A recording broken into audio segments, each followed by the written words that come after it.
Ladies and gentlemen, welcome to the Grand Finals! The match is about to reach its thrilling climax. The final showdown features two opponents who have been close friends and gaming buddies since childhood. But only one can claim the ultimate glory. Zero! Who will emerge victorious? victorious in the end.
EH958, runway 14 right. Gentlemen, EH958. Cabin crew, be seated for landing. Thank you for choosing Fly FM.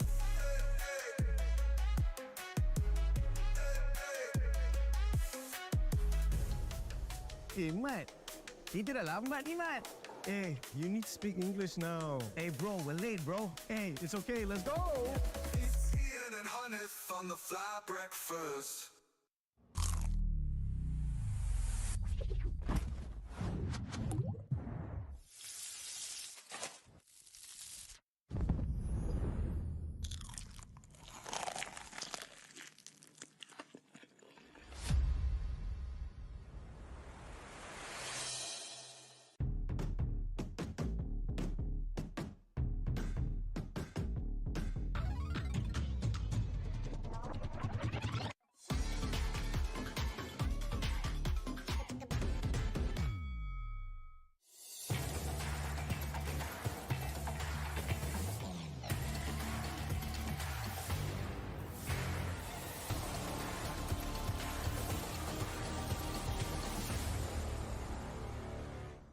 Real chips, real fun.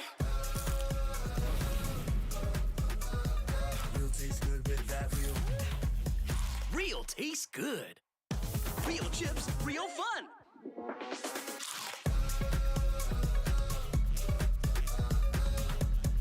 Real tastes good.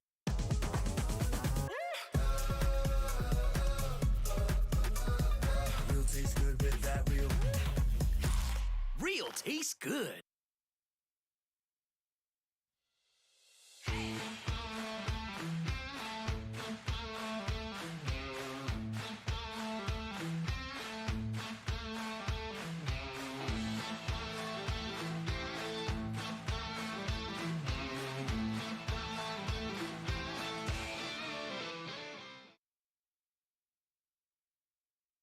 Ladies and gentlemen, welcome to the Who Am I Challenge Finals. Now, if you did miss out on our first two episodes, we had our 4 challenges battling out to make their way to the finals, and here we are. Allow me to introduce Mr. Ikuto, and we also have Sir Cloud. Hello, everybody.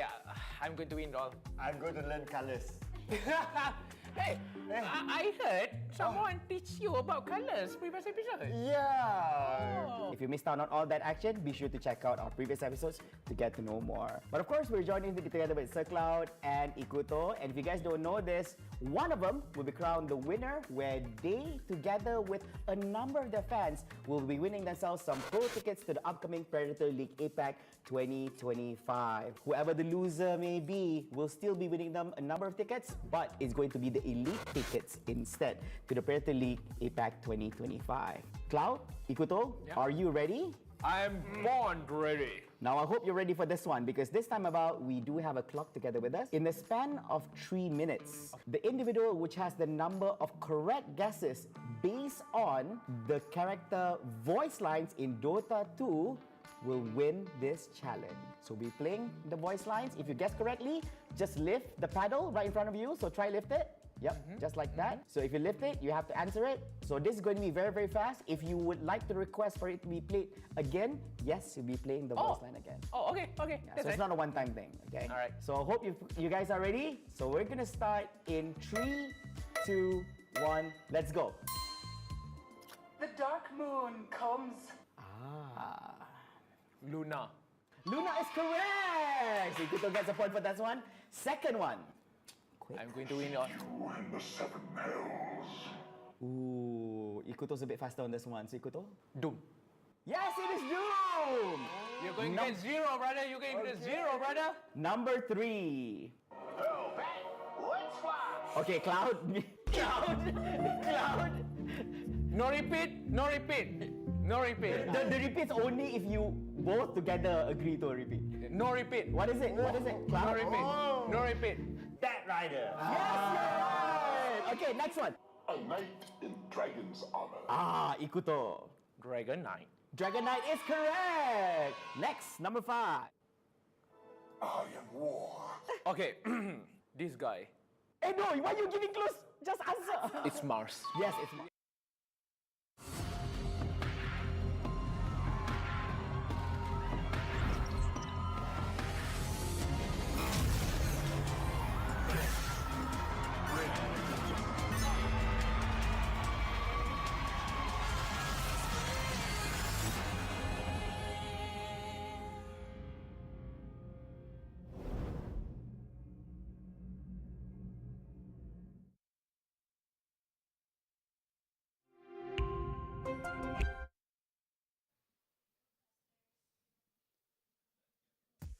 A very warm welcome, everybody watching to the Asia Pacific Predator League 2025. My name is Permasnees, and I'm joined by 343, and we are about to bring you some of the best Dota 2 action this region is going to see in the next few days.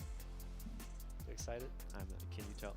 Can you tell? I'm pumped up. I mean, this is going to be a blast. We've flown these 12 teams in, qualified from all across the different APAC offices of ASA, of course. And they are here with us in KL in the very same live location, about to get the action going. I mean, full day of group stages. What's not to be excited, Adam? First land of 2025. That's what I'm it's saying. Right here in SEA. Come on, that's what I'm talking about. Yeah, I mean, I don't think these days we get a lot of SEA lands anymore. You know, maybe we get It's one rare. a year. We're at lucky to most. be here. Yeah, we are absolutely lucky to be here. And so are you. You're going to be treated to a full day of Dota 2 action. Now, you might have noticed that I mentioned 12 teams. Today, you know, it is the group stage. They're broken down into 4 different groups. On this stream, we'll be covering Group A and Group C. So if later on, when we show the standings and everything, you realize that, oh, you know, maybe I'm trying to watch some of the other teams, you might want to tune in, because by the end of today, they might not be around anymore.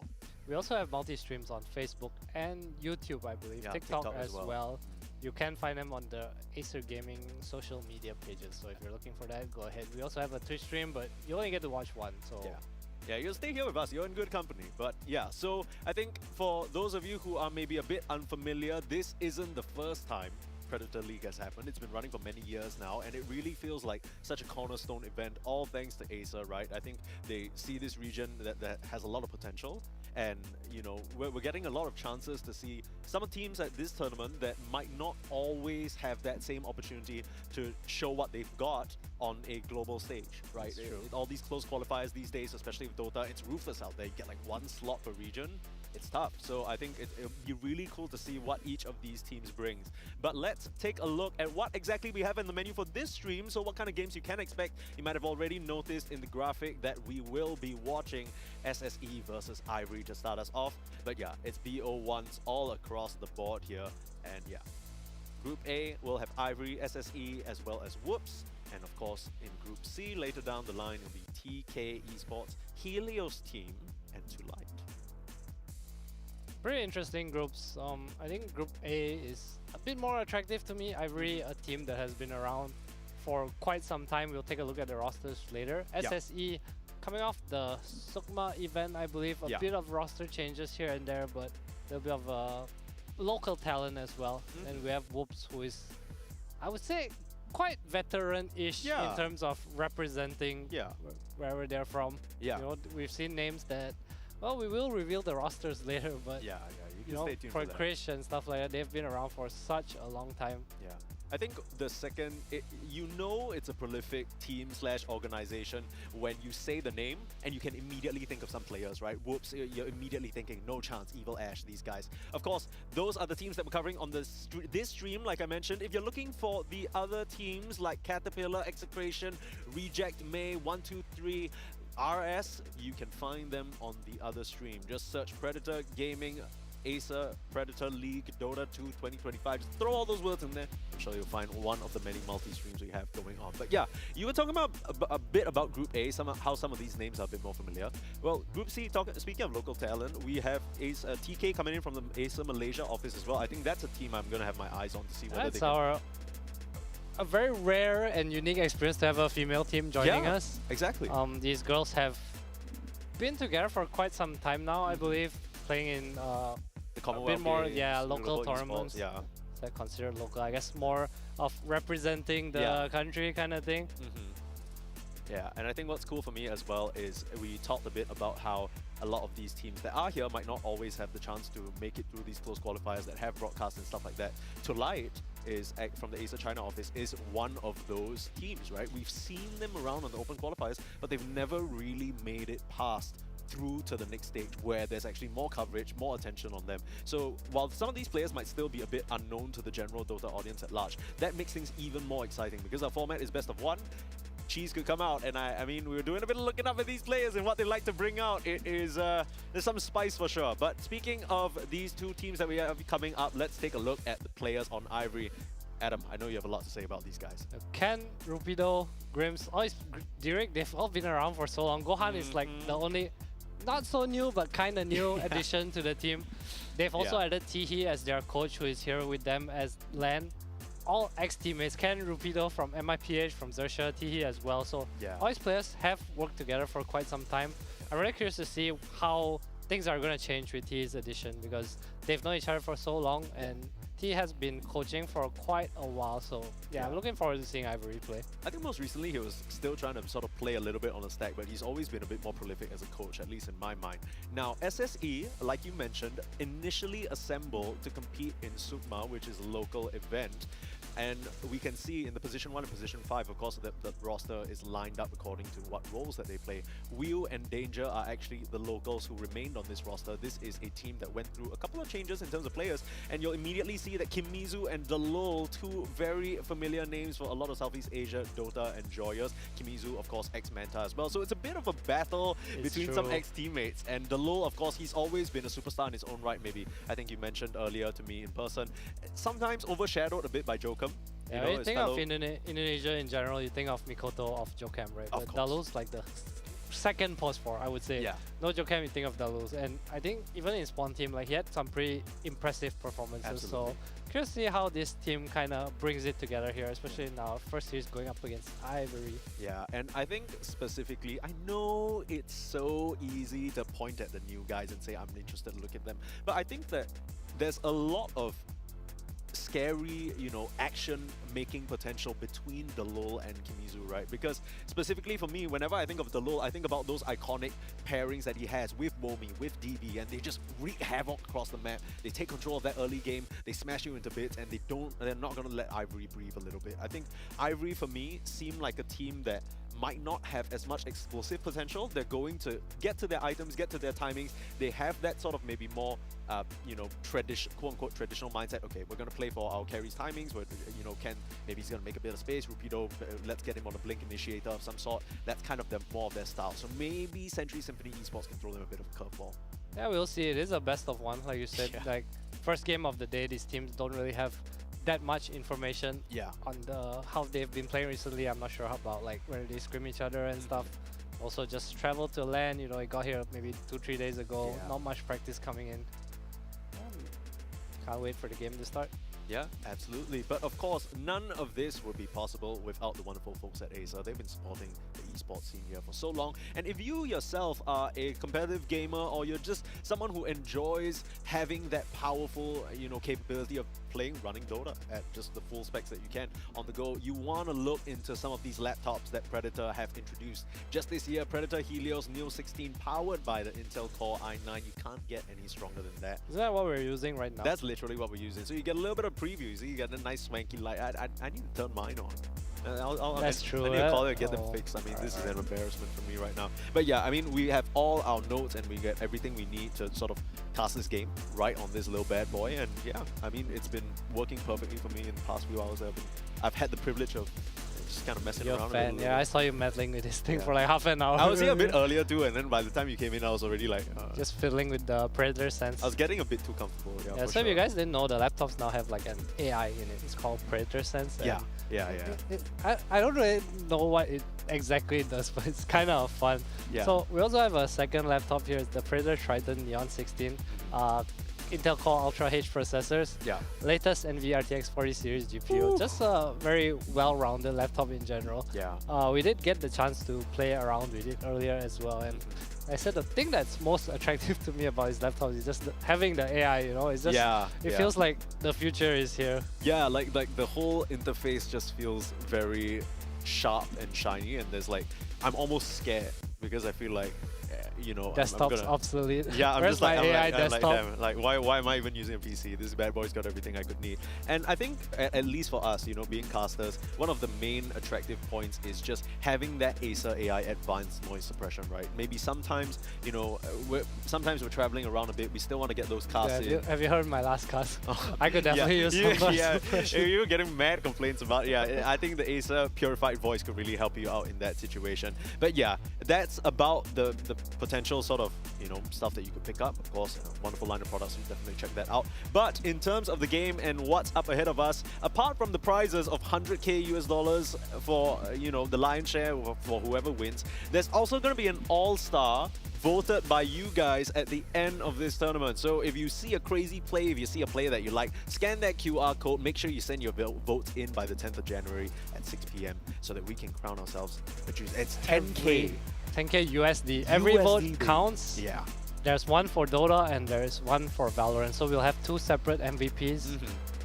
Please hold off voting till you actually see the games start popularity vote. But you know, if you watch someone and you think they're like, oh wow, this guy is outperforming, or this girl, she's going ham, you know. Yeah. Or you know, your favorite player, you know, this guy looks cool, she looks really pretty, go for it. Yeah. Scan the QR code, please vote before the 10th of January at 6 p.m. Do you know if I can vote for Mr. Adam343? I think I hope so. I could use some 10k USD. Yeah, but that is what we have going on, so make sure you get yourself involved in that. Don't worry if you missed it though. When the games happen, there will be a QR code in-game that you can scan and just kind of, it'll be up sequentially. Speaking of QR codes, by the way, just to clarify, just to let you guys know, we also have this rewards going on, TNG e-wallet, 200 to give away with the purchase of select Acer gaming laptops.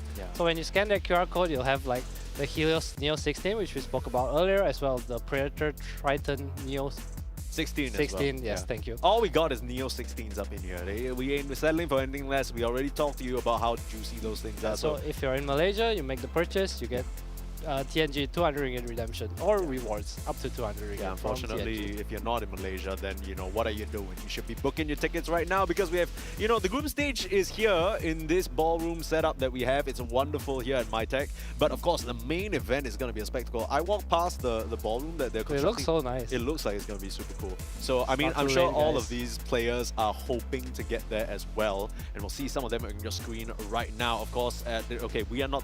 We're different types of players. Okay, I'm retired.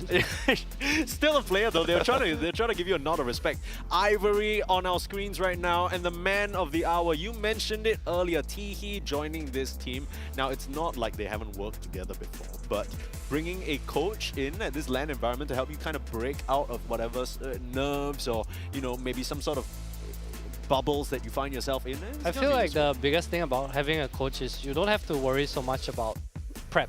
Yeah. I think prep is such a big part of the game right now, especially amongst teams that are closer in terms of skill level or like more familiar with each other. Like a plan coming in, it gives you confidence, you know, someone to kind of give you your daily routine as well. Like, hey, you know, guys, we need to wake up at 11, our game's at 12 tomorrow. Let's do that fix our body clock for the next few days. For sure.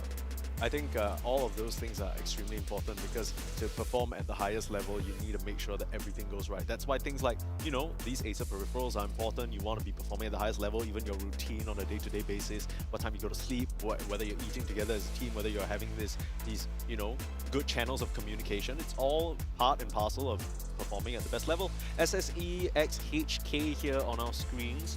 And yeah, I mean, this team, I would say that they're definitely a little bit of an underdog for me coming into this particular group. Even though we did top up Kimizu as well as the Lul, I think that the rest are not as established or maybe don't have as much competitive experience. They're also just newer, right, compared to Ivory. Ivory is up. just a bunch of veterans plus Gohan, who is newer compared to his rest of kin, but he's also been around and part of this team for quite some time now. Yeah, I believe, as you can see, SSE also have a coach. So SSE, quite notably, changed out a few of their players, right? They were all mostly local up until coming into this tournament. And now it's actually Sawasdi, if I'm not mistaken, one of the former players coaching them. So they also have someone to help them out in just terms like of that me. prep.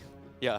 5 seconds remaining. He's just like your former player Dire coach. That's the team angle back. that we're looking for. Radiant But we are team into the back. draft, ladies and Dire gentlemen. team back. We are starting our group stage off strong. Ivory and SSE, you do not want to miss this. Quick bans already on the side of 10 seconds Ivory, and remaining. that's the benefit of the coach, right? You know exactly what you want to take out into your I mean, opponents. these 5 teams are familiar with seconds each other. remaining. You know, you have things like DOTA 2 Pro Tracker that exist right now, so it's easy to see what people Dire are team playing. back. Nothing too surprising. I guess the MK ban is kind of surprising. Yeah, yeah. I think it's just 10 It's a seconds dull hero. remaining. it is a And I- dull hero. Yeah, Kimizu plays it as well. I'm not sure about the mid player. The 5 mid player seconds has remaining. 1,500. Okay, okay, that This makes dude the is full- the Monkey King. Alright, He's alright, like he's Southeast Crystallis. Asian. Yeah, he literally is Crystallis. They kind of got similar vibes as well. He's kind of got that long hair going on. Explains the bristleback ban too. Radiant team Yeah, back. we'll see how exactly they choose. Because, I mean, we talk about the prep being important. Actually, let me throw you a little bit of 10 a something here. seconds remaining. Do you think that there's a chance SSE 5 are actually seconds in a remaining. favorable position coming into this game? Because you talk about stuff like Radiant the team public pick. resources that are Dire available. team If I go and look up Drake or Gohan or Ken or Rupido, Yeah. I can find their information. But you talk about some of these newer players not yet sort of making a name for themselves yet. They are mostly unknown. Apart from Dota buff or whatever you can find online from their Steam profile, there isn't really much about what their strats are going to be. I think it's very give or take. It's where you're able to use 10 the seconds information, right? remaining. Yeah. It's like, I know how Michael Jordan plays basketball, but it doesn't mean I can stop him. 5 True, seconds true. It's just remaining. going to knock you down one shot. It Yes. ain't going to be a good look. It's not going to be close. Gyrocopter first pick gives them a degree of flexibility. They can still bring that to the support, even though that's not really something that we see very much. In fact, this Gyrocopter first pick has been something that has been Radiant team trending in a lot of these close qualifiers. You talk about gyro support, and T is the first player that comes to my mind. So I think this is more likely going to be like some Dire post 4 team gyro. back. Especially Okay. with the Morphling coming out, because it's not that great a matchup. Yeah. Morph obviously good against gyro because you steal flat cannon specifically. Morph's kind of a beast with flat cannon, but as a support you actually don't need to level it, or you put 1 point into it, it's kind of whatever. Yeah, you could also just not level it straight up, Yeah. right? And just avoid that 10 entire seconds situation altogether. remaining. Now, the only reason why I'm suggesting maybe Gohan is going to be playing this Gyrocopter is because we look at the recent remaining. games and the pubs that he's played. Drick and Aris Radiant haven't team actually pick. played Gyro at all, but I'm sure they can. You know what I mean? It's not like it's one of those heroes that requires a specialist, feel but it. yeah. How do you think the Morphling matchup is really that bad? So much so that they should just put it into support now?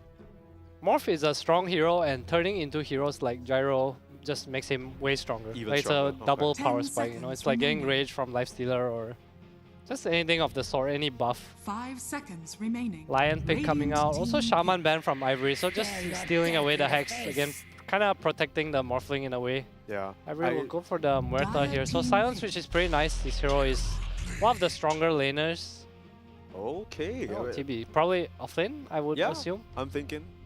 We have seen a little, just a little bit of Terrorblade carry these days, but I mean, it feels like it will make a bit more 10 sense of the seconds offlane because remaining. Line can kind of deal with some of these illusions later It's down the line. flex pick, 5 flex seconds pick-ish, right? remaining. Yeah, we got 3 sort of carries who I could won't be consider different support. Muerta much of a flex.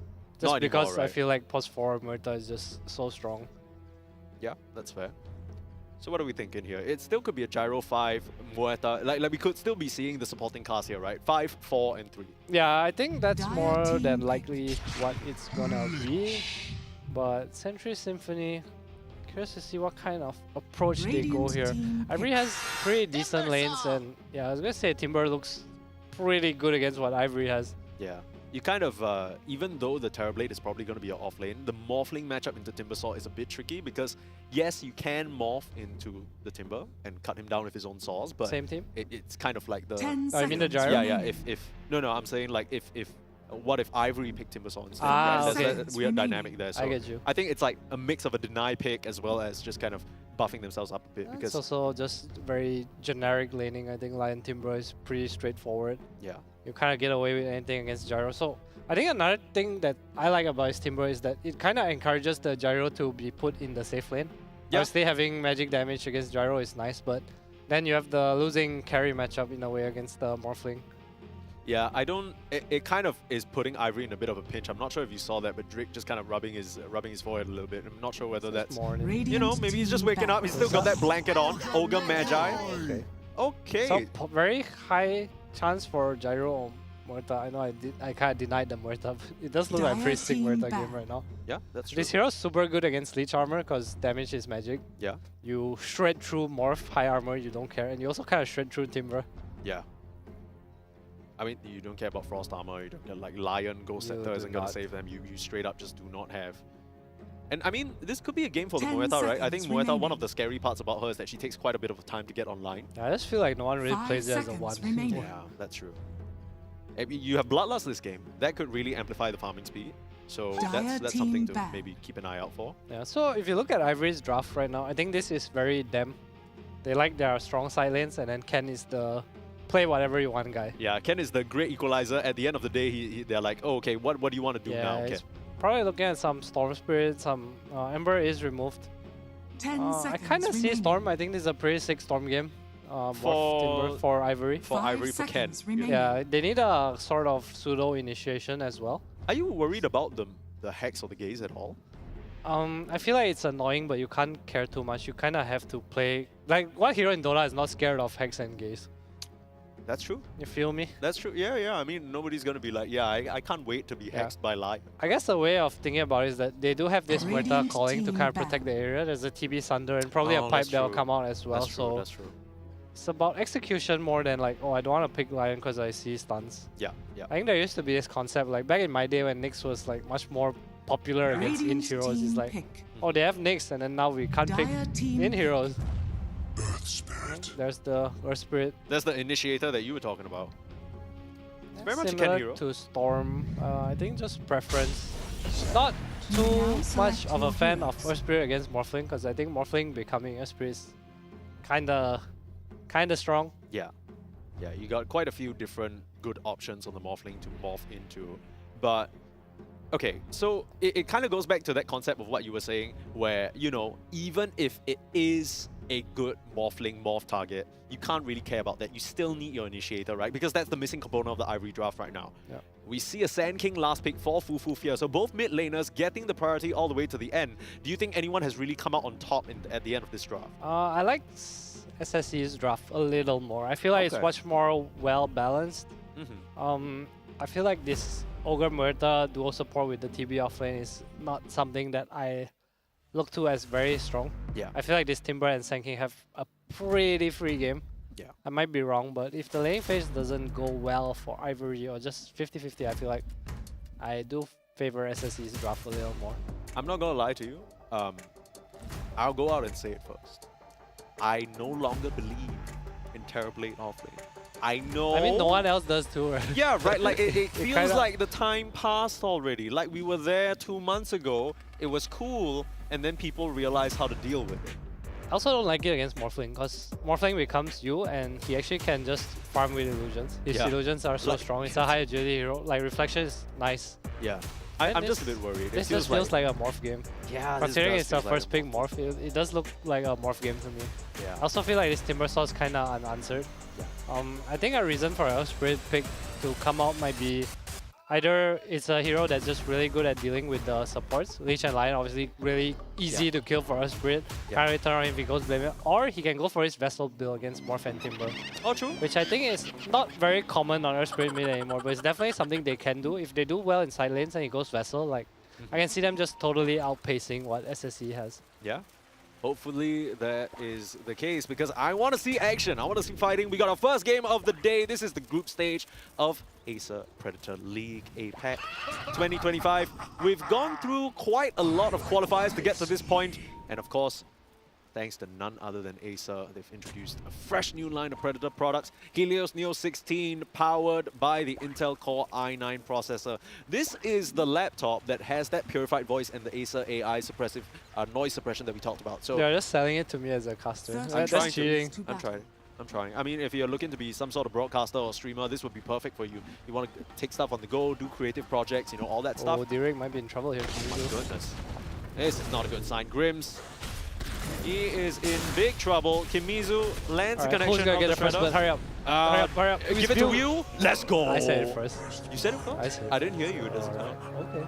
Yeah, you see, if you had a purified voice from the Helios Neo 16, we wouldn't have this problem, Adam. That's true, or if you had better hearing. Okay. Well, we get it spicy, and I think a lot of eyes, for me, I know there's a lot of heroes in this game that can make things happen. Hang on. Oh, we have a sneaky sneak here. Oh my goodness. King in Danger. trouble. There is a dead shot and a blugger. He's very dead. He's in danger. Yeah, he is. Yeah, he's living up to his name. Oh, dude, the Griever laughter is coming out. It's so funny. I love that voice line. But yeah, really nice setup there from the side of Ivory to get something back for themselves. Yeah, but the point I was making is, I know there's a Sand King, Earth Spirit, all these big playmaking heroes, but I think this game for me is going to be a true test of whether Will can live up to the hype, right? I think he was one of the members that was initially scouted for Sukma and for this roster, and the whole point of this roster is to try and promote the talent of this safe lane. And we're going to see whether they can actually stand up to some of the veterans who've been around in the scene for quite a while. If there's any game he can do it, it's probably this one, right? His first blood. That's what I'm saying. Yeah. I would say it's a pretty simple lane. TB doesn't really kick out Morphling. Yeah. Murta obviously has kill threat on you, but just need to keep your HP off a certain amount. You also have the Frost Armor coming out. Sorry, Frost Shield coming out from Danger. Danger. Might be in Danger again. Is he named Danger because he likes it so much? He just keeps running up and finding himself in troublesome situations. Gotta ask him later. Yeah, that's true. Gotta do a live interview with the man himself. But yeah, Lich is a hero that has really sprung up in terms of popularity. I think people didn't really know what to make of the innate change, the fact that you don't really have mana regen, but it's honestly fine. It's so weird. It was so weird at the start, like just to get used to it. Yeah. It's like, oh, Huskar has no mana. Yeah. And Lich has no mana regen. Ogre has no like intelligence. Yeah. It's like, you have to play it a few times to kind of get it. Once you get it, you got it, you know? Yeah, and I also feel like it's one of those things that actually improves the quality of life of Lich, because in the past, when you're spamming spells in lane, you're like trying very hard to ferry yourself clarities, you're managing that mana. For the new innate, it just feels like as long as you're kind of within range of the creep wave EXP range, you kind of naturally regen it and you're not so worried about it anymore. Yeah, it feels good to play. I think Chain Frost is also much easier to hit now that it like stays onto heroes. Yeah. Has a lot more reliable impact. I have so many leeches in my pubs. They just buy dagger first item. Yeah? Like dagger shard, and they just try to solo kill heroes. And most of the time, it does work, you know, especially in pubs. It's a pretty niche way of playing, but it works. It's not even that bad of a build, right? Because like sometimes you're just chilling in the mid game, and then suddenly your Lich gets a solo kill on their carry because he doesn't have BKB yet. Rather definitely buy Blink than Solar Crest in my pubs. Yeah. Let's talk a little bit about this mid lane, right? Fufu Fear up against Ken. Now, Fufu Fear, this is something I always like to talk about. You have to say his full name. It's Fufu Fear Fiametta. Okay. Right. You're not allowed to call him anything else. Quadruple F gets kicked under the tower and manages to dodge that roll. But, okay, this Sand King into Earth Spirit matchup, he had the last pick. He chose to go with this hero. It, to me at least, signifies that he is confident in this matchup and he thinks it's a good one. Oh, Will in a bit of trouble in the top lane. Frost Shield coming to bail him out for now. Not enough magic damage. Down. Just will take damage, but Morphling will do Morphling things and just go up and down bot lane. No. Timbersaw doing Timbersaw things. Yes, Lotus and Stick. This might just be a big bait, but Grims, he's going to get cut down surely. A few more little auto attacks and one Timber Chain. Try and find the connection. Kimizu with the stun. Kimizu with the kill. Okay, Whirling Death. Thought about the Timber Chain, uses it to escape instead. And unfortunately, Gohan can't keep the aggressors of Century Symphony off his support. Yeah, 6. Oh, the No, sound cancel. That's lazy. Kimizu. Good morning, wake up. That's coming out of the spike from the lane. Dalu and Kimizu do hit level 3 first down here. Gyro was only level 2 in that fight, so 1 point Rocket Barrage, not enough to kind of fend them off from chasing down Grims. Oh, that's a nice little play from the lull there. He sacrifices his life, but he sticks around to mana drain, and that slows the Gyro down just enough for Kimizu to get that Timber Chain. I'm not sure whether they will. He can't lane down here though. It's probably just gonna get ran at just Radiant structures are in the fortified. trees. Yeah, just zoning out of EXP range. I think that's pretty okay. Small wins. Yeah. You're not really looking to get a kill there. It's not as feasible, especially with a line coming back in. It's just, you know, deny a couple of creeps. Grims just spot out the little stack of ancients on the right too. Just double stack, and Dalu will leave Kimizu some levels. Stack again. They do have Sand King Timber, so stacking is always great. I love this new age of Dota where, like, you know, magic damage is a viable way to clear stacks as well. You know, in the past it was always about like, okay, you know, these heroes aren't going to be able to do it efficiently. That's true. Yeah, and power. Yeah. Battle Fury heroes, RP Battle Fury. Actually, isn't this where the inflation problem just started? Because everybody started to be able to farm all these stacks. No, it's because of the map size, I think. The map size is just huge. True. It's like, oh, you're farming here? Okay, I have a place no matter what to farm. That's true. Bring back the poor post 5 meta. Nah, kidding. Don't hate me, guys. I, for one, enjoy having a Glimmer Cape so I don't instant die in fights. Do you actually farm? I've actually not seen you play Dota. Yeah. Don't lie. Do you farm? Do you hit creeps? What role do you play? I play 4 or 5. I recently, in a of bid to culture. try and... I tried to increase my game knowledge by trying other roles. How'd that go? Honestly, a lot better than expected, but I still get mid-gap super hard and just apologize to my team. You know the usual.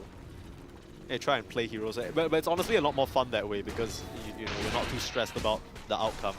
Unfortunately, the same can't really be applied to these teams because if they don't make it out of these group stages, they literally... Danger, once again, living up to his name. Will he's just gonna get go down. It's magnetized for a leech though, not too bad. Ken just trying to abuse the regen rune a bit more. You kind of see that they're really, at least in this early stage of the game, capitalizing on the fact that the Lich has been a bit out of position multiple times now. Ken is having a swallow time, 38 to 13 in the last hit, and nice. He is just kicking this poor Fufu Fear Fermenter out of his own sandstorm.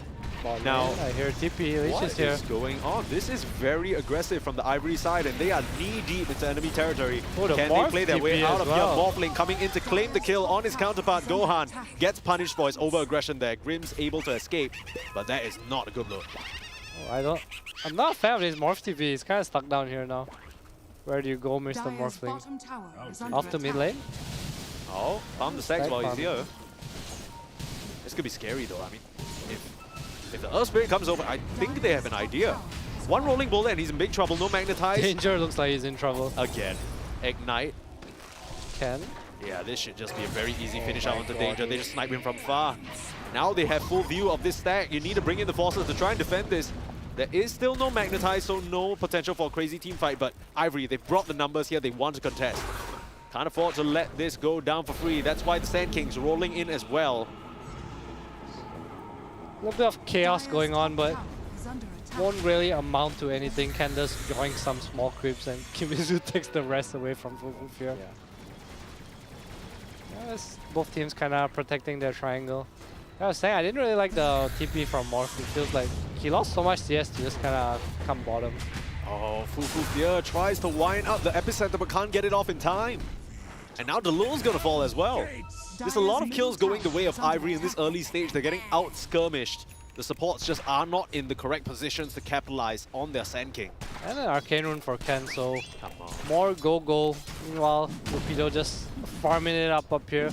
So lanes, and the lane phase ending really well for Ivory. Ryu, the biggest loser from laning phase, I guess, will have to head into recovery. Has the offering queued up. I've seen a lot of Morphling against Terrorblade specifically. They always skip offering just because you don't give it away with reflection. It's like a matchup specific thing. You just go Mask of Death and maybe Bacillus, but you just don't go offering. Yeah. You still want that lifesteal, of course, but it just doesn't make sense. But Ryu, he's gonna stick to his guns. Who knows? Maybe he might change his mind, or maybe he might hear you and switch things up a little bit. But that's kind of gonna be the Morphling strategy for now. Bottom CS of the cores right now, not really the best look. Net worth wise, he's not looking too hot as well. Not where you want your position 1 to be. It's okay. Rupido isn't pulling back the wave, so this is not too bad. I think against most teams, they tend to, I say it, but it looks like he will pull back the wave. So this is the carry's worst nightmare. When you lose the tower and when the offlaner starts pulling the creep wave back to the big camp, it just denies outright. They are farming like two camps every minute. That's so bad. This is certainly not what you expect, right? You think on the Gyro team, the Gyro's going to be one farming the stacks, but they're just going to funnel it into Ken. They understand that he's had a stellar game so far on this Earth Spirit, and can continue to make action happen and space for the team. He gets a nice injection of net worth there. We'll probably be switching to net worth soon. Fufu is gonna get a haste rune, okay? First rune of the game for him. Yeah. It's so hard to play. It feels like it's so hard to play a mid laner who wants to make action happen when you're not getting any of these runes, right? Like, it's really affected Fufufier's game, and he's not been able to make any headway towards that Blink Dagger. Still is quite a way away from it. It is. They look like they do want to make a play here. Smoked Up is Country Symphony Esports will go on D-Rig. Hexus and Illusion, though Dalul unfortunately roll out. This is a disaster. That's not what they wanted. They fell for the bait. And Kimizu comes in a bit too late to make anything useful happen. Ken will look for more, rolls in, gets the kick immediately up onto Lich, but the punish is the Finger of Death. Blowing up the Earth Spirit. They will finish off the supports though. So bring in the full force on Ivory and get it done. Do end up losing, unfortunately, the Earth Spirit for it, but I think Ivory are more than happy with that trade. Yes, snowballing out the laning phase again. Lich not being 6 there was a huge deal, and that little slight misclick on the Hex gets the TB illusion. No, man. You have to wonder whether that would have looked much different, but what we're staring down at now at this very, very early stage of the game is already a 6k gold lead, Adam. That is not normal. You're not supposed to be this far behind. Yeah, it's just a snowballish fight off the laning phase, right? Like, they're not ready. They don't have the dagger on Sand King. Not sure if Fufu is going for the Bloodstone or Blink here. Kayasuna on Kimizu, I think by no means are they out of the game. They need a bit more firepower for sure, but speaking of firepower, apart from the Helios, you got yourself the Triton as well, like we mentioned. It's, I think the biggest part about a laptop when you're running, games at high performance is you're always worried it's going to overheat, right? But the liquid cooling system that, Predator has on these laptops, it's just, I'm literally touching my laptop right now and it's ice cold. It's true, it's the printed liquid metal. Yeah. It's just, it makes all the difference. It's so thin as well. It's just easy to carry around. Absolutely. Just like Ken's carrying his team right now. They will smoke up Ivory. But Fufu has his Blink this time, so we'll see if they read the move. Kind of just farming on left side. Both teams kind of dodging. A bit of an early smoke to expect towards the bomb lane. Usually teams head down here around the Wisdom Rune timing. Yeah. Maybe they're trying to catch stragglers before that time. Oh, they see Kimizu. Oh, Kimizu, Timber Chain in, dodge out though from the roll. The Blade Mail does reflect some damage, but without that connection, it's a bit awkward for Ken to keep this chase going on. Now, he does have an illusion room to work with. Danger has TP'd in Kimizu. Surely you don't fall for this bait. I mean, there's a whole almost lineup of Ivory waiting in the wings to punish you. They can definitely fight Sand Kings here.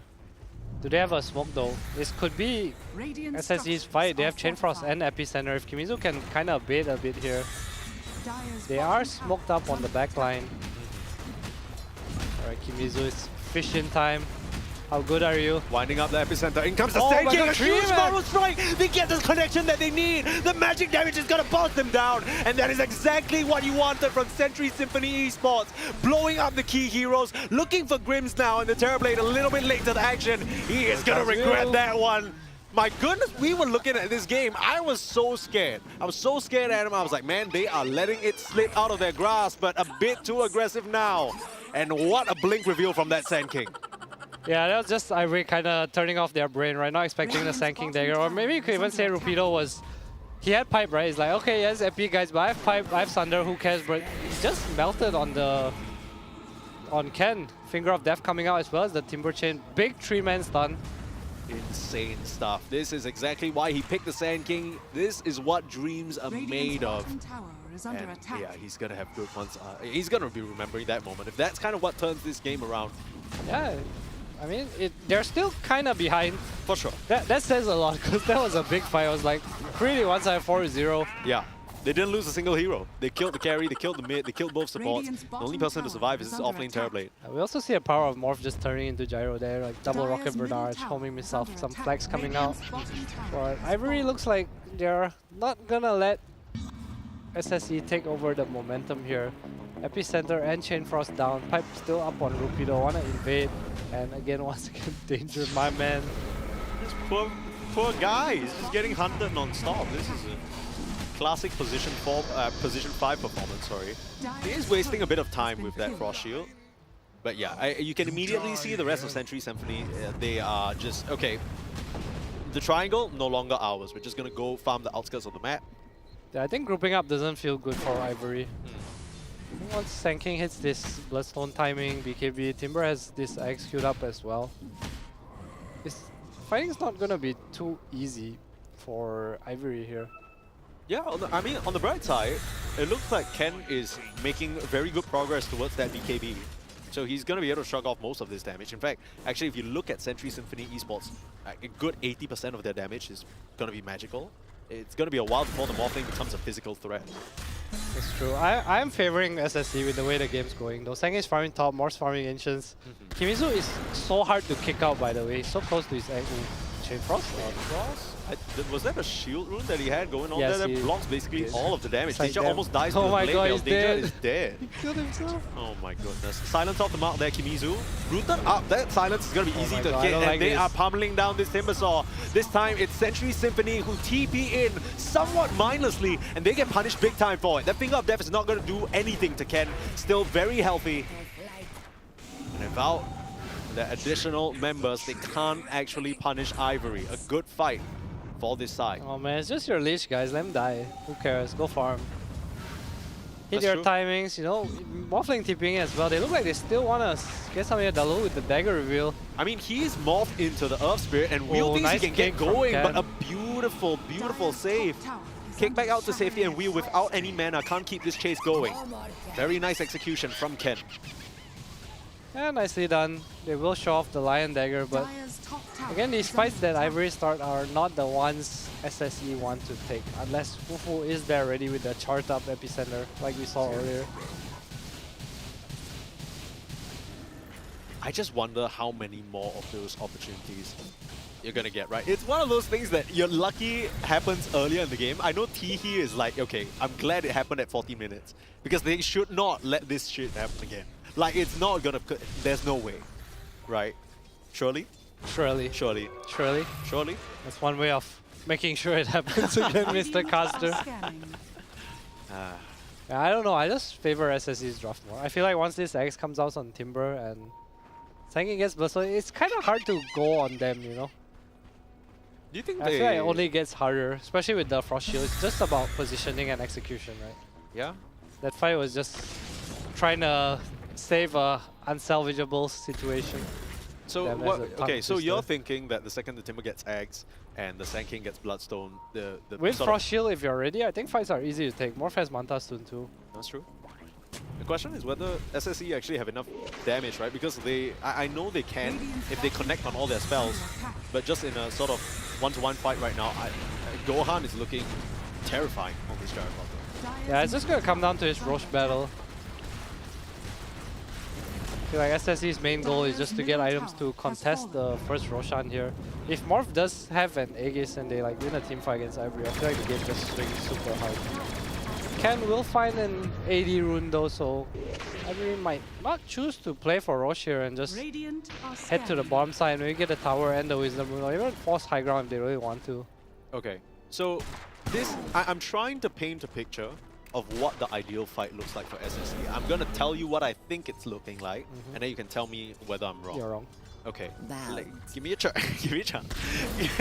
So, Kimizu, man on our screen right here, needs to go into the Timbersaw, right? He needs to pop that Aghanims, and he needs to give Fufu Fear all the information in the world, because no one else can do it. So once you get that set up, you get a barrel strike onto maybe 3 people who happen to group up around your Timbersaw, and then suddenly all the magic damage comes in. Is there any other option? Like, or this? I feel like whoever gets stunned in front for Ivory just kind of dies.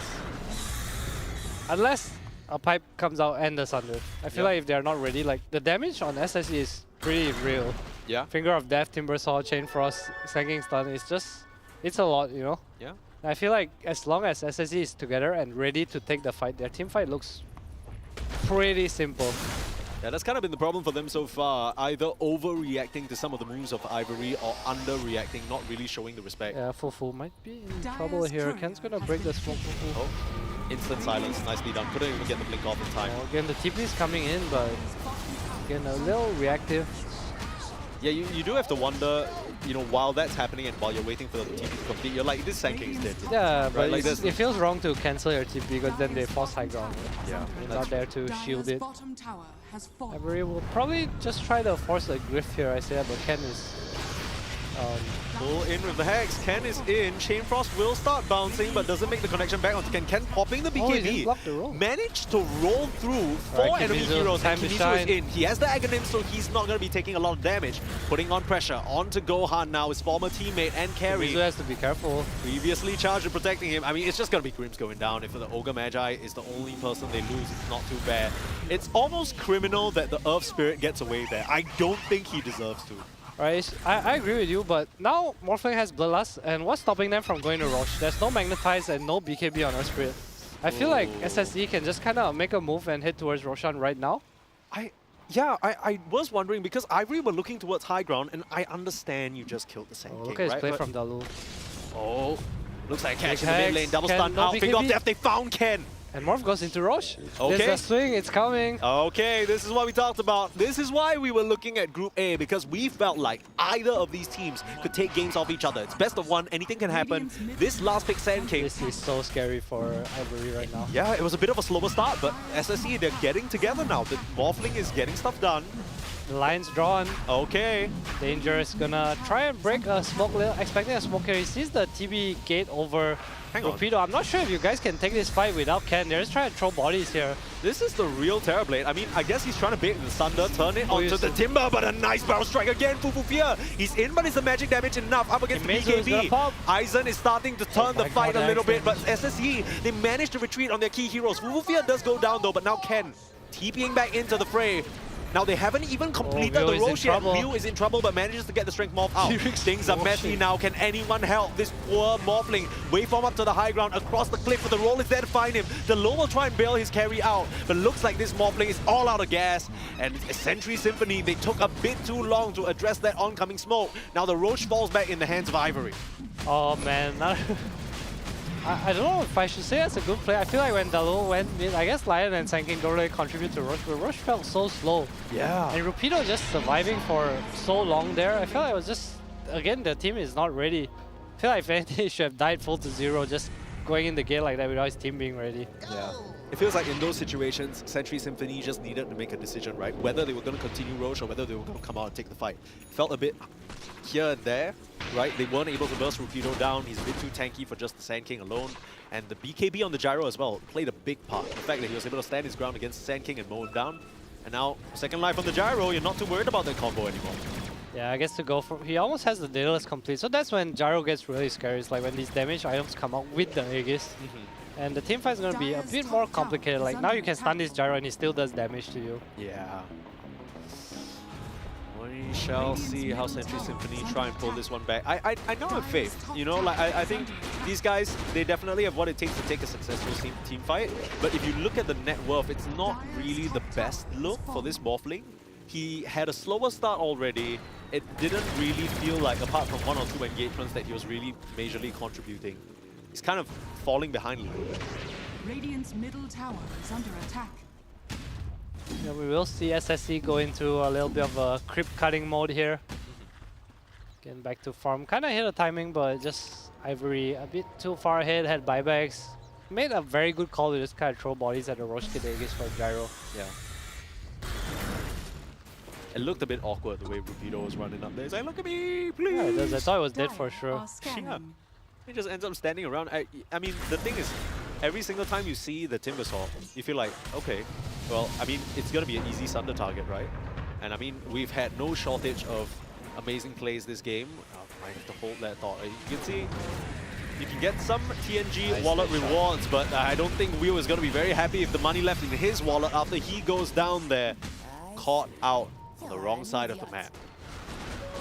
He could use the 200 rewards He could use right the now. 200. Yeah, but Some he would gold, any gold. Yeah. I mean, he's in Malaysia now, and he could buy himself a Predator laptop. Or he could buy me a laptop. Yeah. I'm not gonna stop. You're gonna ask him for a laptop after this tough Morphling performance? That's so Yeah, cool it's like of you need a laptop. You would have won. Are you buying him a laptop? No, he's buying himself a Okay, laptop, he's and he's buying gonna get 200 ringgit of rewards, and And then he's buy gonna me buy you a laptop Yeah, with the that's rewards from his TNG gap. Okay, that's fair. That makes sense. So again, View going down. Bottom of the net worth of the course. Not having a greatest of games, but Kimizu is kind of close to his Shivas. Not sure what Fufu is going for. I think he had a face boots queued up before. Might want to go for a Yules or a BKB here, or just some armor. I guess double Shivas is really not too bad. Yeah. Why not? I mean, it's an excellent item for both of these heroes, right? Just Yeah, it is. You kind of just want the armor, and AC feels wrong. You know? AC, yeah, it's not. Lotus an AC feels game. kind of crap too. Just Yule Shiva is the way to go. Danger.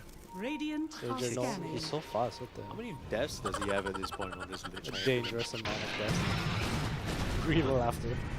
True. Love that voice line. Alright, back know to what? Farm City. You know what I really like about the Frostiverse sort of sets of items? I think the Tormentor is really fun. Oh, the jingle Yeah, bell. like every I time you love hit it, that there's too. like a little music going on. I love it. Christmas is over. I think we'll get a Chinese New Year one. Speaking of Chinese New Year, View might be giving Ivory a little red packet here once again. Oh my goodness. Or? I think he should be able to get out here. I mean, he's very close to the tier 3 and they don't have any additional chase. Ken, unfortunately, was not nearby enough. He has his hands full a little bit with Rupido.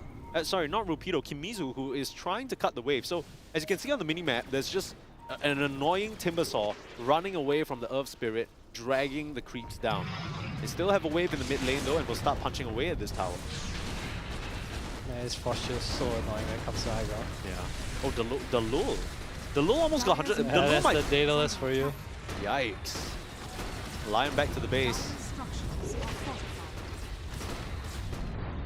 Alright, so there is a wave coming in. Kimizu looks like he might want to cut. No, he's going to TP back.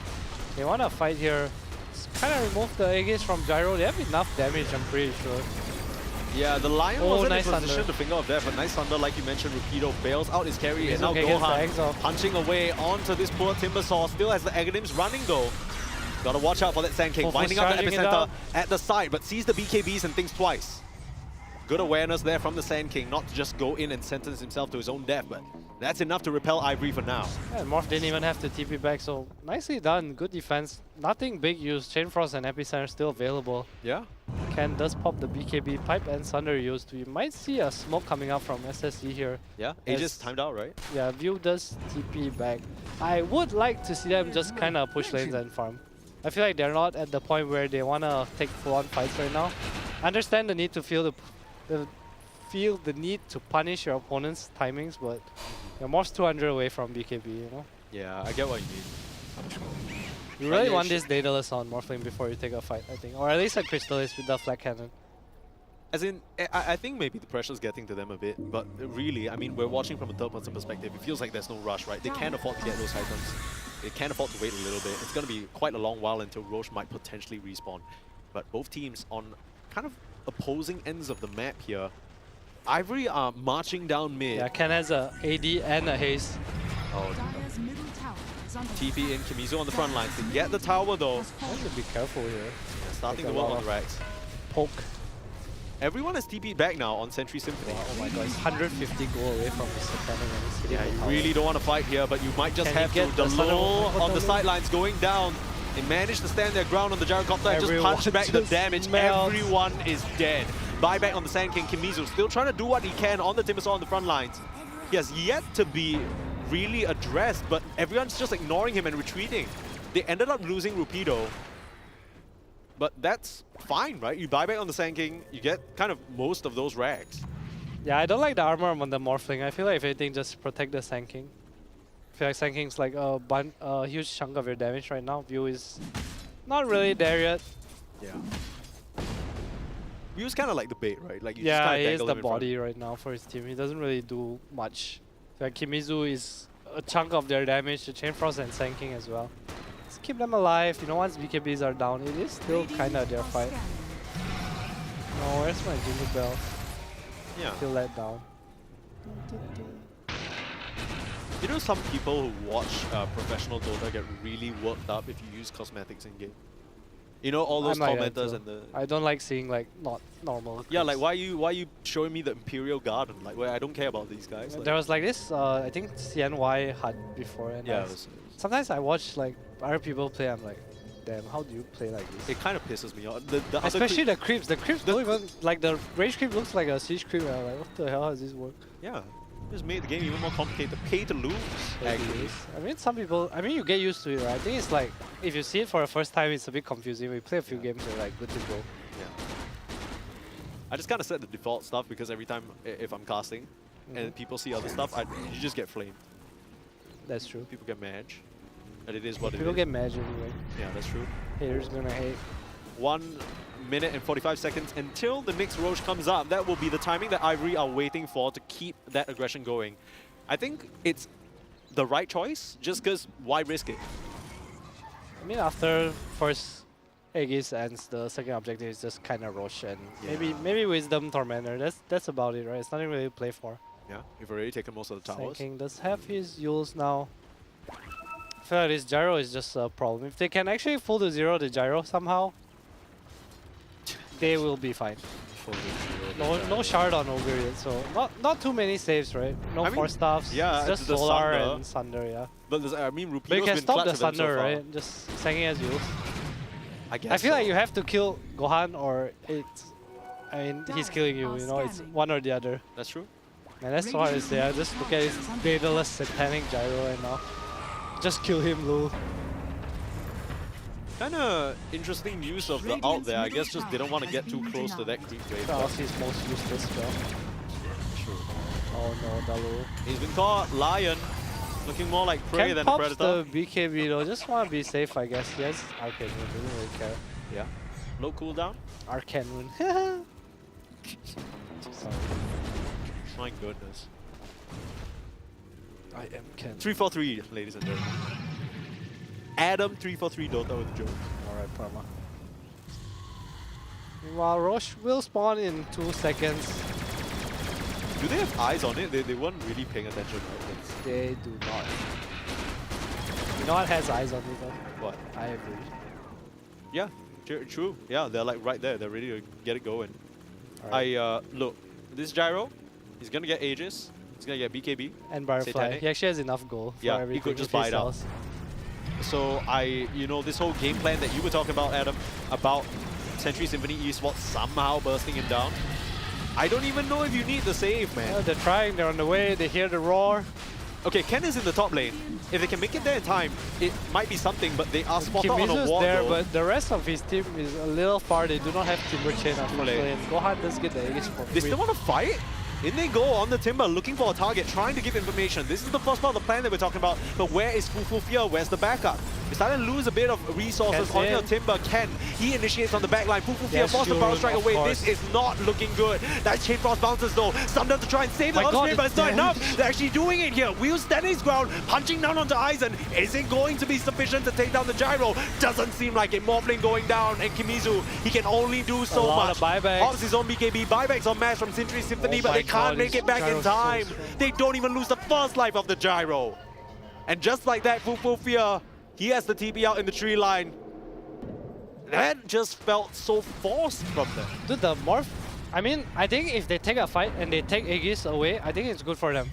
But they were too late. Yeah, they were too late. But the start of the fight actually looks so promising. The flag cannon on the Morphling. Yeah. We see what it could have been, you know? That's like really, really what it could have been. Imagine if Morphling had one more item. Yeah. Daedalus not even complete and oh my god. This goes back to what we were saying in the draft. They confidently first picked this Morphling into the gyro, believing fully that they could make it work. But Wheel's game just has not looked ideal. Sure, he's recovered in terms of net worth now, but in terms of coming online and being that carry that Sentry Symphony need, it's just not been the case. On the flip side, you look at Gohan. Sure, he's been in the scene a little bit longer, but definitely the newer player on this team. He is absolutely showing up. That stack of hats is going crazy. It's true. He has so many hats on. All aboard the pirate ship. True. There was also a fight where Ken had shield rune, but he went down so fast. There was so much damage just poured into it. The low. Okay. Daru might be dead to flag cannon. Any Chris? No. I'm watching his HP. Yeah, me too. I feel like Barry got touched actually.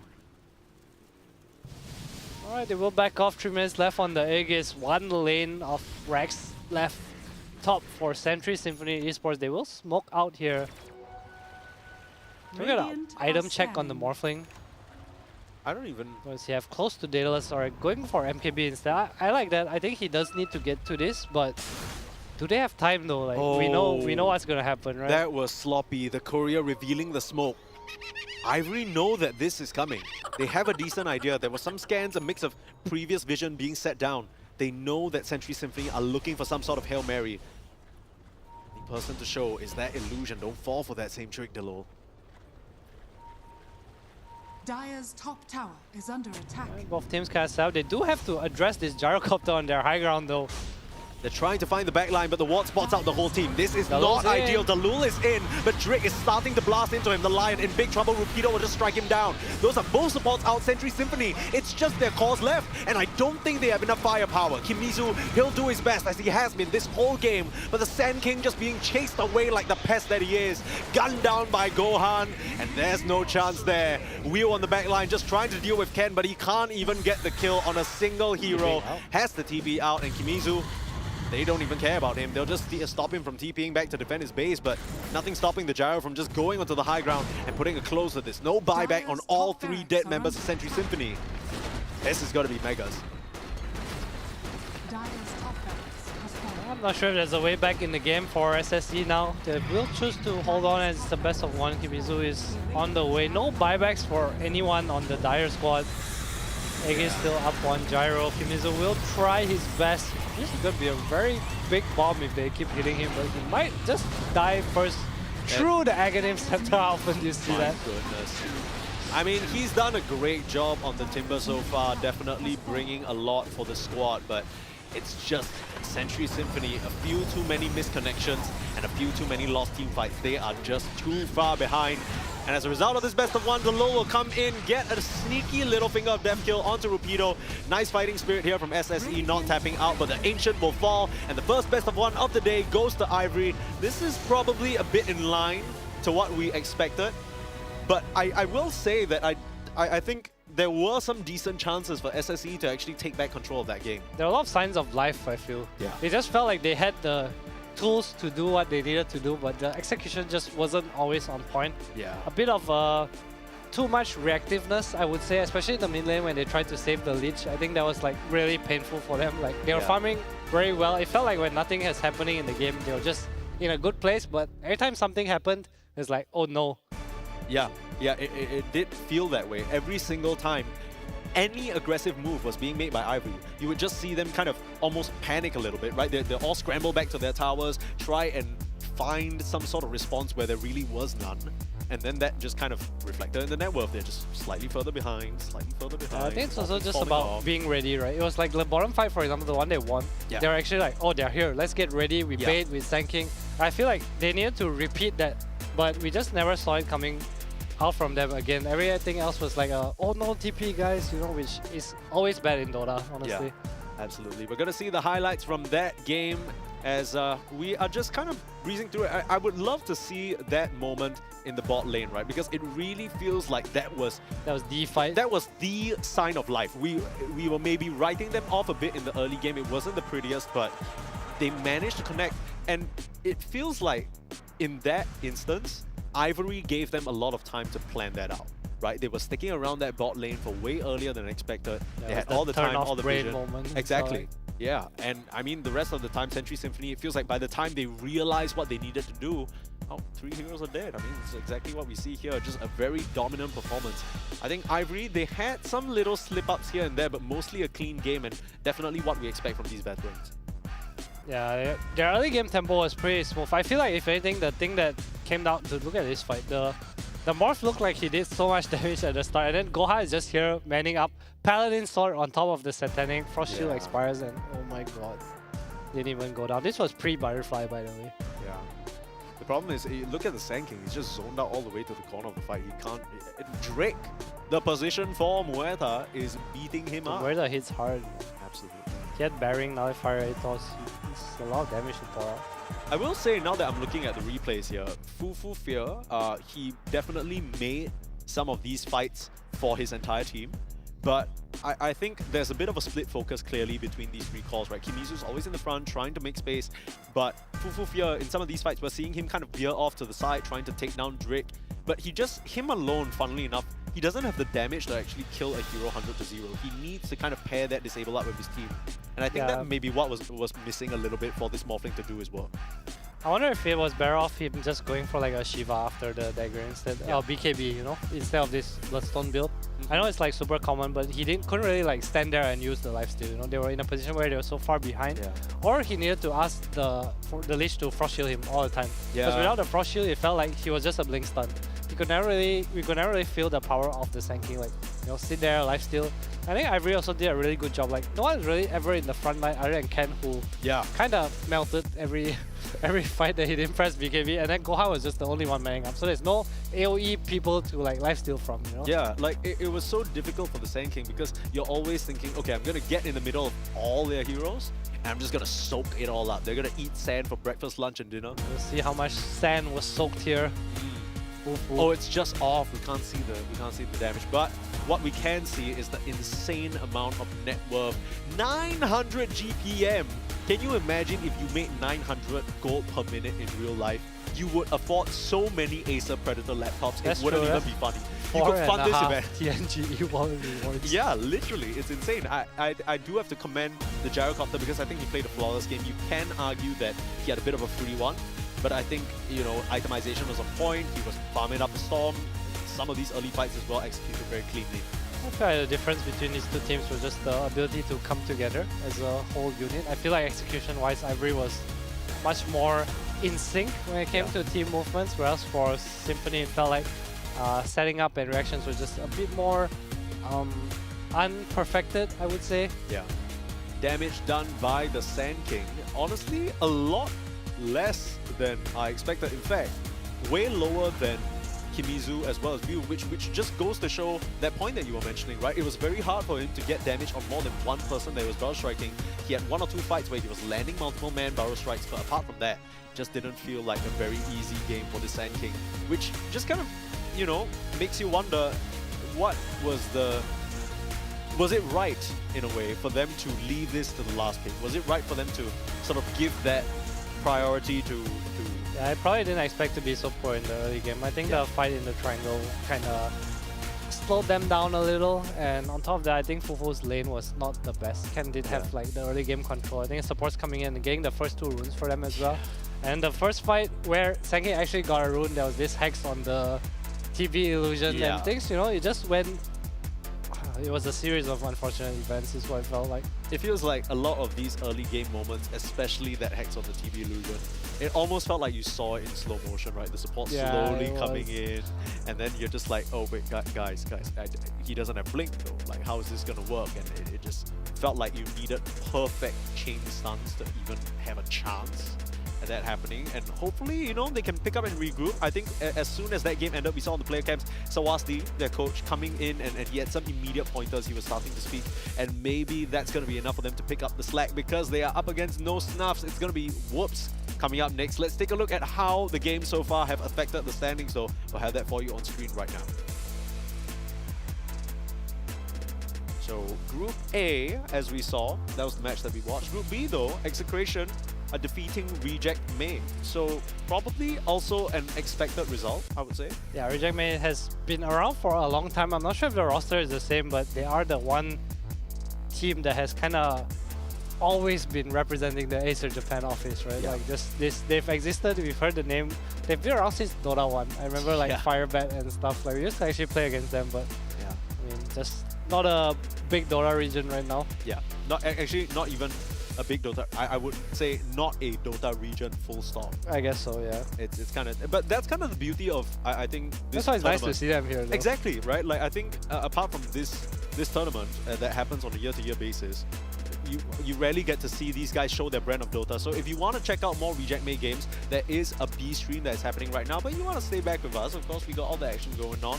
And yeah, I mean, before we move on to the next step, you know, professional coach Mr. Adam343 here, execution-wise, right? That's always something that's so hard to relay to your team. How do you have that conversation? Because you can't just go up to them and be like, yo, you guys played so bad, man. Like, what are we doing? I think in my experience, it's good to plan things earlier.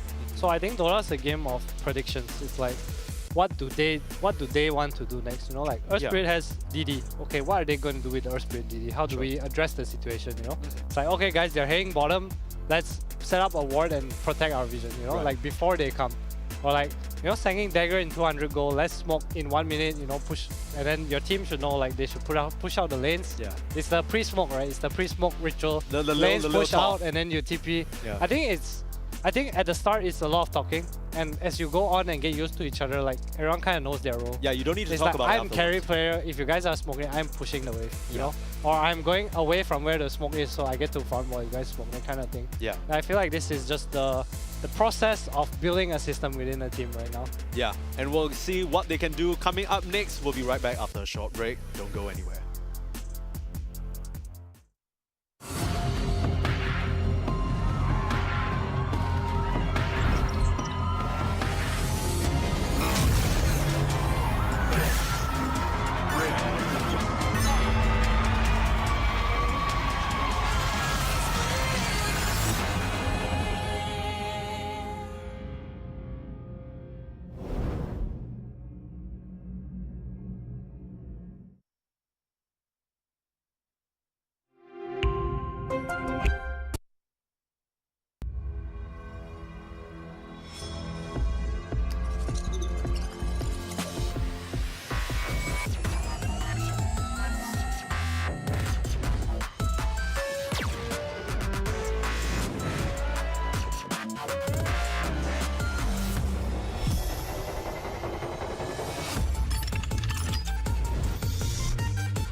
Ladies and gentlemen, welcome to the Grand Finals!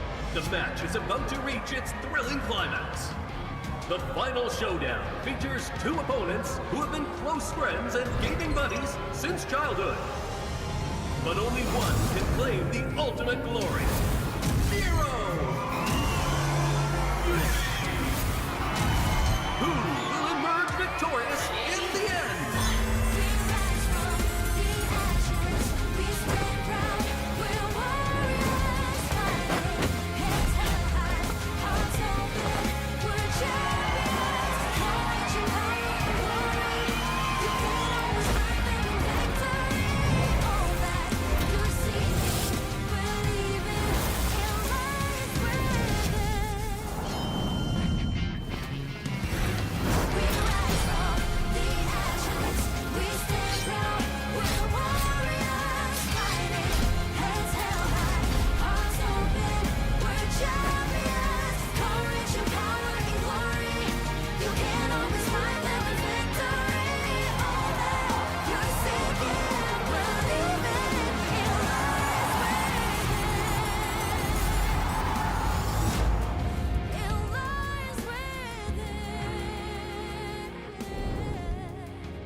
EH958, runway 14 right. Gentlemen, EH958, having crew proceed for landing.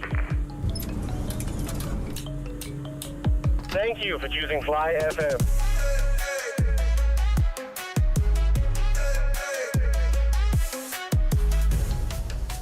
Mat. Kita dah lambat ni, Mat. Hey, you need to speak English now. Hey, bro, we're late, bro. Hey, it's okay, let's go. It's Ian and Hanif on the fly breakfast.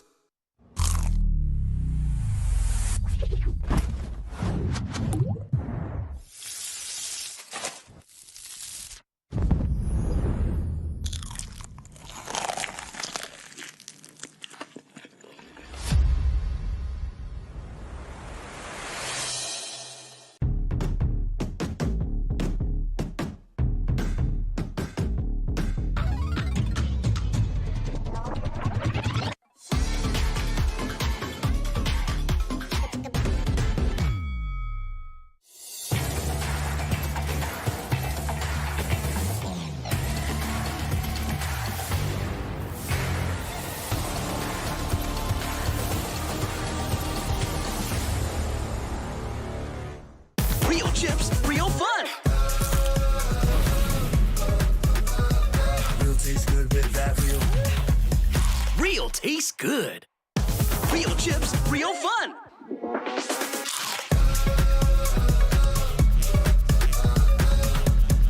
Real tastes good.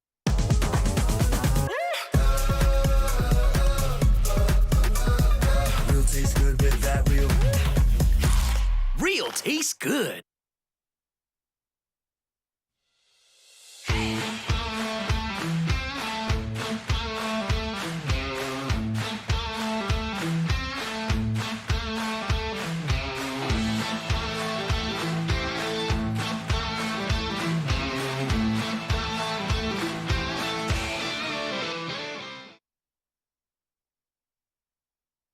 Ladies and gentlemen, welcome to the Who Am I Challenge Finals. Now, if you did miss out on our first 2 episodes, we had our 4 challenges battling out to make their way to the finals, and here we are. Allow me to introduce Mr. Ikuto, and we also have Sir Cloud. Hello, everybody.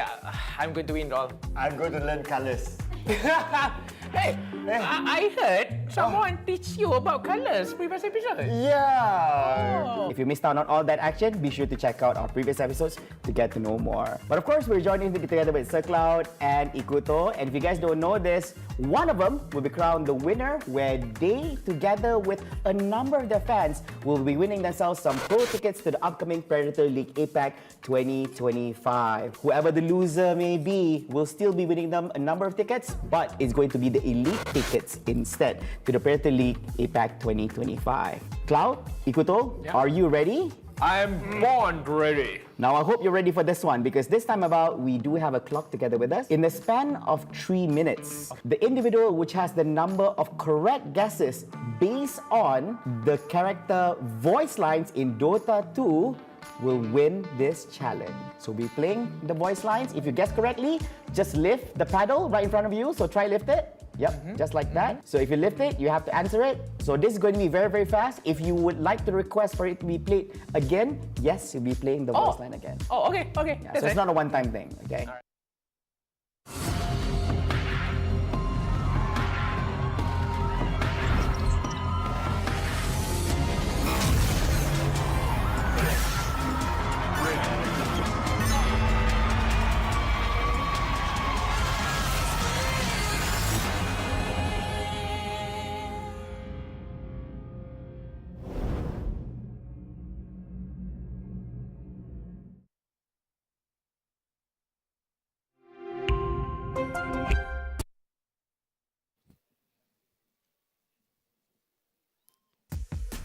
A warm welcome back to Asia Pacific Predator League 2025. My name is Purposneys and I'm joined by Adam.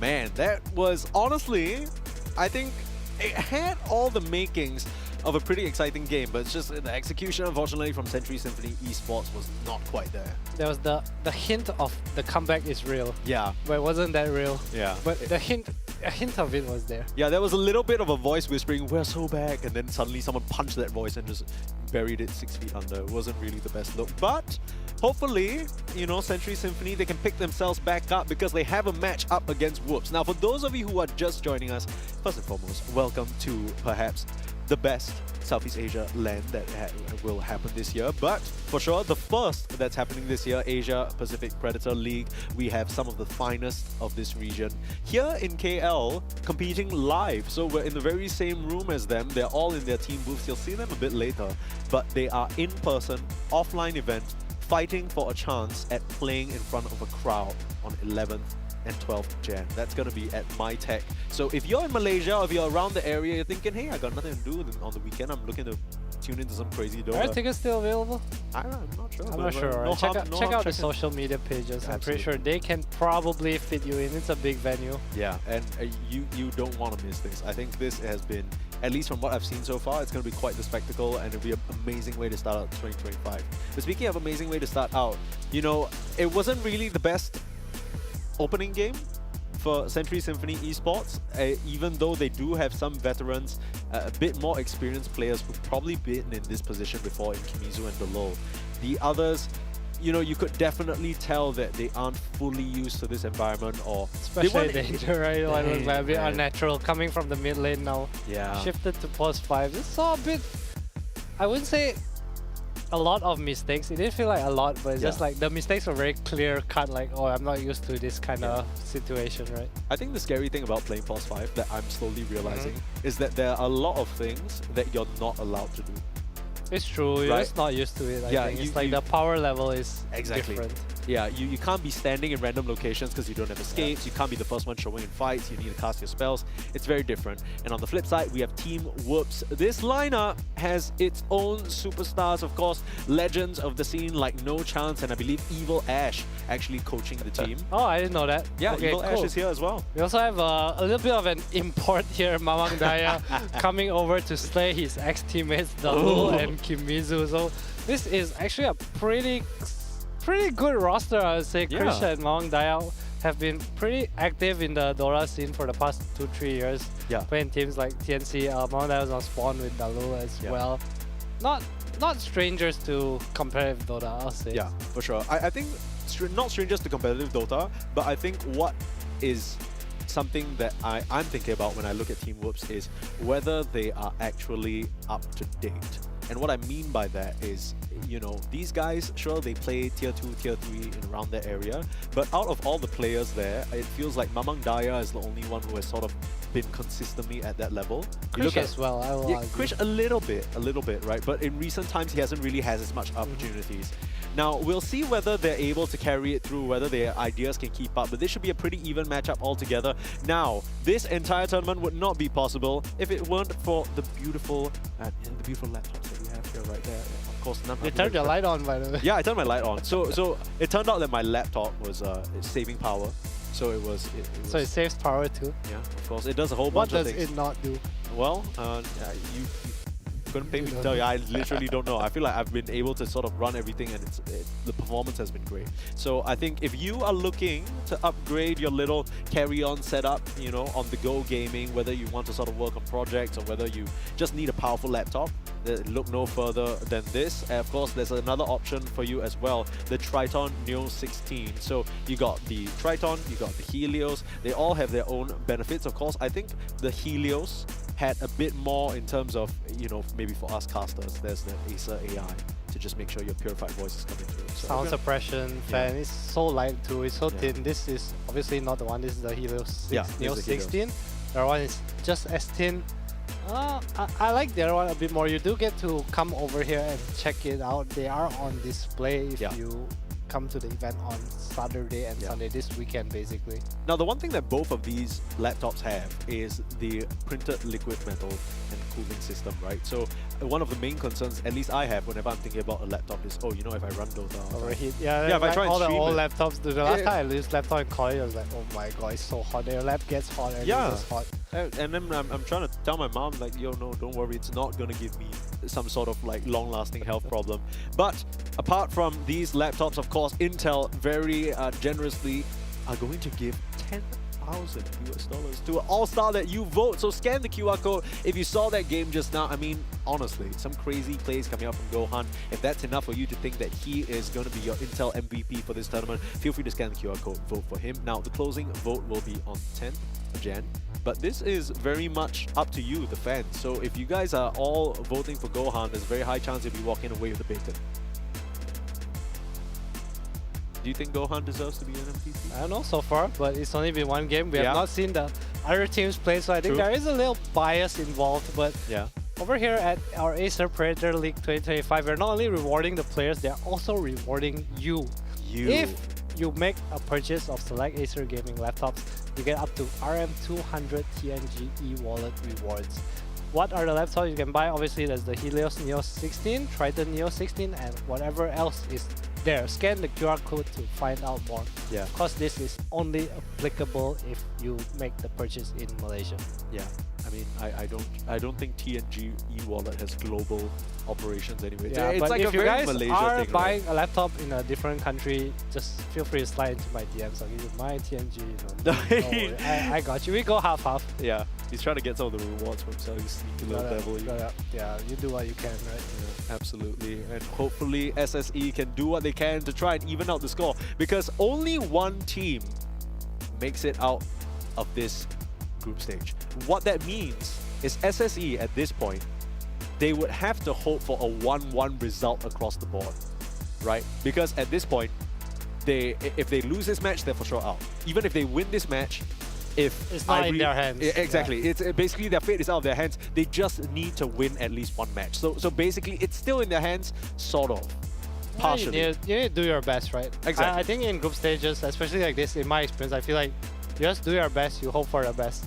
At the end of the day, it's practice, right? If you lose, you lose. It's like you say, it's out of your control. You know, you lost the first series, so you do what you can. Yeah, and like what we said, how often do you get chances to come to offline events and, you know, get this in-person practice? It's a very hard chance to come by.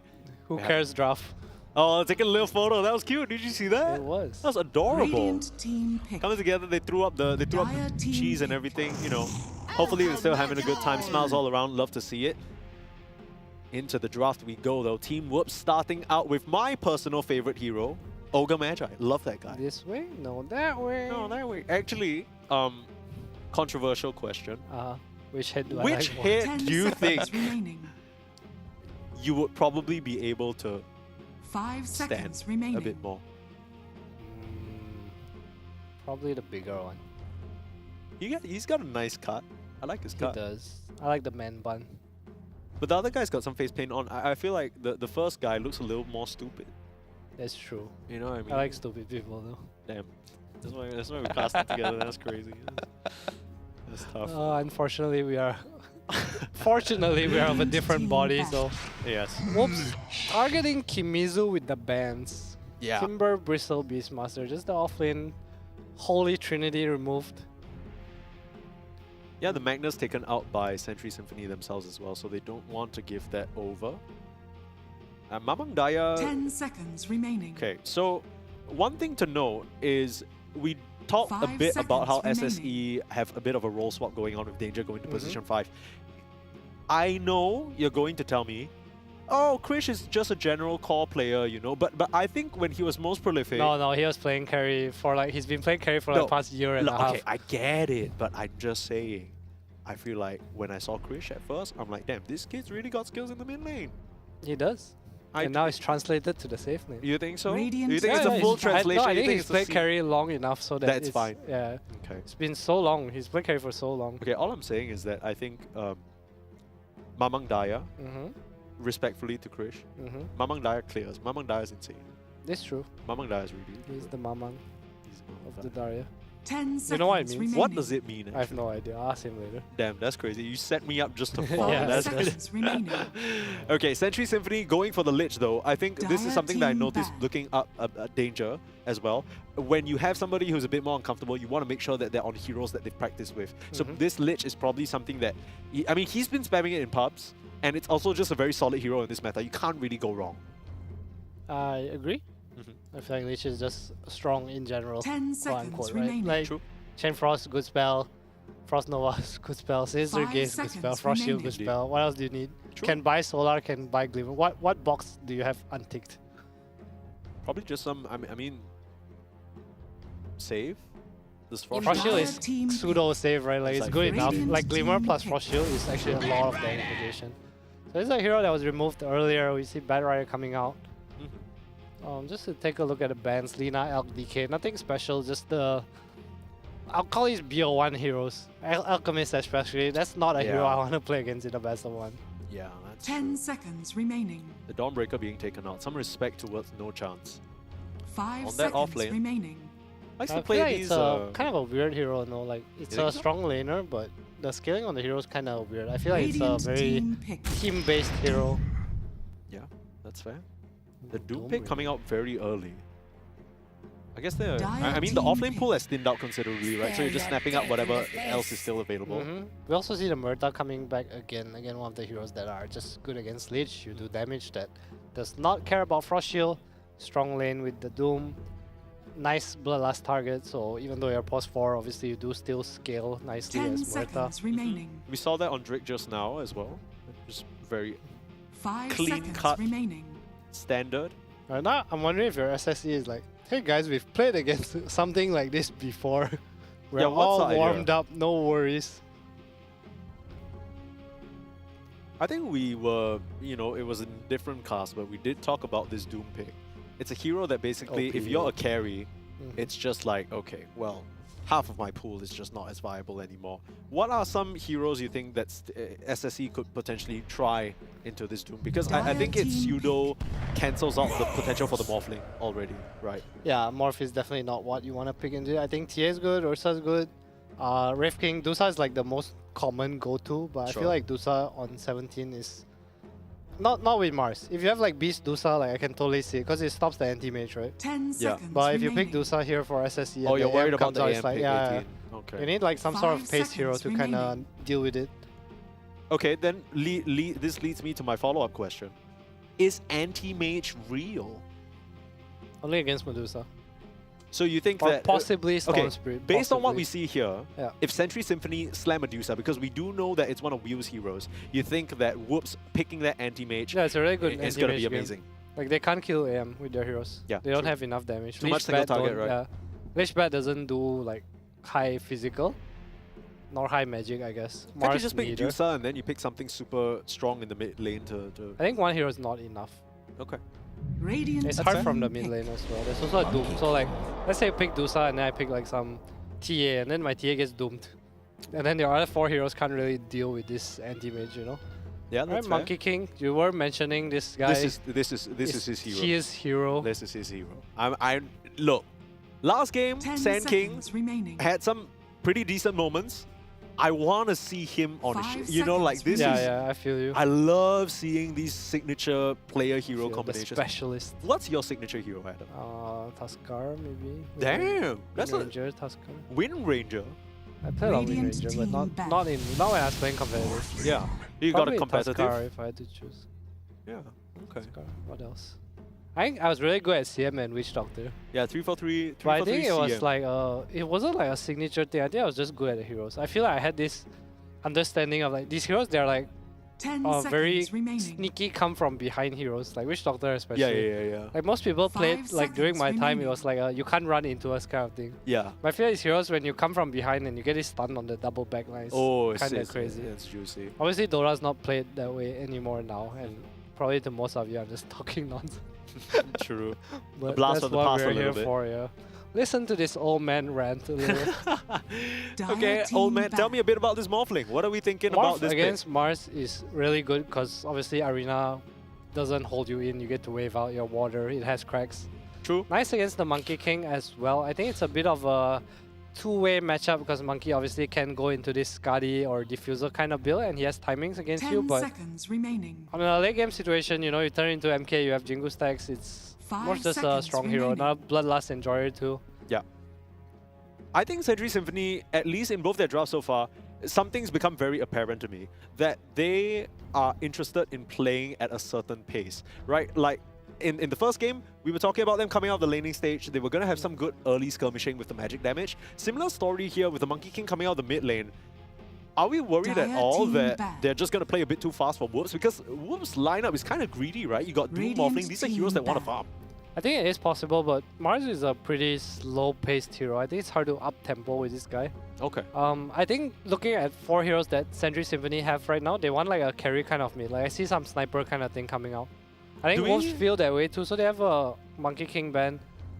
Do we I mean, not think that the 10 Monkey seconds King remaining. could be mid? Because Fufu Fear is the sort of The monkey quote-unquote player, right? specialist, I yeah. think 99% of seconds remaining. it's probably gonna be mid, right? Oh, okay, I get what Are you mean. you Okay, okay? okay. So I mean, there's two options. Either I don't know how much Ryu plays it, Mhm. but it's a decent matchup into the Doom, right? It's okay. I think Doom alright. Murder probably slaps you, but With the I'm Lich, not though. sure. Yeah. Yeah, I mean, I think the thing about Monkey safe lane is your shit level 1 and 2. Mhm. Like level 3 is when you're strong, and most heroes in the offlane they hit spikes at level 2. Yeah. Like if this Doom Infernal Blade, Scorch Earth, and Murder throws 2 spells on you, kind Yeah, of you basically like you're not armor- running out yeah, of that yeah, one. yeah. You don't lifesteal back from it, you know. But level 3, sure, you kind of own. Yeah, true. But I guess if Fufu is the Monkey player, they're probably looking at carries here. Yeah. What's good against Morph Doom? Dusa is obviously one of them, but it is gone. Yeah. Anti-Mage still looks kind of cool, but this hero's kind of... I think only Yatoro Ame would pick something like that. Radiant You know the team funniest pick. thing is literally yesterday, Dire Yatoro team came pick. back from retirement. Yeah. First game, Queen anti-mage. Yeah, he's been Literally. playing it. Like even during retirement, he's He playing just, Anti-Mage. just spamming It's not a anti-mage. horrible hero. It's just a bit more niche, I think. Yeah, I mean, if you're Yatoro, you can pick whatever the hell you want. That's Like, true. it doesn't even You matter. are the but, meta. Yeah, but unfortunately, Whew is not 10 Yatoro. Whew is seconds Whew, and remaining. a lot of his heroes have been banned out. We're looking at a 5 Queen of Pain seconds Morphling, remaining. so a lot of magic burst that can come through. Ember Spirit. So Choose your it's- hero. No, so the weird thing is, this is literally his second most signature hero. Okay. So they kind of did the bait and switch. They picked the Monkey King that he has 1,500 games on. Then they picked the hero that he has like around like 600 games on. This is the second most played. So feeling confident in the Ember Spirit into the Queen of Pain matchup. What do we think about that mid lane matchup? Okay, I'll say that I think the lane is okay for Ember, but I do hate Ember in this game specifically because of the Morphling. Okay. I feel like Doom is really good against Ember because you can get Purge Creep. Purge Creep is super high value this game. Leech Armor, Sticky, Jingu, Steering Chains, right? Yeah. That's 4 things. That's like, I get Purge Creep for sure. Yeah. Until I need stun maybe. I think Quap is still good against you. Like, it's not a bad matchup. I think Quap is really good against the supports that SSE has. Bat and Leech have almost no way of touching Queen. Even like Steering Chains into what Sinister Gaze, like you probably won't die. You do high burst damage, and Morph turning into Ember is just something that is very, very, very scary. Yeah, we talk about these morph targets from last game. Seems like there's no shortage of good ones this game as well. Players starting to lock in, get in their comfort positions on those beautiful Predator chairs that we have. As you can see, the full swanky setup, courtesy of Acer Predator. We're getting ready to get into the game here. Just some early discussions, at least on the side of Century Symphony Esports, hopefully trying to turn their fate around. Remember, they need to. They basically need to win this game. Right? It's basically do or die. And even after you do it, it's not up to you whether you die or You not. still just might die. Yeah, you still might just end up dying. But it's good to see that they're smiling. You know, I think that's what's important. At the very end of the day, this is an event to be enjoyed, right? It's competitive Dota being played. You get to fly down to KL. You know, enjoy the vibes. Yeah, it could be in a country with worse food. True. That's one Actually, thing I like it's very about it, likely that you would be in a country with worse food. It's true. Malaysia clears, right? From what Malaysia clears, I agree. Top 5. Yeah. Top 5 I've been to. Yeah, and then you're like, yeah, Malaysia clears. The thing Sneeze, about what do you want to eat? Let's eat burgers. That's true. And yeah, I understand that. I'm a little Western boy. Okay. Got a little bit I of ain't that. about that rice life. That's crazy. It is crazy. Everyone judges me. No, that rightfully so. You deserve it. Yeah, I'm sure more if of we a do, bread person. okay, bread is fine. But if we told all Burgers these are players, bread. sorry, Burger's basically a sandwich. yeah, no, all I'm saying is that, like, you know, if you told any of these players, APAC, you know, like, yeah, you know, screw the rice. The back in Fnatic, when we traveled to like Moshi and Ohio, were like, need rice only. Like, Yeah. it has to be rice. Like, it's part of the meal. Yeah. Which I totally get. I feel like I have so many friends here that are like exactly the same, but I'm just not like that. You just build different. That's what I wanted to say, but I feel like it's like It lies within, lah. It lies within, lah, fellas. within. We And have my a bit mom. of a situation here. As you can see, the admins working hard on getting the game back up. I'm gonna take a look at these lineups while we wait, though. Just a quick check in. I mean, we've seen the heroes, and we've seen Century Symphony play. Hasn't really been top-notch execution-wise. Talk to me about this Whoops lineup, though, because, you know, how are we? Have they played together for a long JY time? is a local player. Yeah, I know JY's. JY is from here. HBK has been in the scene for quite a while. He's super young, isn't he? He is. He's been on and off. I think post 4 and 5. Okay, so I used to meet like No Chance and all in pubs a lot. Yeah. And they are like always duo queuing. He always plays with HBK. Okay. Krish not so much. Obviously, Krish is like way higher rank. Sure. No Chance was like rank 500. When I was like rank 800-ish. Yeah. So it's like we do like bump into each other a lot. Like we still talk sometimes. You and No Chance, you mean? Yeah. Okay. Because it's rare that I meet pro players because of my MMR is like not high, right? Yeah. So pro players are like super high. So like if I get someone that I know, like, hey, long time no see. Yeah, So yeah, it's yeah. nice to just play with friends too. Especially in solo queue, it's like, oh my god, finally a human. True. Yeah, I mean, and I think that's gonna be quite no DD. What is that about? No double down. Come on, man.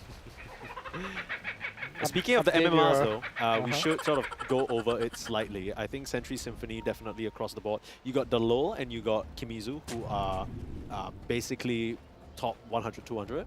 I think, for sure. yeah, top 100. And I believe it's Krish who's the highest ranked, along with JY on the side of Whoops. HBK and No Chance, they're around the 10k mark. Oh, hold on. Let's see a little battle here. Both teams breaking smokes on the post force. Who is the better level 1? I mean, surely it has to be Century Symphony because your Ogre is still learning curving it up. Yes, they also have Morphling. Yeah. So pretty non-existent 30 hero in the seconds level to 1. battle. Griever laughter spam, love to hear it. Yeah, does everyone that have no originality? Everyone just using Griever. But it's the best one. It's true. What, you want happy penguin noises? I'm not a mainstream kind of guy. Okay. I used to watch Lucifer, and then people started watching like, oh, it's so good. I just stopped watching. I just never You finished just want to the be story. cool. You just It's trying to cool. be But you know cool what's kid. cool? Yeah, I know what's cool. The Predator Helios True. Neo 16. Yeah, this is one of the cases where even if you The battle got the Predator Neo, begins. like Helios Neo 16, and everybody else got it, you'd be like, you know what, understandable. You know what I mean? Because it's just such a powerful laptop. It's true. It's just the best. It's like, what's a good example? Dude, my mind just farted. Help. Yeah, you see, if you have an Intel Core i9 processor, Yeah, we'll this just would be able to- never happen. This is embarrassing. It's true. My voice will also sound better because they have a purified voice system, Yeah, literally. noise suppression. Yeah, if you're mad at how 2-year Adam sounds right now, warranty. buy him this laptop. That's right, guys. Please, for the love of God, free us. Yeah, so you guys think this is for sponsors? The whole purpose of me talking about this, actually I made Mike do it. I just need a laptop, guys. Hit me up. Yeah, he's just here for the goods. He's actually in a negotiation right now with Acer about how they should fund him a new laptop. I mean, that's not the only laptop that there is as well, right? I think later on we'll probably see a bit more about some of the other amazing products that Predator has. Kicking off the laning stage though, this is the matchup that we talked about. Last pick for Fufufia again, and it's basically a Siggy, right? For him, this is something that he should be comfortable on, although immediately suffering a little bit to the Queen of Pain. Range versus melee, never going to be fun. I don't think this is like a great matchup. They probably just wanted a hero that can like run around and play tempo with Monkey King. Something to kind of push out lanes too, because they do lack a lot of wave clear. Especially against the Doom, right? Like the Mars and Monkey just kind of die to Doom. Yeah. We were talking a bit about the MMRs just now, right? And Mamang Daya and Krish definitely top of that board. Fufufia though, you know, I think you mentioned a little bit about seeing his name around. I haven't as much, but I've I heard did of the name, but I've not seen him. I guess most of them probably just play under different alliances, right? Because perhaps. they Yeah. are, I see them less in officials, but like I don't know who they are, kind of. Right, right. I mean, for him, he's kind of around top 500, sitting around the 400, rank 400 mark. So definitely someone who has the skills to pay the bills, but whether he can take the heat to Mamang Daya is another question. Ooh, that's a boundless without you. It's gonna stay low for quite a while now on Wheel. How do you pronounce it? Wheel. Wheel? It sounds so natural. This is literally a 3-letter word, Adam. It's true, it's hard. Wheel. It's also the internet. Oh, what a dodge. Nice. Still your Monkey King not hitting creeps, no chance. Pretty much free farming up here. 11 CS to the 5 of the Monkey King. You're like, getting a nice pull there. Half pulls are the best. Yeah, The best support players do half pulls. You just full pulled though. No, he pulled 3, 2 into the melee creep. That's not a half, Adam. We were doing basic. Alright, if there's 5 and you pull 3, it's half. What do you want him to do? Pull 2.5 creeps. Okay, yeah, fine. If he could get it low If somehow. you don't pull the full wave and let some of it go, it's counted as a half pull. No, it could be. It could Go also bot just lane. be the old Hold lich. Ogre, little fatty, Okay. gets through the trees somehow. That would not happen in real life. I know, because usually I'm the one going through. Danger gonna go down, a bit of a double kill for No Chance in the top lane. Very good showing from this Doom so far. And this is exactly what you said, Mr. Professional Analyst, former coach, former pro player, Adam343 Dota. You said, and They I have quote, no chance. you said that this monkey only has the power spike at level 3. They got the power spike on the Doom and the Moyathar and they just shot him down. Yeah, if he doesn't have the... If he gets a push creep now, the lane's just kind of doomed.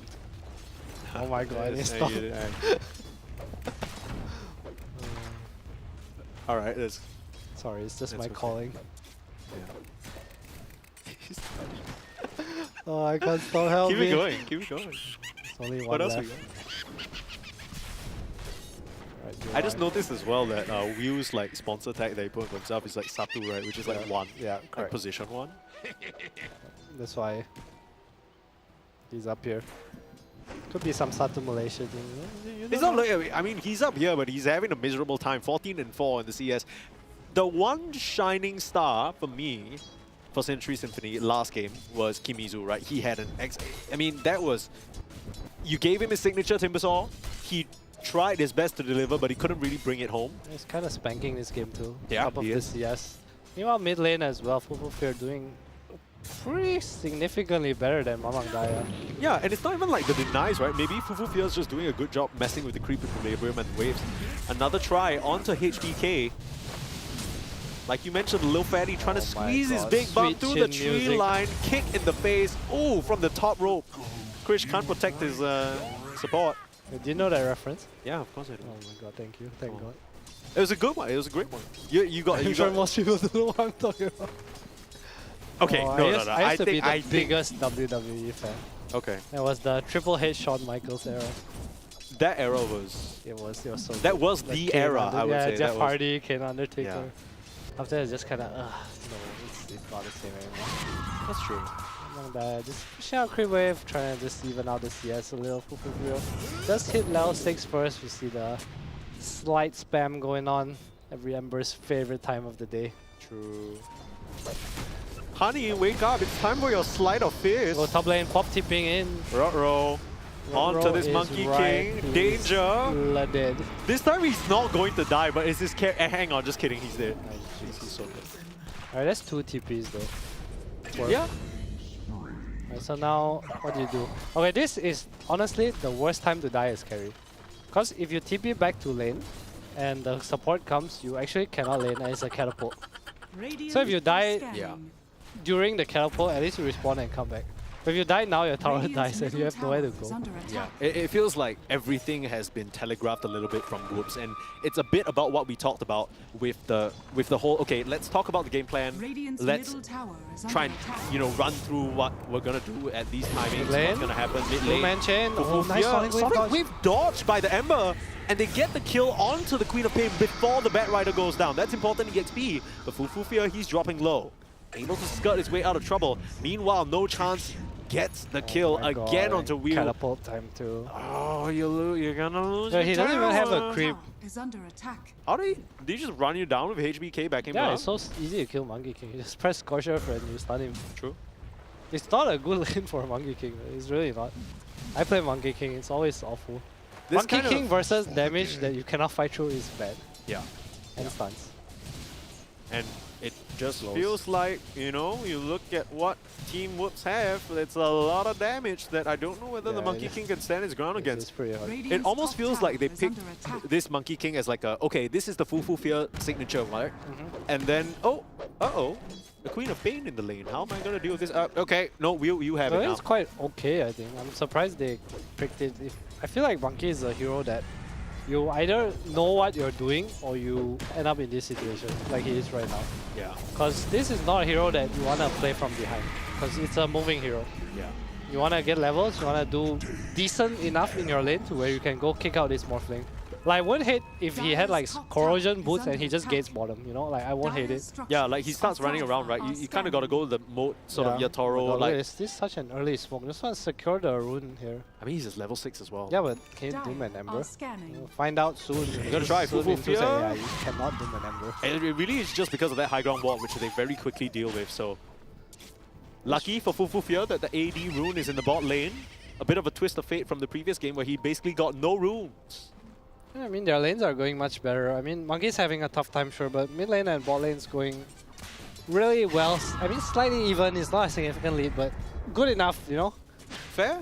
See how this game goes for them. I am worried of the lack of damage they have, though. I feel like they will run into a wall at some point, especially with the net worth on Monkey King. For Sentry Symphony? Yeah, like Chain Frost has to bounce, otherwise they don't have damage. It's what it looks like to me. That's fair. The Chain Frost provider is currently under a lot of threat. Now, if they can kill this Doom, that will be a huge kill. Nice setup, bringing the numbers, and they get the job done. Last hit on Fufu Fear as well. That's they about as get good as you can joy. get, and you get the double. Nice response, and this is a bit of a different story from how it was previous game, where it felt a bit more desperate. That felt a lot better. Yeah, it did. It's nice to help this Monkey King lane top as well. I think that's a big goal to have. When you play as carries that want to stand in lane, you kind of need to enable them to do that, So how do you do that? Obviously, you come here, you kill his Doom. Now we'll see where No Chance chooses to go. Has the Doom, can't really TP up top if Ember is not on the map. I like to see Symphony Esports make a move for this Doom again. There's a catapult in 30 seconds. Just come find this Doom again. Help your monkey get back into the game. Can't really kick out his Morphling. You don't think they can try for a kill on Krish at all? It's not possible? I think I can try, but it's like not worth the effort. I'd rather they secure the Monkey King. That's fair. And what do you reckon the build is this game? I feel like a lot of Monkey Kings have to try and default to Battle Fury just to get that farm up, but I don't know whether you can afford to do that. I think he needs Maelstrom. I think he has Diffusal queued up. I like the idea, but look at his heroes. It's not like he's playing with some Bristleback or Huge something. Sonic Wave cutting through the lull. A smoke up from the position 4 and 5 of Century Symphony to try and help secure the rune. They get the rune, but they lose the Bat Rider. Worth. True. Worth, honestly. You think so? Yeah, use wave 2, so now you can move top with the catapult. You know, Bat Rider's out right now. Catapult still exists. Let's go to your team. Take the fight that you want. No Chance is the most farmed. Would really like to see them kick him off. Because if you look at the map, Ryu's been jungling for the past minute or so. He just needs assistance up here. You know, Quap's low on mana, no resource, no rune, Sonic Wave used. Meanwhile, Krish just kind of bullying in the bot lane now. This is... Oh. TP's in. Krish is low on the mana. Kill? I don't What am I looking at? Is he... I mean, the animations got me a little confused, but he had a full bond. Waveforms back to safety. Still has the second Lotus to work with. Will even pin Kimizu and threaten that life. Krish is completely fine. Yeah, meanwhile, No Chance just one-on-one dominating the top lane. Kicks Ryu out to the jungle again. I really don't like the direction this game is going for Century Symphony Esports. My god, Twister. It kind of feels like they're falling into that same trap, and a pattern is starting to emerge, right? Every time we watch Century Symphony, when they are reacting, when they're desperate, when they are just kind of TPing out desperation, it looks so rough. But when they're the ones making the moves, which feels like it's few and far between, they actually have a lot of potential. Like, you know, you're looking at this Ember, he's had a great game so far, top of the net worth for his team. You want a bit more action from Fufu Fear in the mid lane, but it's just not happening right now. It does. J.Y. wants to set up on view here. If he goes for range creep, no, he won't. Discipline. Yeah, he's going for Maelstrom. I like this a lot more. He had the Diffusal queued up, but I think he realizes that he is the only carry for his team. He has Mars, Ember. Sure, they're good heroes at fighting small skirmishes, but he needs to ultimately carry this guy. I wouldn't even hate if he went for like some Battle Fury. Yeah. It just is that desperation. SNY Battle Fury. Scotty, Daedalus kinda good. JY pulled in, hasn't pierced the veil though. They will use the lasso for him and actually give that kill over to Wyu. No, they don't even manage to do that. Firefly burns up the poor Muerta. But honestly, for a 4-man sort of rotation over, that was a smoke broken as well. The fact that No Chance walks away safely is fine with them. Yeah, not too bad. I like to see them still come back up here, kick Doom out, block the big cam. I feel like they can't kick Morph out, so they need to kick top side out. Like, it can't be both sides being shoved in by Whoops. It's just way too favorable for them. Yeah, I also feel like this Mars has not moved at all, right? This is a hero, right? It's like a slow pace. You get 2 bracers, Soul Ring, you sit there until Blink Dagger. Maybe if you have more damage on your team, like you can people can kill with you, right? Is it not enough to bring like maybe the Ember and the Lich, you reckon? Like, not like against Morphling, maybe against some like Draw Ranger. No, I'm thinking what if he goes up to the top lane to try and kick the Doom out like you were saying? That works too, but his Doom has phase drums. Can you really like get him? It's such a... He's too fast. It's not a 100% play, you know? Yeah, I get what you mean. You could just end up there and waste your time, right? It's true, and then you have Dagger dragged out. It's just not efficient. So next timing is just the easy way to play Dota. Next timing is gonna be this Kimizu Dagger, you reckon, and then they're gonna start making moves happen on the map. Is that what they would? Yeah, I feel like they really have to. I think No Chance being up here is too much. I say that, but he will move out of the lane. Probably has a Dagger now. I didn't see what he bought. 7k net worth. Okay, oh my god, it's We saw the phase drums just now, but with the Devil's Bargain, you never know what items to do. Yeah, it's true. Yeah, do you play Doom? I try to, but I always feel like it's so much pressure. To play Doom? Yeah. Okay. Do you not? No. Later in the game when they get Lincolns and That's stuff. a cheating hero. I think Doom sucks to play when you lose your lane, and when you win your lane, it's the best hero. Yeah, so he did go for the blink, and has the Purge Creep, my man. He knows what's up. Yeah. You're just untouchable. Like, other than being Arena, you actually cannot die. And Scorched Earth with phase drums is actually like you zooming, you know, you're zooming for real. It's actually nothing that catches you. Yeah. Radiant's Kind of have to bottom hope the tower chain is stun under you and hold you in attack. place with maybe searing chains and like the Yeah, but then lich. you have Purge Creep, right? You just walk away. Like, oh, chains, I'm out. Lasso, maybe? If you can reach him, Yeah. Flame Break back, maybe. The Lul still very far away from the Blink Dagger. But you know what's not far away? What The is it? Predator Triton Neo 16 that we have right in front of us right now. Beautiful, beautiful laptop. Indeed. Sponsored by Acer Predator. Of course. Using the Intel Core Ultra H processors, latest NV RTX 40 series GPU. Dire's bottom And tower also under just attack. carrying us through his cast, honestly. Yeah, It's that's true. too hard to remember what's on Dire's all bottom these tower laptops. has fallen. Nah, I mean, specifically, if you're wondering what the difference is between the Triton and the Helios that we keep talking about, I think the Triton is definitely thinner and lighter, right? And I think it also has the latest NV RTX 40 series GPUs. So Which one do you like more? Dire's bottom tower I think just is by under virtue of attack. having the Helios Neo in front of me, I feel like I'm contractually obligated to say the Helios Neo. Debated. You know what I mean?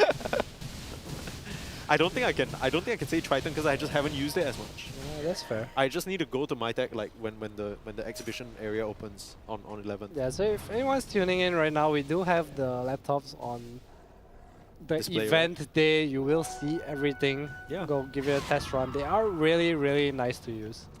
Agree. I, for one, have not used the laptop since high school, and boy, things have changed. Among Daya zapping down Kimizu, finding him in the river. I hear a lasso. Okay, well, it's just HBK.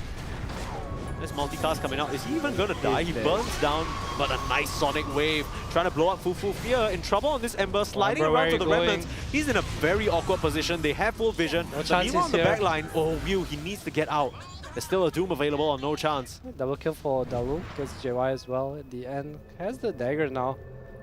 Okay, and a clean Radiant's TP out. top tower is under I mean, attack. Two supports for a core, but I still feel like it's favor Sentry Symphony for just because the cores on their cores are doing so well and they're so high in net worth. Like every time their cores survive fights, it feels like the support devs don't even matter. Yeah, that's what I'm thinking.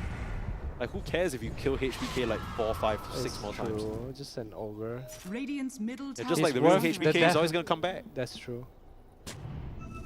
Wait, that's what it means? No, as in, it's I'm just saying. Heartbreaker Kid. Yeah, I know, but like I feel like HBK has had multiple Retired, yeah, retire, come back, Uh, retire, comes back. Appropriate name for a Dota player. True.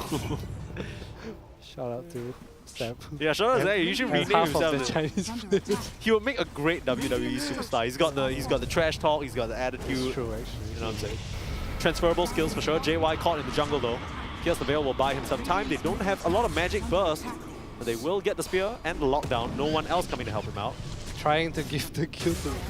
No, I'm just waiting for Pierce the Veil to end.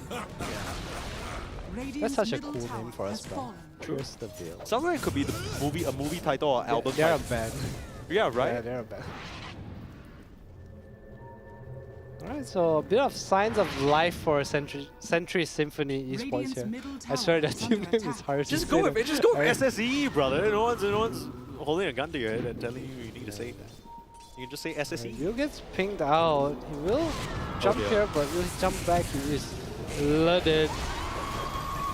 It's a valiant attempt to try and set up the Wukong's command. Dire are Okay, scanning. maybe valiant is the wrong word here. Was an Maybe attempt. It was. Period. It was an attempt. Dude, how is Mount Daya so rich?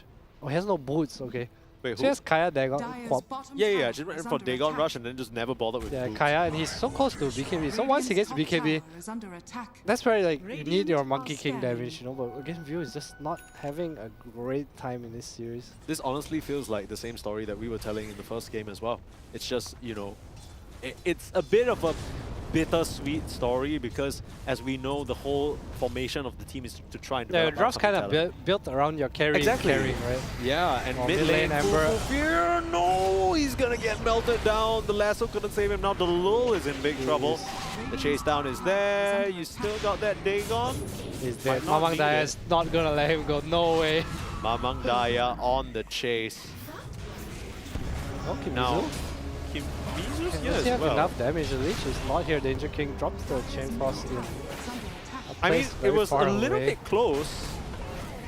Kimizu might just be dead. Yeah. This is a Possibly massacre. dead. Again, just one death turns into 4 for absolutely no reasons. The SSE trend. I mean, it's good to have a problem like this, right? It's like, hey guys, if we fix this, we'll be good, Dire's middle tower right? has fallen. Unfortunately, they do need to kind of iron it out before this game ends, because looking like they might be 0-2 in the groups. Dire's middle tower is Or at least under that's the attack. direction it's heading in right now. Certainly Radiant's bottom looking tower that is under way. attack.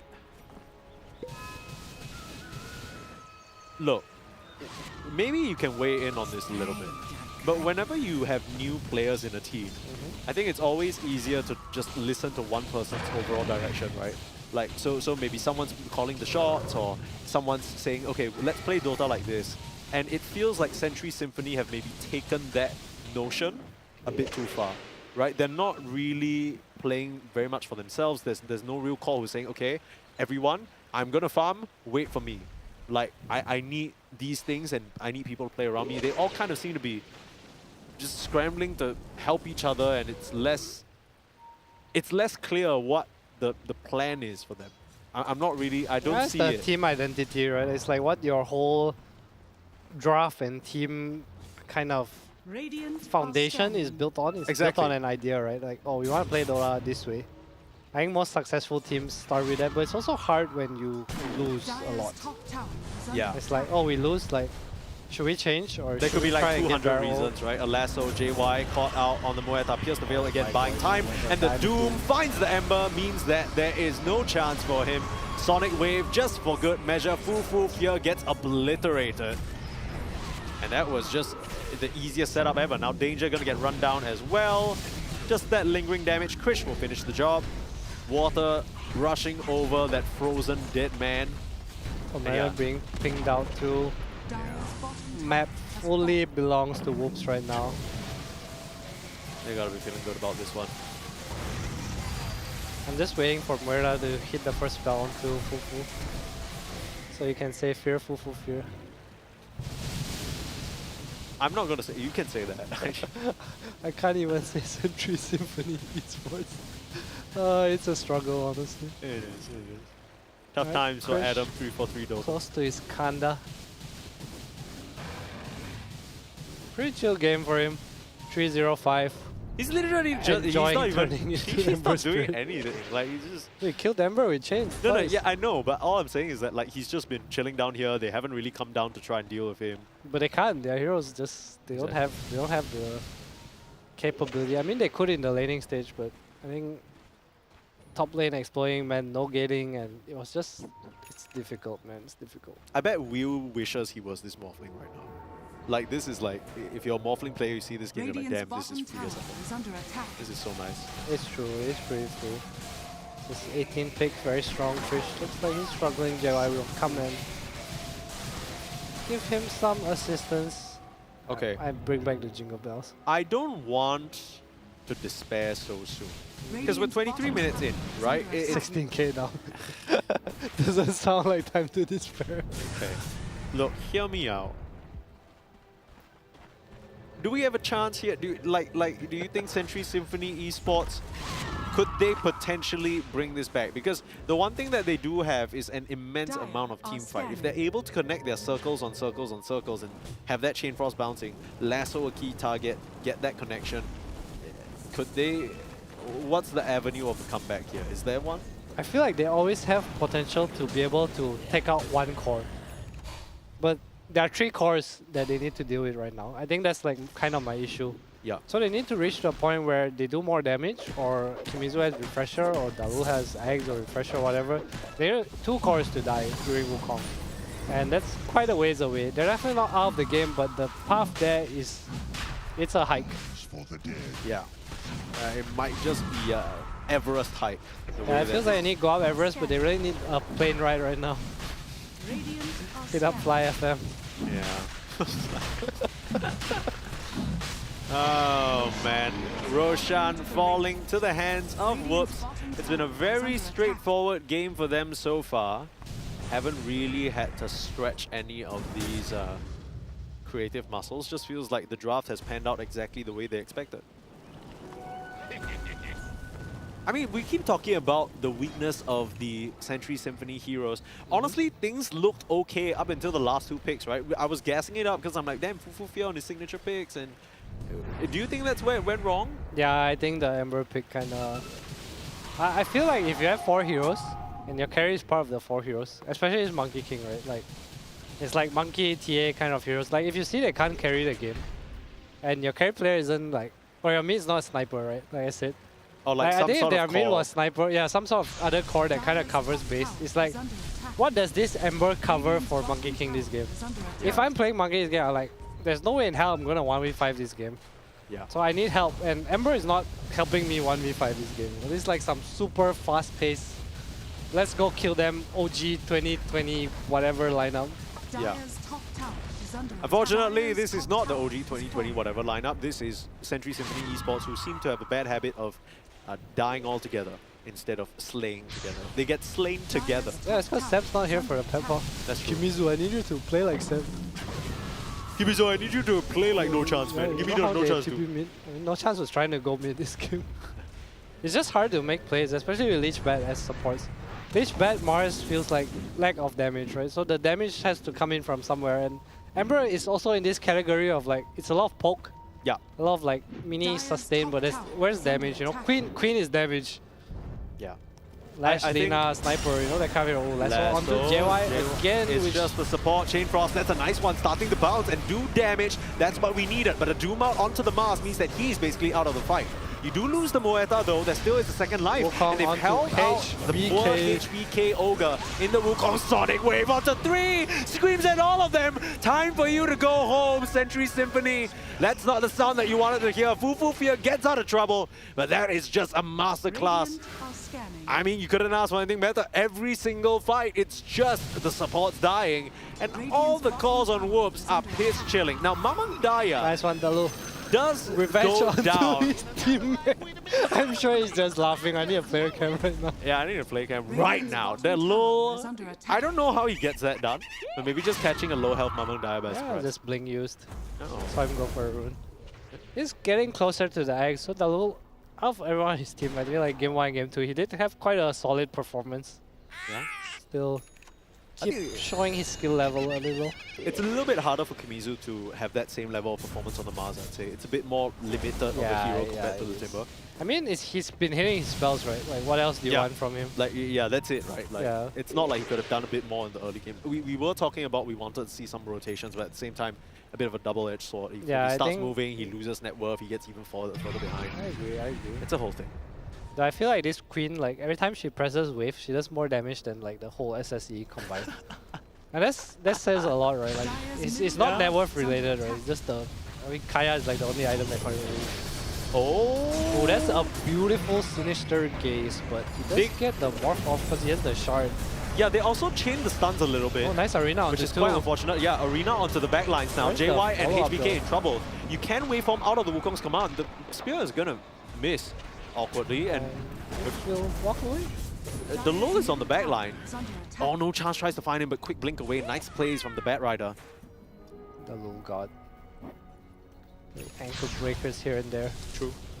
I don't even know whether he can deliver them out of this tough situation. Even if he gets eggs and he gets full on 2. When Arena came up just now, Wukong was on cooldown. I'm not sure if Monkey King has shard, so it's kind of hard to position. Yeah. He has the Mjolnir, he's pretty far behind, so I assume he doesn't have shard. Going for BKB next. I think they do have ways to come back into this game. Sure, it's not an easy journey, and it'll probably require some mistakes from Whoops, but they do need some help coming back. Yeah. I mean, I think most of the time when I make a major purchase, I'm kind of down on the, you know, like... You need help? Yeah, I do need help. In fact, I need help specifically in the form of 200 ringgit as an e-wallet reward to my TNG e-wallet, which you can get if you purchase selected Acer Predator laptops, but oh, the Lul gets found out here. He's gonna need some help. The pinks come out. Yeah, I mean, it's nice to see that these guys are probably just having a laugh. Fufu Fear, he's also part of the same sort of scene and region as these two, so they probably know each other pretty well. They are. Everyone's pretty chill. Doom onto... Fufu Fear is dead on my screen. He's dead on everyone else's screen too. No chance though. Will he get out? Can they stop the Blink Dagger? No, he cannot. Zoom, zoom. Danger King in trouble. Comes back in. Has Chain Frost? no chance. Okay. Oh my god, you just cannot get a single kill. It's so sad. Dire's top tower has fallen. I mean, this was supposed to be a bait, but them ending up losing no chance. I don't think that was part of the BKB plan. completed from Monkey King. Not too bad. Yeah. I would really like to see the shard on him now. I think it's just easier to set up Wukong. I mean, the trouble with this Monkey King is it feels like he needs like 5 items, right? It's true. I don't know if Shadow Blade's the item though. He has that queued up neck open. Meanwhile, Hang on. Krish, objective gamer. Hang on. How did... We didn't even pay attention to him for a minute and he's just taken the lane of Rex all by himself. Lasso out, pulling back in. The Queen of Pain, Mamang Daya, in trouble, but has the BKB able to get out. Turns around for a Sonic Wave, blinks back out to safety, and gets the Bat Rider while she's at it.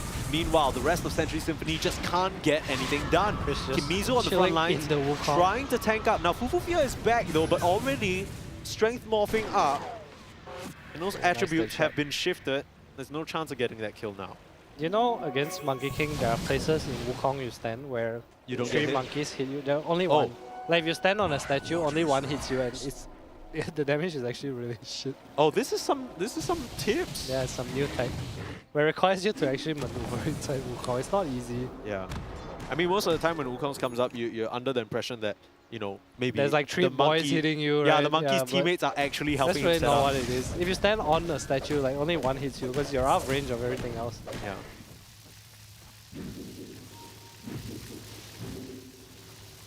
Real. Jumping through the trees. A little bit of Tarzan here. Fights look still hard for SSE to kind of burst down anyone. They need like a solid chain stun. He switched it up though. He's not going the Shadow Blade anymore. He has the Scarred EQ, which I agree with a lot. Yeah, I like that. I wouldn't mind Daedalus as well. I feel Link like catch out. Mamang Daya has the BK. BKB but can't pop it in time. There's no chance trying to bail him out. They lasso the Queen of Pain and looks like they'll be able to get the kill. They No find chance, he's one, in trouble looking at too. another, no chance. Turn around with Oh my the Doom god, is onto this the the way lich. back, baby? Okay, this could be the JK, Krish comeback. is here. Alright, Krish is here, but can they get or no? No. Krish No. is, No. Krish is bucket mono right now. Monster mode. Okay, Arena he's in. not even gonna help him. Kimizu is in Blink trouble. out.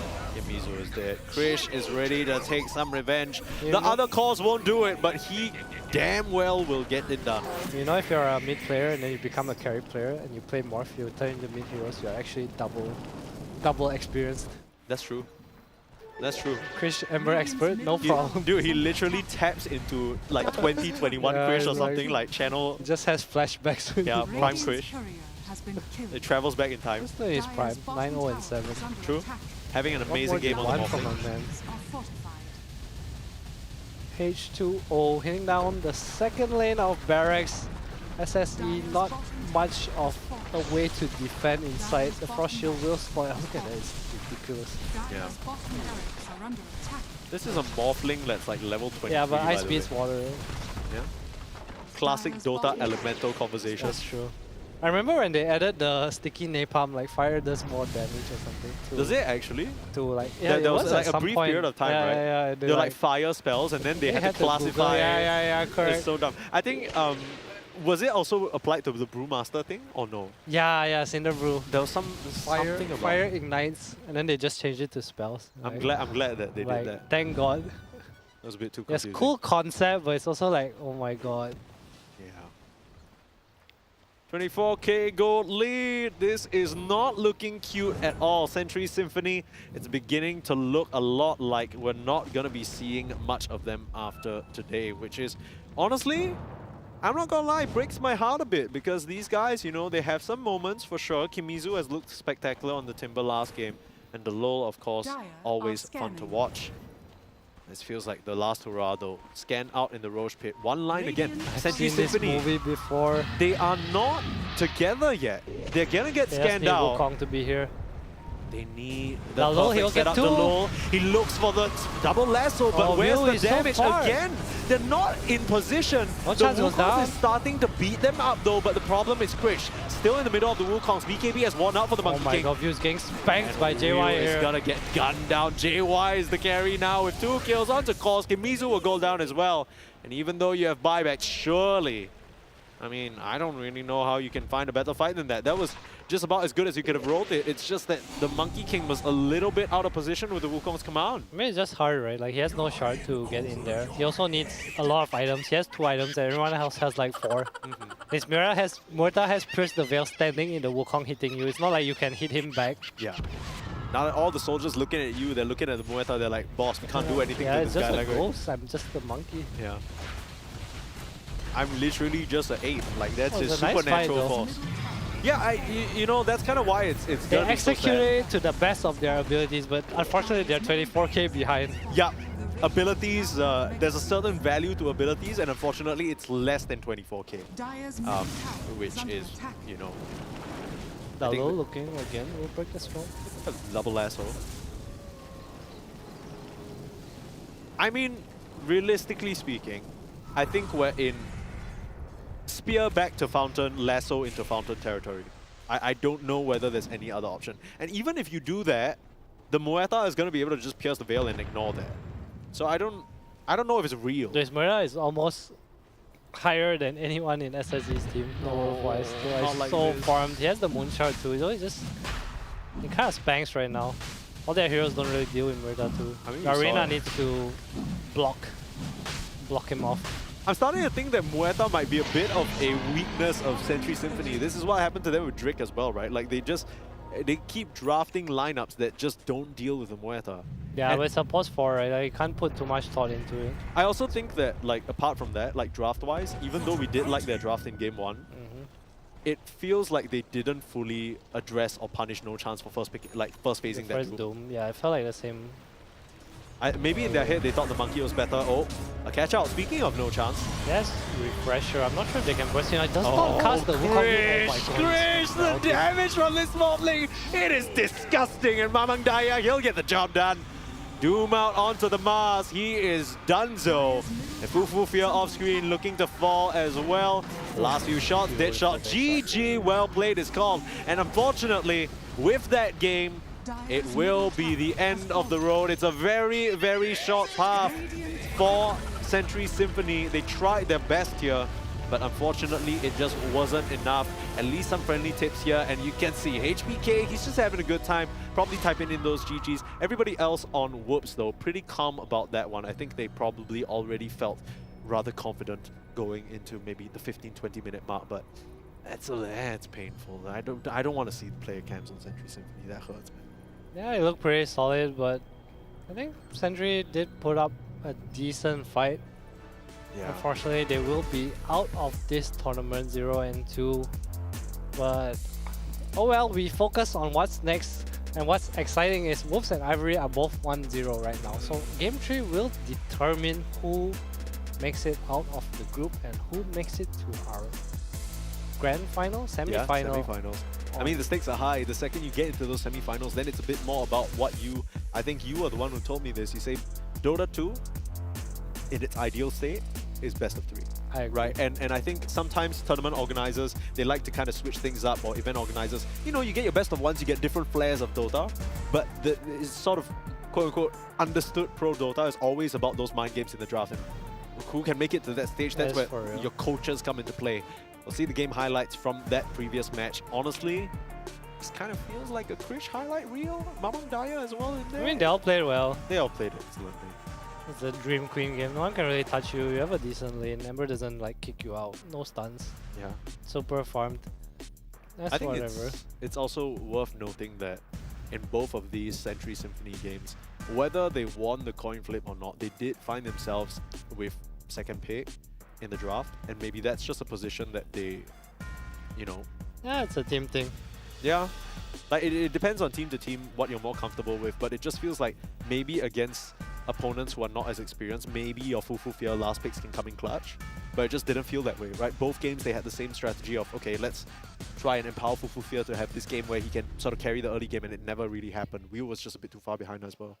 Yeah, I think Wolves just looked like the better team overall in this series. Not so much of team play. We did see like a lot of failed smokes, especially from No Chance and JY walking towards the mid lane. Yeah. The first one obviously because of the ward and the rune spawning bottom. Second one, this was like the only real fight that looked real from SSE, where they got everything together. But Yeah. They needed to replicate it quite a lot more and before they reach this point of this game, but Yeah, I think this fight needed to happen probably before the Gold League got to 10k. Yeah, and the Gold League got to 10k, if I'm remembering correctly, probably at the 12 or 13 minute mark. yeah, it was pretty early on. Yeah, it's That's just tough. DOTA right now, laning phase. You're also playing against Doom, like these GPM heroes with like nothing to move on your Yeah. own team.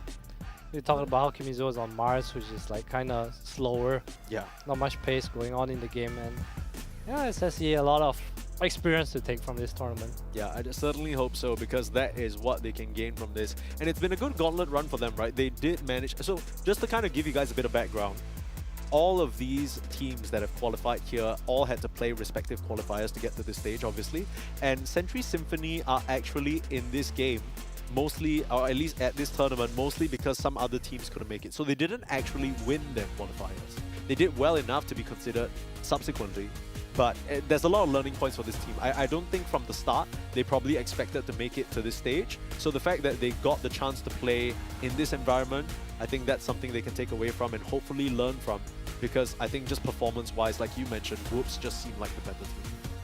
Yeah, I mean, it's a tough group. I think SSE is a bit more Untested? untested. Yeah, that's the right word. They haven't gone through the we are like this is our team play, you know, let's Yeah. do what it is. It seems to be more trial-ish. Well, they did have the roster swap like very recently, right? Yeah.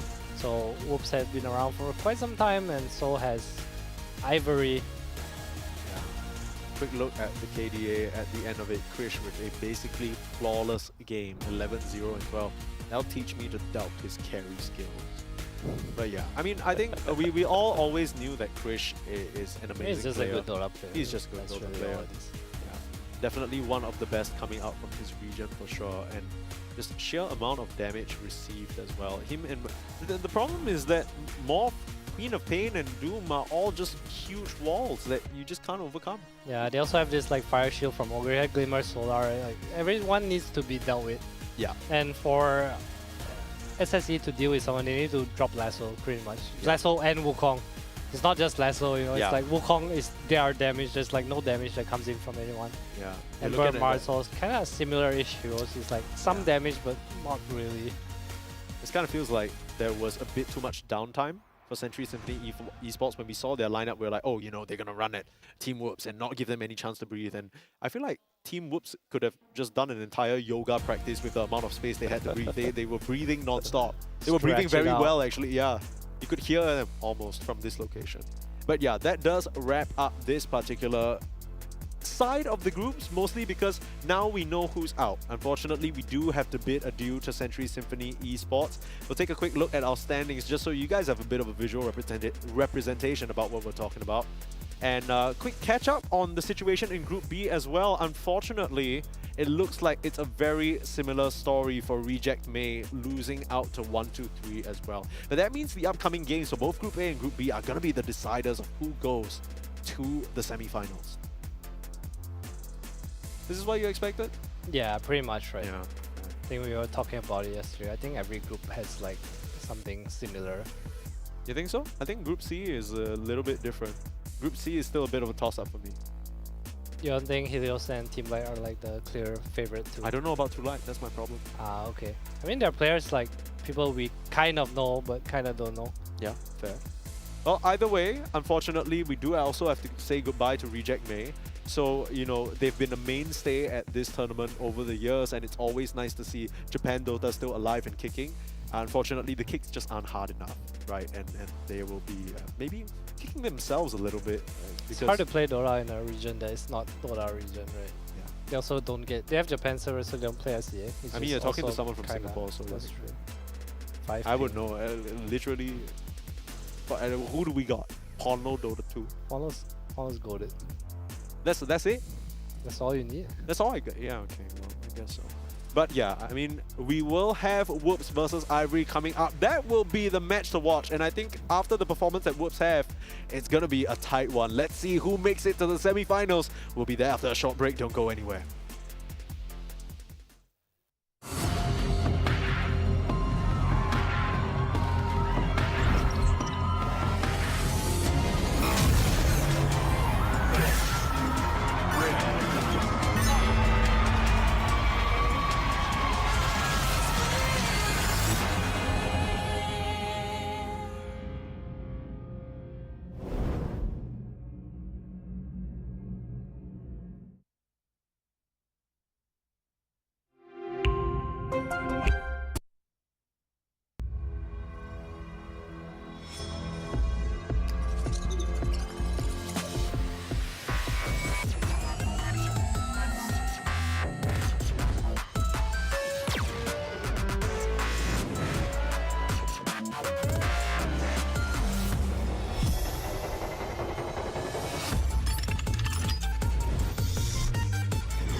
and gentlemen, welcome to the Grand Finals.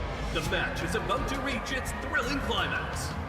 The final showdown features two opponents who have been close friends and gaming buddies since childhood. But only one can claim the ultimate glory. Zero! Who will emerge victorious in the end?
EH958, runway 14 right. Gentlemen, EH958, having crew proceed for landing.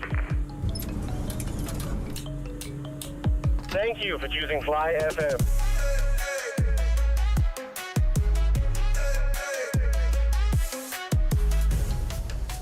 Mat. Kita dah lambat ni, Mat. You need to speak English now. Bro, we're late, bro. It's okay, let's go. It's Ian and Hanif on the fly breakfast.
Real chips, real fun!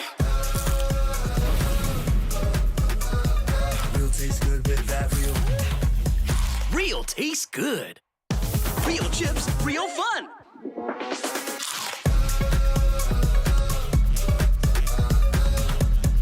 Real tastes good.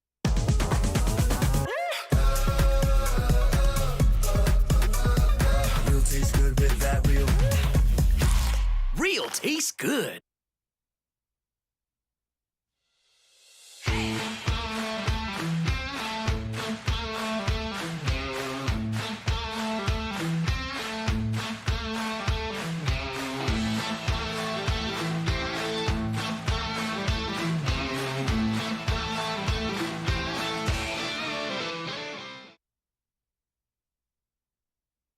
Ladies and gentlemen, welcome to the Who Am I Challenge Finals. Now, if you did miss out on our first two episodes, we had our 4 challenges battling out to make their way to the finals, and here we are. Allow me to introduce Mr. Ikuto, and we also have Sir Cloud. Hello, everybody.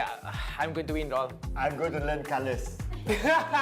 Hey, I heard someone teach you about colors previous episode. Yeah! If you missed out on all that action, be sure to check out our previous episodes to get to know more. But of course, we're joining together with SirCloud and Ikuto. And if you guys don't know this, one of them will be crowned the winner, where they, together with a number of their fans, will be winning themselves some pro tickets to the upcoming Predator League APAC 2025. Whoever the loser may be will still be winning them a number of tickets, but it's going to be the elite tickets instead to the Predator League APAC 2025. Cloud, Ikuto, are you ready?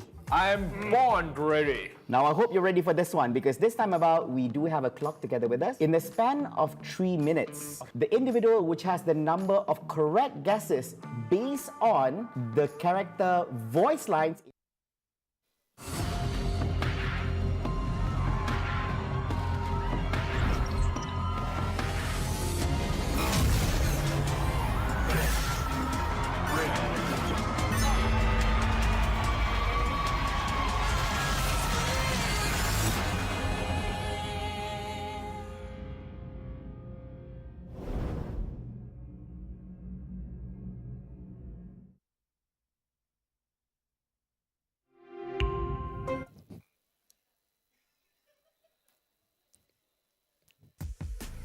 The painful thing about best of one group stages is we gotta say goodbye so quick, just like that. Bam! 2 teams gone. Reject May from Group B, and unfortunately a goodbye to Century Symphony Esports. Permasneeze and Adam here bringing you the action. We're still on Group A, and we still need to decide who else to say goodbye to, because now we have elimination. Now we have the final match of Group A. It's Ivory versus SSE, and we'll see who actually makes it to the semifinals. So on the bright side, if we say goodbye to one team first, then the game tree is like hype, you know? Yeah, that's true. So that's true. Worth the sacrifice, unfortunately. Sorry, Century Symphony. But we do have a very important series coming up next between Whoops and Ivory. Absolutely. Winner will be the one that proceeds to the main event on the weekend, this Saturday and Sunday 11 and 12, right here at MeTech.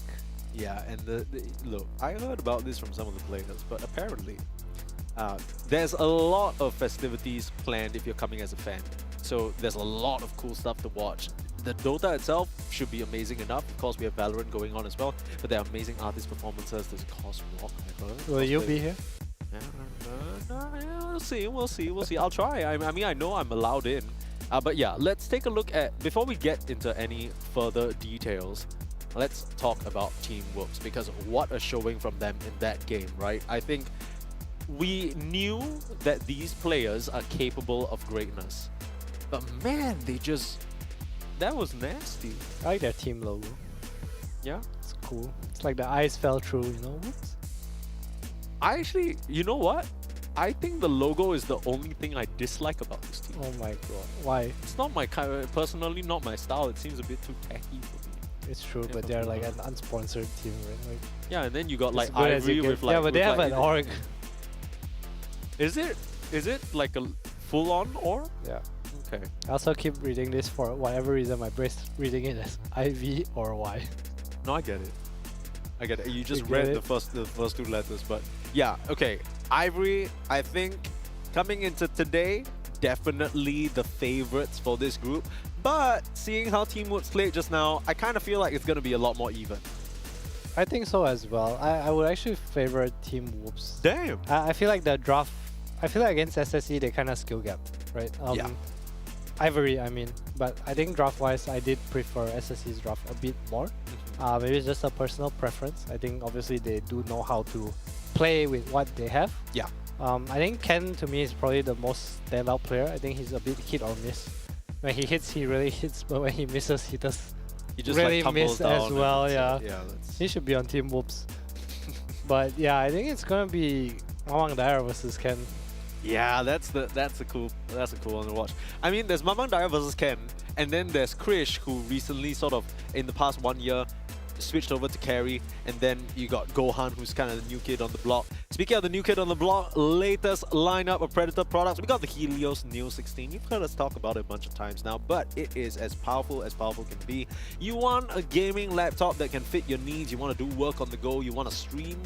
I mean, it's perfect because it has that Acer AI to make sure your noise suppression is all the way down, so no matter where you're streaming from, You don't have to worry about that, and they have that pure voice. So you Yeah, can you don't really have to bring it sound out. like me. Don't say You can that. sound like whoever you want to, honestly. AI is...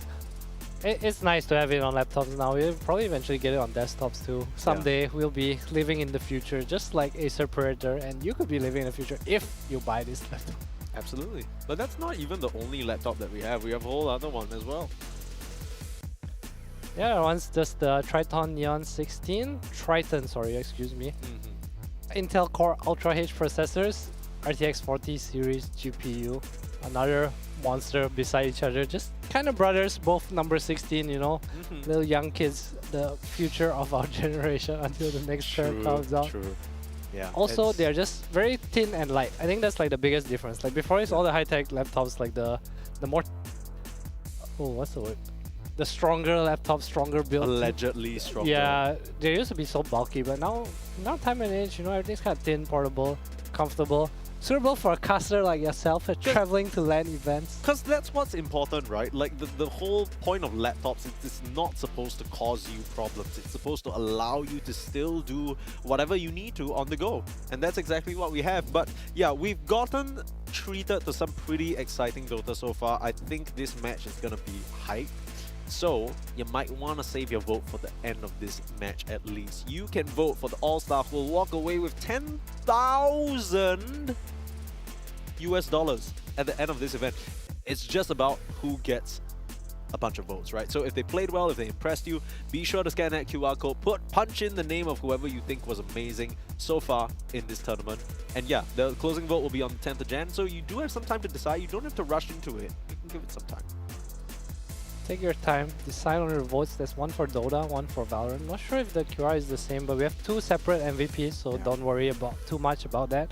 Yeah. But again, not only rewards for the players, we also have rewards for you if you purchase select Acer gaming laptops. So scan the QR code down below to check it out. Obviously, the Helios Neo 16 and the Triton Neo 16 are part of that listed. list, right? Yeah, you get 200 ringgit, up to 200 ringgit rewards by TNG wallet. Of course, Malaysia only, since we are the only country that uses TNG. Yeah.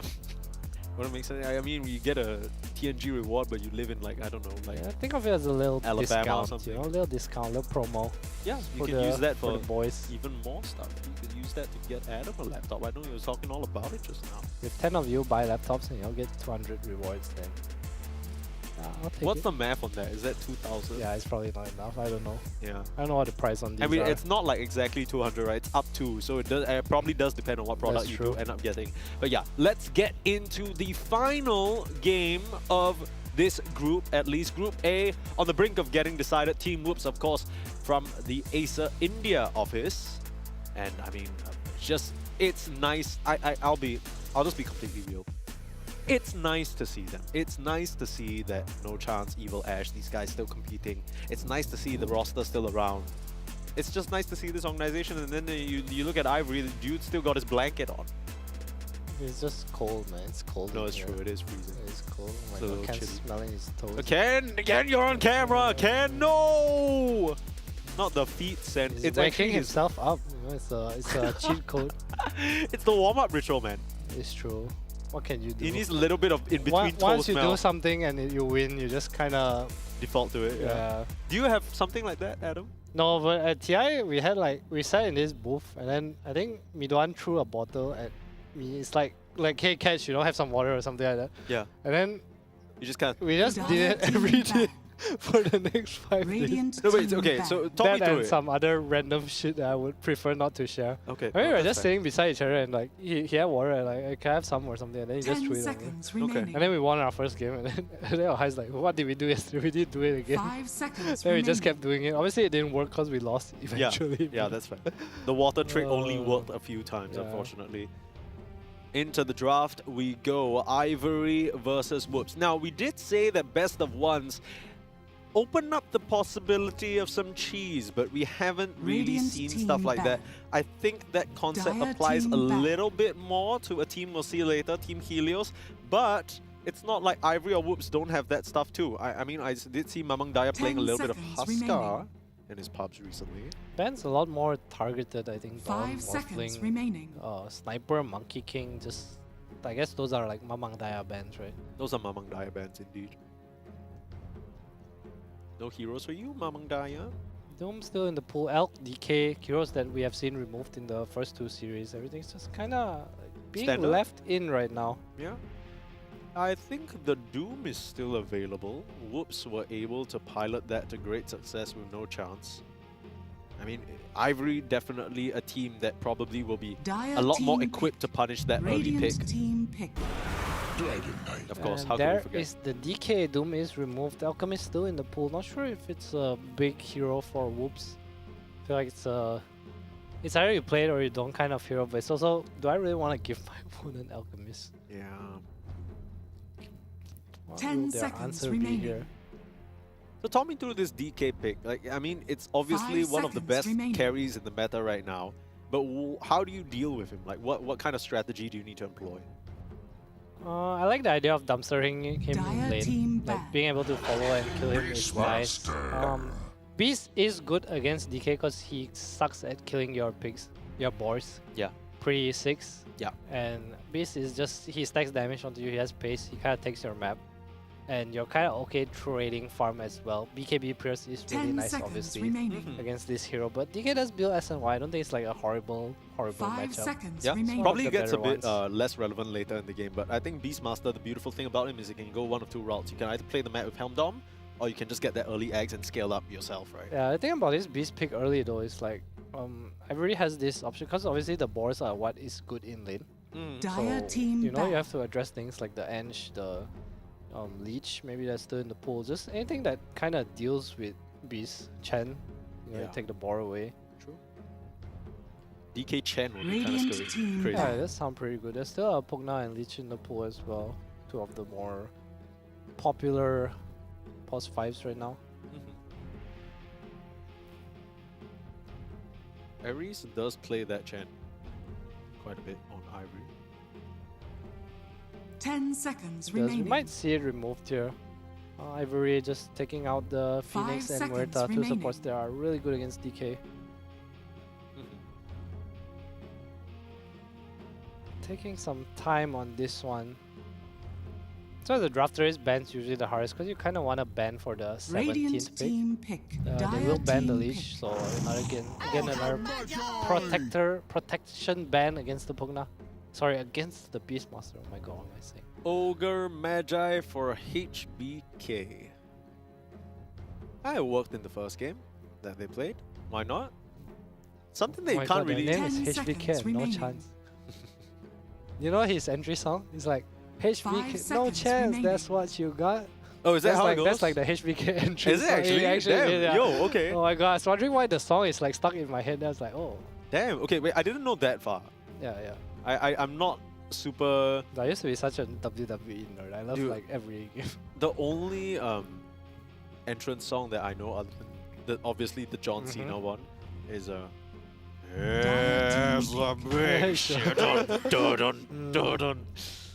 Hoodwing coming out, so might be a flex on the DK. I think DK Hoodwing is common if you play like more of a skitter style of play, which Do we still see offlane? we do not. We don't see offlane and we don't see mid at all. Yeah. I say 10 flex, but what I mean is seconds more like remaining. the flexibility in play. I think probably wrong word, Radiant my bad. team pick. Just Blink coming out maybe. So Gyro probably the support here. Pause 5 that he likes to play. Not Really? too bad against the Beast. I would think so. You don't think they want to bring maybe the Gyrocopter into the Beastmaster matchup, flat cannon down the balls? They might keep it open. I just don't know how I feel about this 10 DK if it's seconds not remaining. a carry. Yeah, no, I get what you Right. mean. Where the Gyro has a bit more flex potential in your Yeah. eyes. 5 seconds I get that. remaining. They probably have not decided what they want to do, but I know they do run it as a support, so we'll see. Because Gohan was kind of beast on the Gyro just now. Yeah. I think after you play a Gyro game like that, you just want to, yeah, give me the Gyro again. Morph is banned as well, so that's kind of nice. Mhm. It's also a bit of a block pick, right, against Whoops. True. Because Ogre Gyro is pretty strong lane, you have the gate potential to help the beast as well. Yeah, early, like, first catapult, you Radiant take the team tower, it's pick. easy. Ooh, new hero. Yeah. Shadow Shaman. Not a hero we see often, especially not against heroes that are bad against hexes. Don't think DK cares too much if he gets hexed up. There's also a lot of stuns on Ivory right now. The interesting thing is I fully 10 expected this hero seconds coming out from remaining. Century Symphony because it is a hero that Dalol literally has 5 spammed. seconds Like out of remaining. his past maybe 20 pubs, he's played it like 12. It's a fun hero if you get into it. I just don't know if it's like what you need. Like I look at Beast Ogre, I'm like, oh, I want damage. Like I have a lot of stun and or team fight. You know, like I like team fight and damage. Shaman's not really a team fight damage hero. If anything, it's a tower and control, right? Which is Yeah. they don't lack. Also, a bit of, I think Shadow Shaman, what he brings is that he wants to lock you down. So if you think about a hero that, you know, like an opponent carry, let's say an Ursa, right? You hex it, you put it in some shackles, he's not doing damage. But when the gyro gets eggs, you could very much just die in your own shackles to the like random flat cannon attacks. So I don't know, maybe they just think it's a strong enough Dire lane team that they pick. want to run and pressure Ivory on. Ooh. Okay, Cook. There's mid Magnus. There's some Mamang Daya Magnus. I think it could be pretty good here. Or is it a carry Magnus? Oh my goodness, no. 10 seconds remaining. I'm not really a big fan of the carry Magnus, are you? I think it's a 5 team thing. I seconds think if you have a remaining. mid that like kind of fills the role, I think it's whatever. Because the Magnus carry is, I feel like the whole concept of Magnus carry is that you have this free safe lane win. It's like they play it specifically with Leech, because Leech sets you up team banned. to you skewer in, you shockwave. There's a lot of slow. There's like 4 slows, Okay. right? And you That's can't trade backwards with the Magnus, which is what makes the Magnus so strong. And then you win your lane, and obviously you play off that. I feel like the whole concept is that you win your safe lane and your team fight and you scale. Alright, Chen coming up again, really good against the 10 Beast. seconds remaining. Probably going to be forced into the X build here, and we will see the gyro carry, right? 5 seconds Yeah, remaining. I think that basically solidifies the gyro as the carry, because no way you're running some sort of hoodwink core, it just doesn't make sense. Yeah, so his Chen pick is pretty sick. Yeah.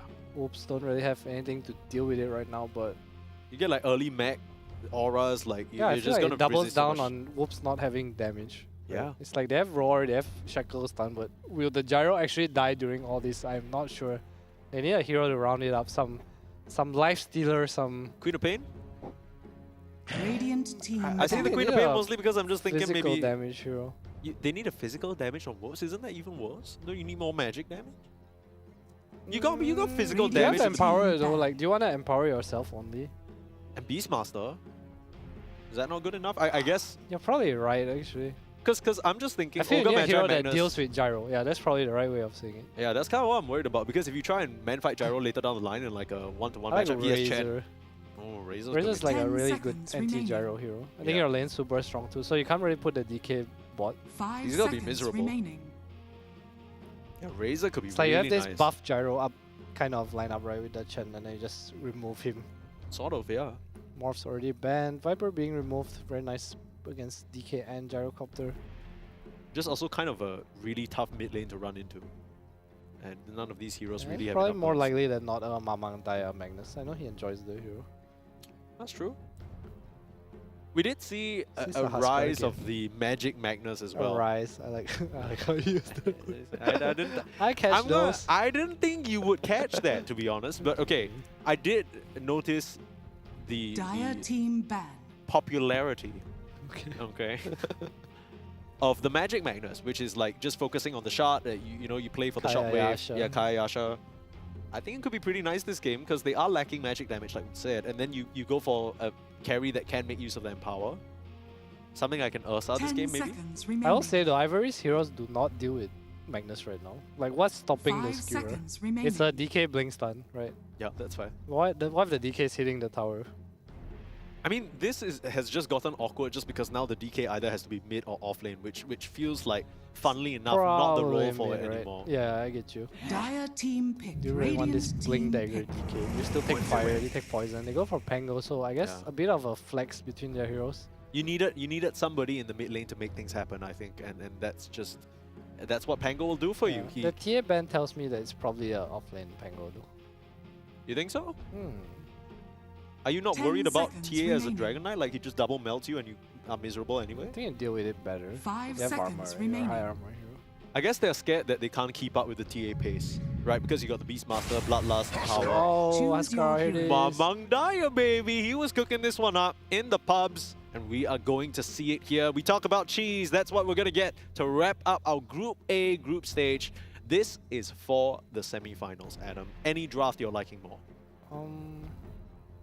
I like Whoop's draft a bit more, but I think Ivory has a good chance as well. I feel like the early game is key, and I think Ivory does outscale in a sense. Whoops has pace, right? Yeah. Like their heroes are slow at the start, they have decent lanes, but once they hit like the 15 to 25 minute timing, they're like really strong and can take over the game.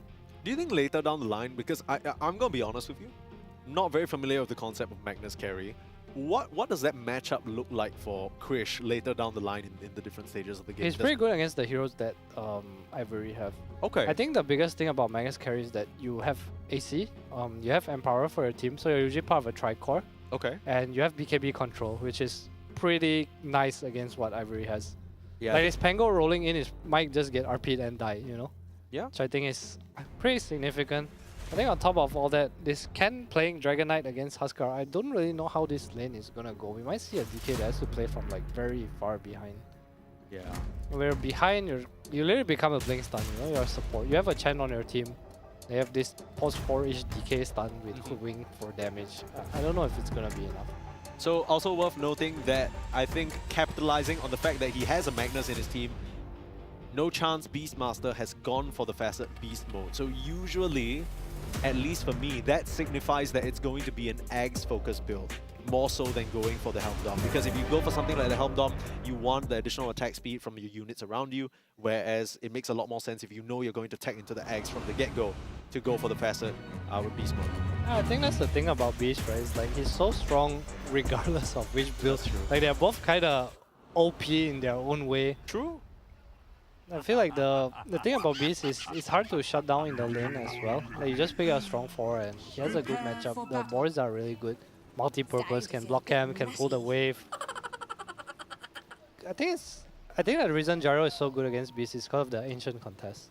So if Beast can't level boards here, the wave pushes in, you know what? What about when Hoodwink walks towards top? Can your Huskar really protect your jungle? Can your Ogre really protect your jungle? I'm not too sure if they can deal with Ivory's early invasion. It kind of really with depends. Rapido on the Pango, right? Yeah, it really depends on how the lane goes, I think, for Mamang Daya, because he had the overall, I always say this, I love it when mid laners get last picks because I just feel like it gives you so much insight into what they think is a good matchup for them. And how can you not think that Huskar versus this Ken Dragon Ken is going to be so sad. It's true. Like Incendiary as well, just that DK is not like those heroes that you can cut wave or like something like that. Right? you actually got need no to tricks. play the lane, yeah. Yeah. I mean, you try to get a bit too tricky with it. If JY just walks over, gets you a shackle, you're done. Yeah, he has boots as well. So it's going to be really fast. Yeah. Just like what you see on screen. Predator Helios 16, almost as fast as me. JK with the 14th gen HX performance processors, as well as the NVIDIA RTX 40 series GPU supporting DLSS 3.5. Look at me, I got all that right. Damn. It's one of the bare laptops right now. Is obviously pushing these two beautiful, beautiful products. You've seen it on our desks. It's the one we both are using right now. Has the cute little LED light that changes color too, so it is very, very aesthetically pleasing to look at. Yeah. And it's nice to touch. Trust me, I know. I've been touching it. Yeah. If you want to get a taste of what Adam is touching, you can order from the QR code that was flashed on screen there. Don't worry, many opportunities throughout the rest of the day.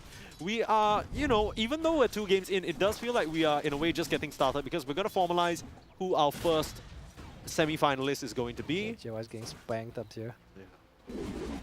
I kind of don't really expect Shadow I like Shaman to be boots. losing trade, but... To check. I mean, if you have boots, you're losing trades. That's true. If you have Shackle and stats, I think you can kind of fight off. Like, he Pentas, you Shackle, you have a bit of, like, regen. Yeah. There's also the flat cannon that comes in, right? So it's kind of a 2v1. And JY's goal is just to block camps over here. Yeah. Block cams, stack the triangle for his Beastmaster. Just get the farm up eventually. So this nasty mana burn creep. Krish is gonna get a bit of little chonked down here. Really smart play there, actually, because just fully taking advantage of the fact that HBK is still level 1. Oh, Rapido slow. Krish, tangle to you. He Totally fine, but the goes- acorn shot is gonna come in soon, Krish. I don't even want to go that way. Uh-oh. Yeah. And he... honestly, a little bit of a misstep from Krish there, I must say. Yeah, I probably didn't expect. Nah, actually, he should have expected. That's a misplay, Krish. Probably shouldn't have gone down there. Yeah, it's like after the Hoodwink TP's out, right? It's like, okay, you can chill, wait for some regen to come, you know. You don't need to be forcing all that. Rupido hits that level 2 first and punishes the Magnus. It's kind of concerning given that you said one of the main reasons why you would even pick Magnus is because he doesn't really lose lane. I mean, if this keeps up, it's going to be rough. Yeah, I feel like if Ivory snowball lanes, this game is going to be very difficult for Whoops because they are kind of reliant on this triangle for the Beastmaster. Yeah. It's not a... I mean, obviously the lane's not super hard, but it does get more pressuring to play against. Gyro with levels able to just dive in, and Ivory doesn't really have cores that want to rotate. You know, Magnus, you kind of want to sit and farm. Yeah. Same with Huskar. You want to kind of do your own thing. JY getting spanked again here. He's probably gonna prop the foul play in one more hit. Boop. What's better than one chicken? Sometimes I forget that foul play is the thing. But then after I see it pop, I'm just like, how could I forget? Because it's so bloody annoying every time. The fact that he just gets a get out of jail free card. This is actually... It has to be one of like the best innates. Like, I mean, there are a lot of great ones, sure, but then there are some, like, for example, Marcy's that's like, oh, you know, you get a career upgrade, lol. You know what I mean? That's so significant. No, okay, it's actually... I feel like, because I played Post 4, it's like the Yeah. only role that the career upgrade matters. Yeah. And the fact that a career reaches you faster, I don't think it's like game changing, but... It's nice. It's not as bad as It's I'm making nice, it out yeah. to be, is what you're saying. Top lane Grims and trouble here. JY is gonna overextend, I it. think. Yeah, that was in it. But no chance we'll get the trade. Gonna man fight the Gohan here. The bird will not offer any help at all. Yeah, no that was... chance will go down. You can kind of see the intention from the Beastmaster. I don't think that was necessarily wrong, but they just overstretched a bit too far. He couldn't there. lane anywhere if he stayed there. I think what he did was right. Yeah, he had to try and hope that the creeps were going to tank for him, right? Oh, how are you gonna help me lane?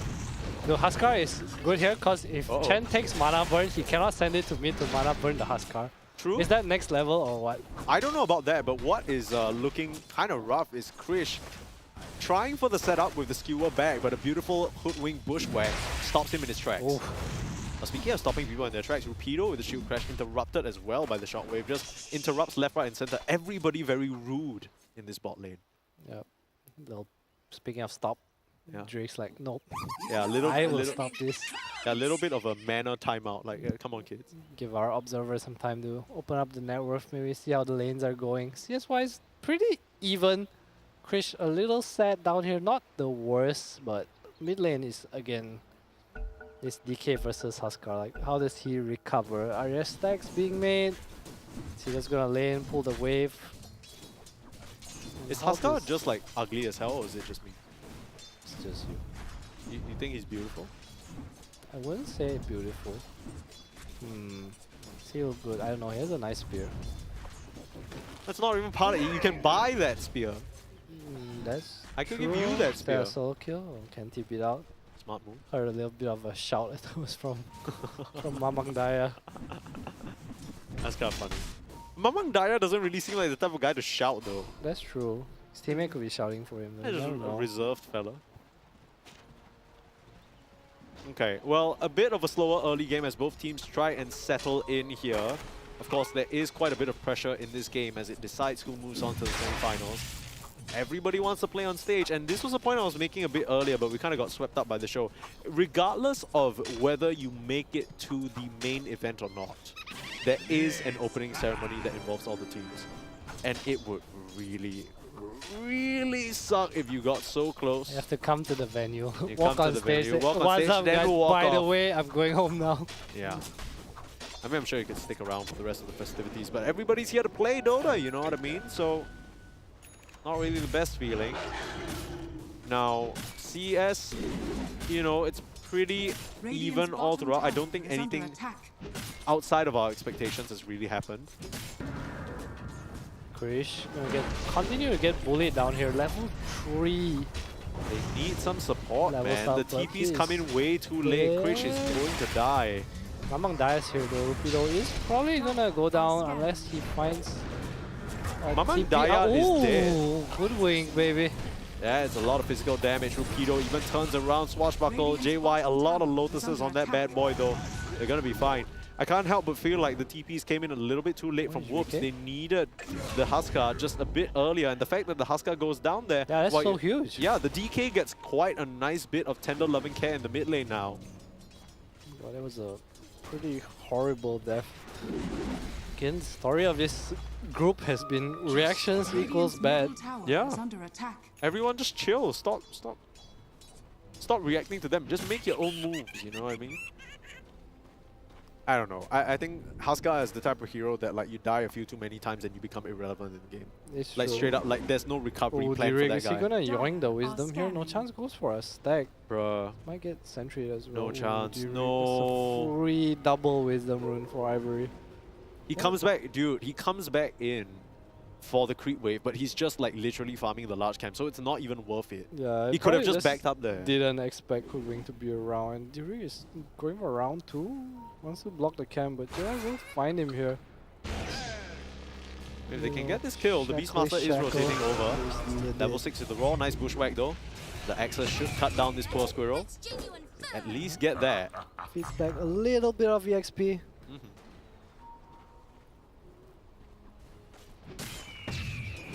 Aghanim's build, no surprises there for no chance.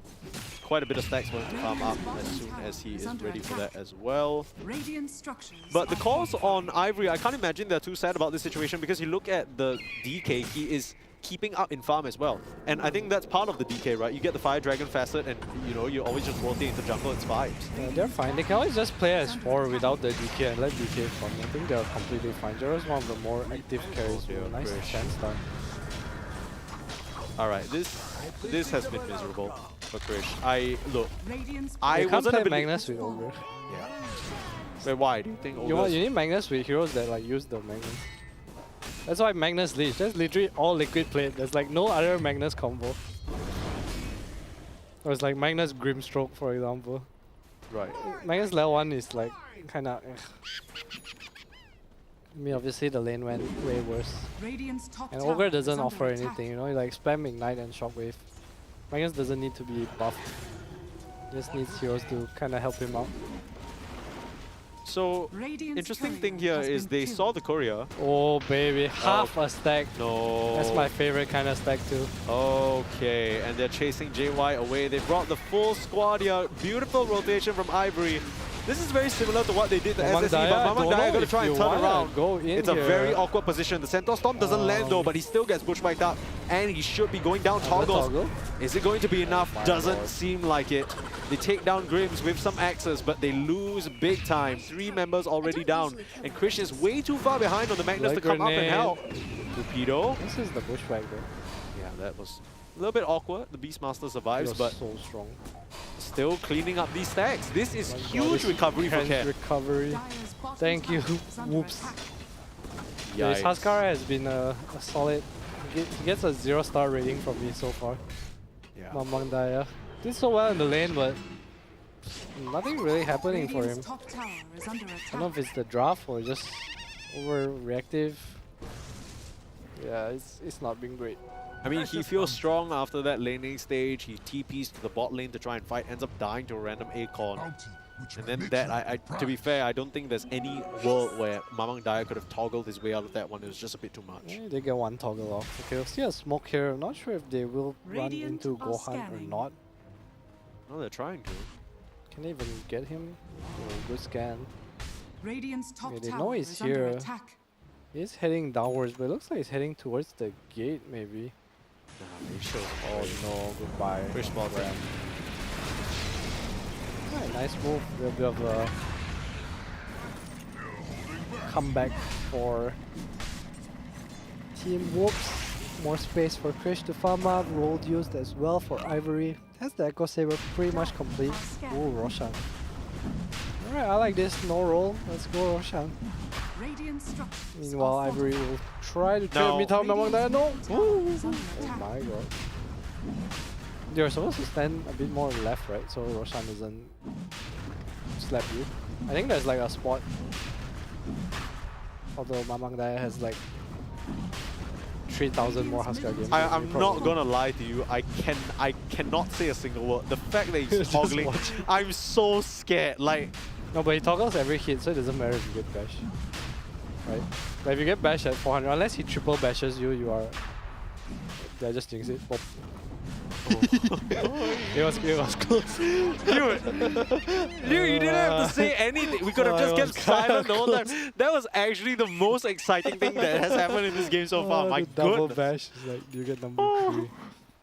Radiant's top tower is under attack. Optimism here trying to set up.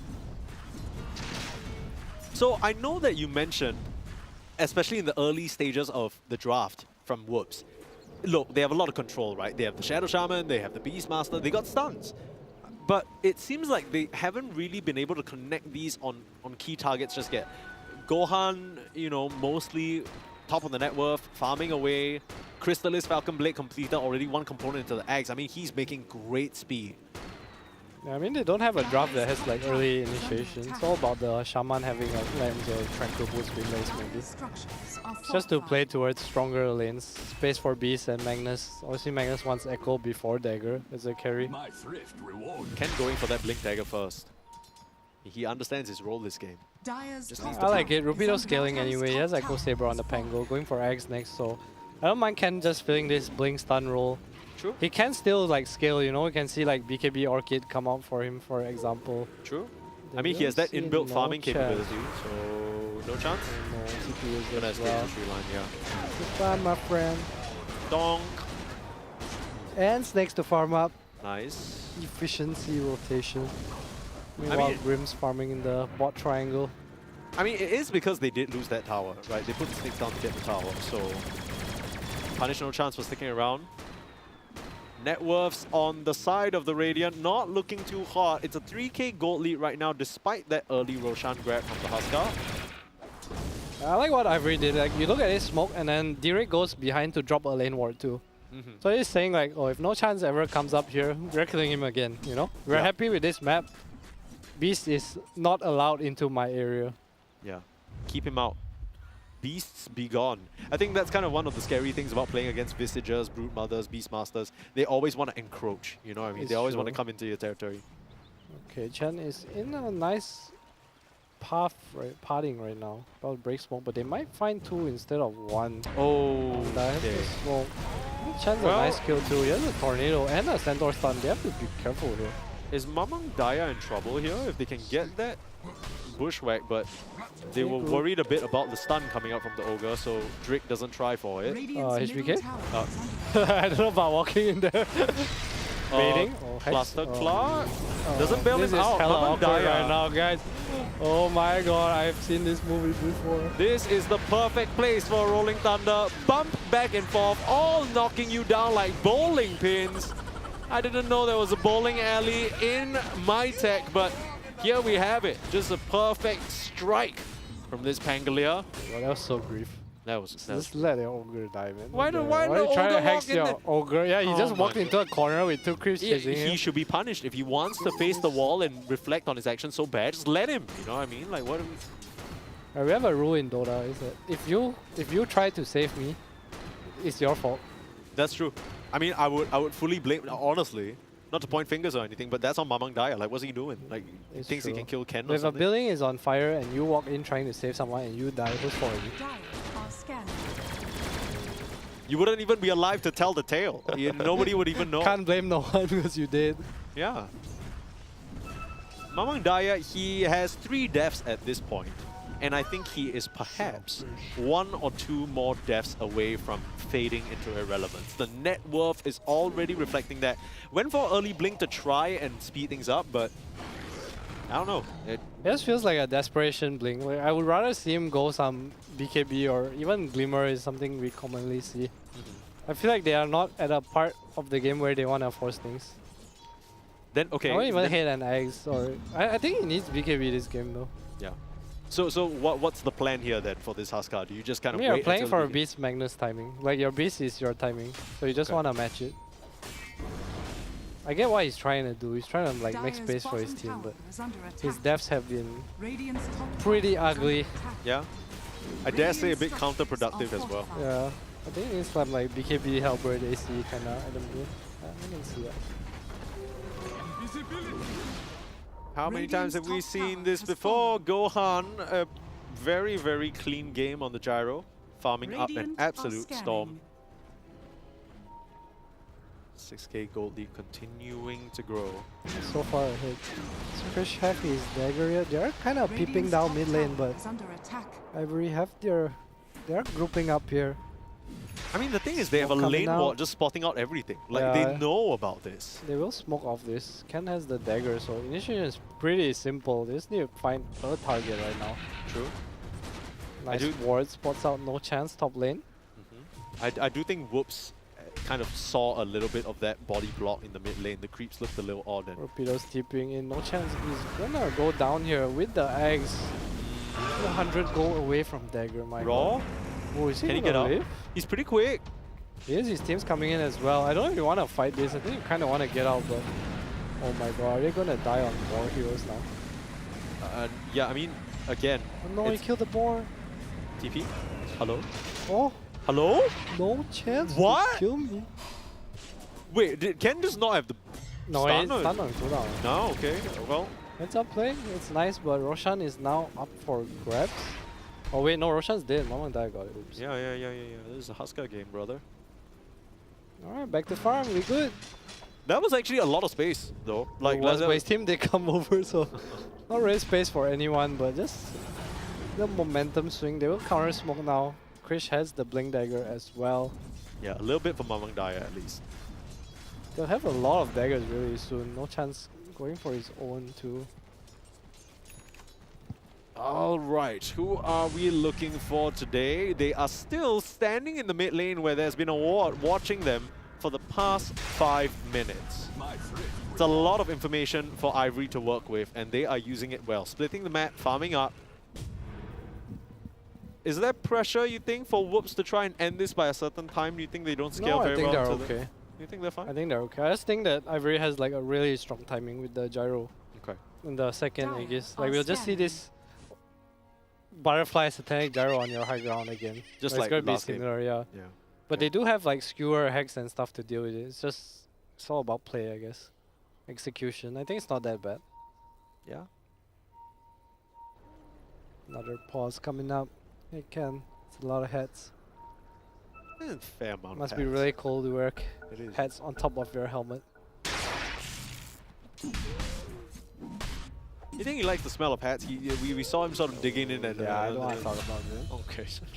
Mercy. I don't. That's crazy. It's not something I want to think about for the rest of my life. It's the privilege that we get of player camps in person and seeing these. It's a real gray area that we're in. Tough crowd. What can you do? Arosh might come back up in 25 seconds. It's close to being the daytime one. Uh-oh. Coming out. Gets found out? Many chickens will kill all 4. Nice. It's the counter to foul play. Amazing what you'll find laying around. Look, actually, you'll find that the counter to any hero is killing them. That's true. You ain't wrong. Yeah. Where can I sign up to be a coach just like you? I think there are websites for it actually. Radiant's bottom tower has I fallen. need to look into that. I think if you tweet enough, eventually some org will reach out to you and they will help you sign up. Unironically, okay. You just need to tweet things like that. Like the counter to every hero in Dota is to kill them. That's true. That's a tweet. That can be the foundation you base your team off on. Yeah. So you just pick heroes like Leech. Does Leech kill heroes? No. Well, we end picking Leech, man. What the hell? Yeah, that's fair. Now I just need to convince 5 like-minded players. Yeah, but it starts from the tweet. That's true. I think it's foundation. That's true. Dire's middle tower is under attack. Well, the foundation for Ivory is rock solid here. It's clear what the game plan is. In a game where Ken unfortunately had to take a bit of a backseat, it's Rupido stepping up on that Pango to scale up as well. He's real happy right now. You think? 10k net worth. Yeah, they're doing great. Ivory in a very comfortable position. Just farming it up to Roshan. They also have this Chen that is a pretty scary hero. He farms really fast. Offers a lot to the team. You know, this armor buff. Yeah. Obviously a lot of team items to be purchased as well. what is the Huskar trajectory? Because I remember in the past it was like, okay, if you don't end the game by a certain time on the Huskar, he just starts falling off. I know that there are this hero has a lot more tools to help him in the later stages of the game now, the eggs being one of them.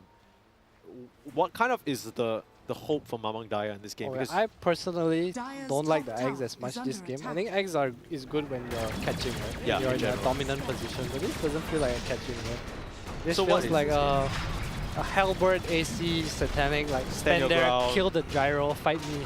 okay, But you do Well- have the burning spirit talent eventually. true. I feel like without the halberd, you can't really fight the gyro. It feels that way, especially if he has a second life. The It's also age all is- physical damage, right? Like DK, gyro, and Pango. Yeah, I that's say true. all, it's like more like 80%. True, Gyro, good mixed damage dealer. Although at this point with the Crystallis finished, and I think what is either a SNY or probably the SNY coming out. I feel like he doesn't like control too. Like even if he just goes AC straight up, like I won't hit him. With Magnus and Beast on your team. AC on the Huskar? Yeah. There. Okay. Hey, AC to me always looks like this giant. Hey, look what I see. Cool. Yeah, no, I mean, I'm The saying. Triton Neo 16 popping up on your screen once again. Speaking of item builds, you might want to include this in yours because wow, just That's like a the good one. Huskar Aghanims, it might or might not win you the game. Actually, if anything, this will probably win you the game. Yeah. You want to Oh, be no, a, Wang Daya. you A wanna be one of these salesperson, yeah. pro players. Yeah. Hey, you need to get yourself a Triton. Okay, you can't call yourself a serious gamer if you don't got Predator products in big old 2025. That's true. In 2010, we used to laugh at people who game on laptops. At 25, we laugh at people who don't game on laptops. Yeah, people who doubt the laptop gaming era are just like, Yeah. Actually, are you silly? Do you not know about Like, I Predator go to work Sense? sometimes and people ask me like, oh, you don't have a laptop? I'm like, what the hell, is this normal? Yeah. Falling behind on the times, It's Adam. true, it's true. Okay. Well, clearly, whoops, there are some components of the draft, and I'm specifically looking at this Shadow Shaman as well as the Huskar that didn't really work out the way that they planned. Magnus mid, Magnus safe lane wasn't really supposed to lose. The troll comp ain't working out. Surprise, Ogre surprise. Shaman Huskar. Isn't that True. a troll comp? Yeah, Isn't yeah, like Beast in that's it too? Some hunter build or something. Uh-oh. HBK will tank the gang. It looks like Whoops are gonna whoopee cushion out of here. Yeah. Keeping out. It's a 5-man smoke for a That's good, actually. two-headed boy. Yeah, it's a good thing. I think Drake was trying to find more, but probably just didn't have the vision. No chance with a nice blink out of the bushwhack. So again, back to Farm City. It is the most important game for his teams in their group stage. Winner moves to main event, so a little bit more slow-paced and carefulness. Is that the word I'm looking for? Like they're clearly less reckless than they were in the previous matches, right? Actually, when we were watching the Ivory game, there were a few moments where they fumbled and gave over some key fights to Sympathy Sense. And SSE. is that the Sympathy Sentry Sense? Symphony. Sentry, my goodness, Symphony Sense. What am I talking about? It's because you're talking about the Acer Predator Sense. Yeah, It's right. tough. It got me there. Mr. just called it SSE. Yeah, SSE. Up against SSE, it felt like Ivory did make a few sloppy brain turn-off mistake moments, but much like the Predator AI, they are on. Well set up onto Magnus in the bot lane. Ken has TP it down here. Both sides. DK is showing there's a lot of pings in top lane now. Aizen has the Aegis though. I don't know if they can actually touch him. I mean, the I heroes don't on think you Woods, can run into these guys even if Ken is not here. they're also just not in position. So, It's true. I mean, sending Krish in first feels like such a death trap. I feel like sending anyone in feels like a death trap. Yeah, We'll the go first there. person just has to accept that they're going to die, I think. Thing is, if you can't initiate on this gyro because of Oh, they're initiating on That's Rapido. a good initiation, but there's a Roaring down, tornado but here. so much heals the auras. It'll be fine. Back into the bowling ball and ready to roll. JY, big trouble, turning into the chickens. Mamang Daya will just get obliterated. Krish, the physical damage is a bit too much, and whoops. JY died. He literally shackled the gyro and died to the side Black gunner. Gunner, yeah. It wasn't just the extra Aghanims while he was shackling. They don't have damage. Like no chance. That was a really nice jump, but there was unfortunately no one was there. Yeah, I don't know if they can run past the gyrocopter to kill the Pango. They I think try, it's they try. Man, they took way too much. And look at the damage dealt from this guy. My goodness, doing almost 10k. Now to the high ground. No cause for another 15 seconds. Only the Beastmaster without a Raw. Little bit of a whimper. This game getting a little out of control. You talked about how they weren't reckless and then they're like, no, Mike. Look at me go. Yeah. Try to take the fight with the DK in the bot lane, but just didn't really understand that Gohan is a monster right now. I think that was the best shot though, right? Like I think the best shot is to go to the DK. They were in position for neither move. That is true. Daedalus on the gyro. This is disgusting. Little disassemble. Why the hell did he disassemble his magic? Hold on. He's just making. What is this genius play? I need to know. Wait, is it like what's he? I mean, gyro's innate is you get to disassemble and like reassemble everything, whatever, right? Yeah. Really just wanted to click more buttons. Oh, he will finally go down here. See, this is the right play. Look what happens when There we go. There we go. This is what we wanted. It's So almost like they can listen to us. Buy Adam the laptop, guys. I'll let you all know if I go. Krish, if you can hear us right now. Alright, hold up. They're walking up into Aizen, who gets hexed. That's a big hex. I don't know if they can kill the gyrocopter though. He's standing his ground now, trying his best, but not enough damage. Oh no! The last bit, they find it, but not before the gyro gets himself an ultra kill. And that is a full team wipe. Oh, Ivory. They just kind of get that one gifted to them a little bit. The gyro literally didn't do anything. I don't think he pressed anything. He just stood there. If we had a player cam now, you would actually see Gohan just sleeping with his hands on the keyboard. Yeah. That's crazy. Oh man, it's just so farmed and they don't have like any team items. No Crimson, no Shivas. No real damage reduction coming up from their heroes. That was also a fight without Roar and RP, by the way. I'm not sure you want to run up without those spells. True. I mean, with the way the groups are looking, I don't know how the match B stream is... stream B match is going. But we might just have a Execration Ivory type situation. Right? Unless 1, 2, 3 can pull off a little bit of an underdog upset. 1, 2, 3 underdogs, I don't know. I think they're okay. I feel like Execration is like, I always think of them, but I always try to stop myself when I think of them as like a really great team. Because I think they have shown greatness, but they've also shown losing first round close qualifiers. Yeah. They're like either or, you know? Yeah. And so if we... high ceiling but low floor. Yeah, recent trends are to be followed. Don't know. Hopefully they're coming into the day a little bit more refreshed. I mean, that would be more entertaining for the viewers anyway. I mean, I don't really know whether this match has so far lived up to my expectations, because I thought that coming out of that game number 2, Whoops were gonna have something a bit more solid. This Huskar just kind of feels... I mean, it looks solid. It just didn't end up being solid. Acorn shot. They talked about the Huskar counter. It's a literal nut. It's just a nut. He is allergic to acorns. That's true. Pine cone. Is it true? Are you his medical examiner? I don't know. I'll ask him later. You'll ask Huskar later. Yeah. Okay. Look at his face. Looks like he's allergic to face wash. I was literally saying, that he's an ugly little man, and you're like, no. No, that felt rude to say. JY is dead, and Rupido is on a mega kill streak. 17k gold lead. This is looking like it's close to the end here, unless some sort of miracle can happen. Now, they do have RP skewer back into Fountain. Whether that's actually going to happen is another story. They'll try. Great call. Do they have a refresher? No. I need the Gohan kill. Gohan is literally asleep on his keyboard right now. That's done. He's like playing with his head. Yeah. A brilliant showing so far from this sort of more rookie player on this lineup, but it's clear that there is a big gap between these two teams, as Ivory will seal the deal and secure their spot at the main event.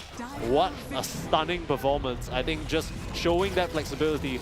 We were a bit worried about Ken, right? We were saying that he can be a bit of a hit or miss player. Well, it didn't matter. The rest of the team stepped up. He was pretty stable this game. Yeah. I feel like he didn't like die or anything. He had some clutch TPs out in the lane too. The Derek's shirt says carry. What a lie. Yeah, that's why I was saying, oh, are they taking a little post-winner photo? Come on, flex on him. For Flex the on him, main Gohan. event. Show what you got. Dude, I missed the XA20. You know the post? No. I'll show you later when we're on camera. The viewers need to know too. The viewers need to know. Can you give me a bit more context about what this pose is? Right. I'll give you. Wait. Give me 2 seconds. Okay, you need to do the post So, first. so like- in DVC last year, every time Execration had like a post-game interview, after they won 2-0, they'll go like 2-0. That's right. So now they're 1-0, right? So it's yeah. they are Well, I mean, 2-0 in the they- groups. they to are be fair, 2-0 in yeah. the groups. They can do 3-0 if they. No, that doesn't They work. beat That's not- themselves. if they, you know, if they move No on one to beats no us, semi-finals. but us. Semi-finals they go 3-0, and then before they Oh, win on that's grand finals they true. go 4-0. Yeah, that would be Yeah, the dream champions, situation. I guess, Yeah, like. champions is like 5-0. Yeah, I mean that was. Look, we're about to go into the highlights package. All I'm saying is that I think this is going to be a very short highlights package. There wasn't really much to speak of. We're from- just watching Gohan AFK. Yeah. and everyone around him died. Dude, you can literally put Oh a wait, player hold cam. on. I want to see how Mamang Daya went now. He was just low, and I don't like this rotation before the armlet came out. So That was just we on the were supports to rotate. we were a bit divided on this because my perspective was that once that move starts, either you bring the whole squad like immediately, or you bring the supports only. Right, Yeah, I think bring supports only. But the thing is, they rotated late on everybody. Yeah, then don't come in. By that time, your TP's on. already coming in. If the mall closes at 10 PM and you reach at 10:10, can you get into the mall? No, you wasted petrol, which is exactly what they did. Thank you. That's why I'm the coach. Yeah. Oh my god, this was the biggest grief. They didn't show it, but Yeah, why did HBK actually just walk had in 2 there? creeps chasing him, ran into a corner, and then everyone was panicking to save him, and then kaboom. Why did they panic to save HBK? That's the question. The ogre, I'll be like, haha, die. Noob. Yeah. I mean, even if I'm the ogre, I'll just be like, this is rather silly, and I'll laugh You at know, myself. You teams don't- have good friendship. Yeah. Power of friendship, try and save each other. Yeah, that's the problem, right? No chance that JY have been friends for so long. They're like, sorry, not JY, HBK. HBK, yeah. Oh, this is the fight.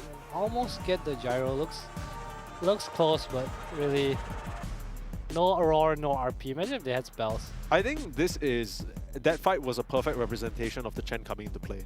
Right, like that never happens if you don't have all these auras, all these heals, the That's divine true. favor. The heal amp as well for Exactly. the satanic gyro. Yeah.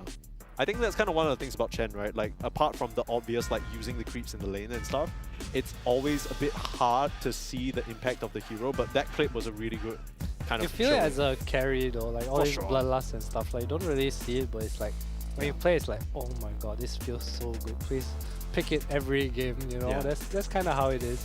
Yeah, I guess it's more just from a viewer perspective because it's not flashy, right? You're just buying aura items. The craziest you could go is like a clutch Hand of God or like Max Save. Yeah, I used to call those heroes like a bit more nerdy heroes. It's Yeah. like you do a lot of small things, you know, like sending in creeps to like block ancient camps and Yeah. stuff, and then you see like 20 minutes in the game, you're like 2k up and like, oh, Yeah, that's yeah. me. But like, That's- it's yeah, not something nobody you see, knows, right? Yeah. You just like over there with your little book, going, oh, I managed to get an advantage from my team. Yeah, pushing up your glasses. But yeah, we're gonna take a look at the post-game scoreboard. I think there'll be quite a decent amount of healing done by this Chen. Grims showing up big time with that Solar Crest, as well as the Blitz. He didn't end up going the mech this game, but I guess he just didn't feel like he needed It's it. just not a great item right now. Solar is that's just true. superior. Drums is just nice to have on every hero. This is a feel-good item build, you know? Yeah, and even the He also even has with that, 3 physical damage heroes, so drum offering Solar is like, it makes sense, right? that's perfect. I think it also never felt like they needed heal. That's right? true. Like it was kind of like a I buff one hero, then we cast our spells kind of thing. Yeah. It was a rather flat performance, I must say, from Mamang Daya. I think this is a man that I talk up personally quite a bit, just because I think he's one of the strongest that we have in this region. I think his career arc for me was a bit of a sad one, because right when it felt like he was starting to hit some sort of stride, I understand that at least what Quite a we lot of heard... SCA players kind of went through, especially the mids, like the up and coming. Yeah. We have like people like Cox and stuff like that who are like Yeah, and then now he's almost like there off and lane. kind of fell off. Yeah. I mean, Mamang Daya one, at least, I don't know how true this is, I don't know him personally, but at least what we saw online was that he did have some health or personal issues No, there. I didn't know about this. Yeah, so it was a health thing, like he had to step away from playing for a bit, and ever since then it feels like he's been trying to catch back up to that prime version of himself. Hasn't really worked out. So Whoops, unfortunately, they will be bowing out of this group, and we have ourselves the winner de facto from taking 2 games.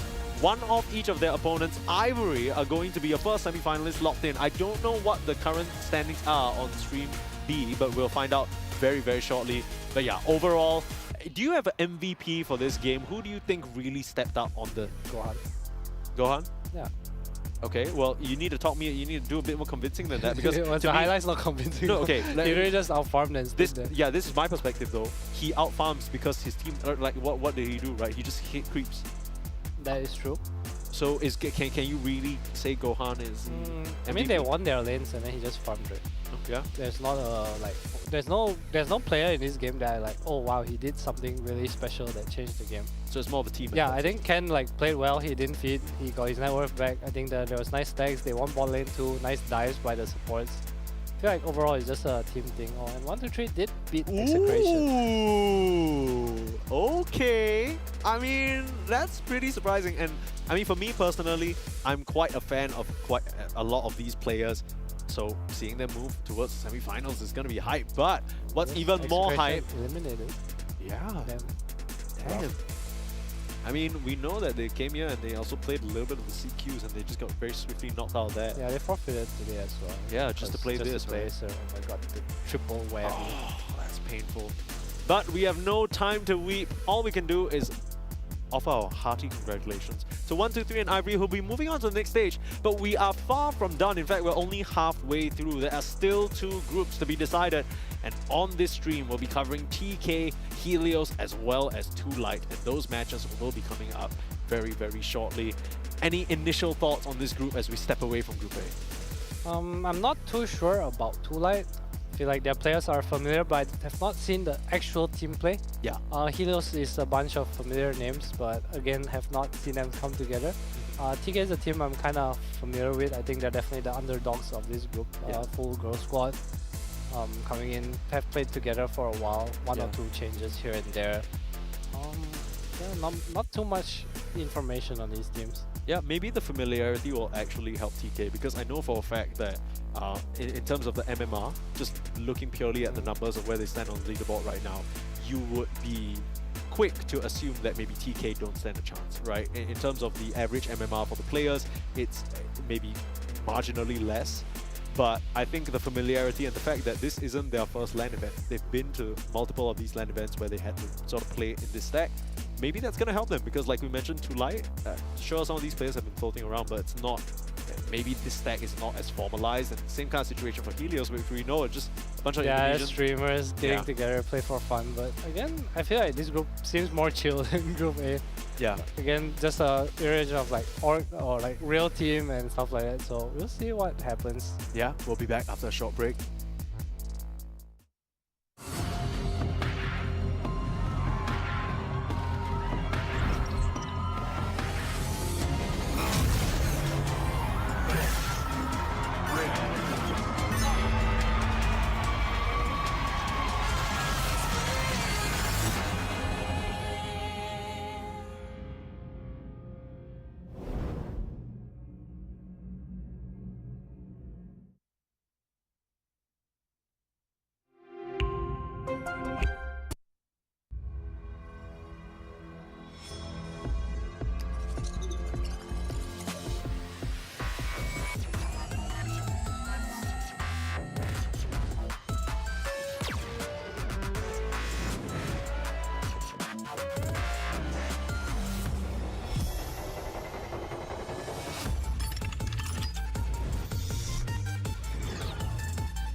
gentlemen, welcome to the Grand Finals! The match is about to reach its thrilling climax. The final showdown features two opponents who have been close friends and gaming buddies since childhood. But only one can claim the ultimate glory. Zero! Who will emerge victorious in the end?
EH958, runway 14 right. Gentlemen, EH958. Having crew be seated for landing. Thank you for choosing Fly FM.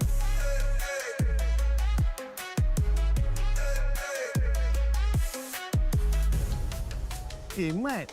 Kita dah lambat ni, Mat. Hey, you need to speak English now. Hey, bro, we're late, bro. Hey, it's okay, let's go. It's Ian and Hanif on the fly breakfast.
Real chips, real fun!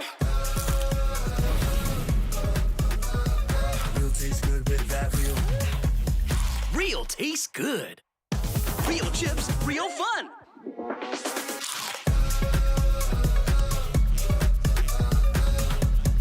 Real tastes good.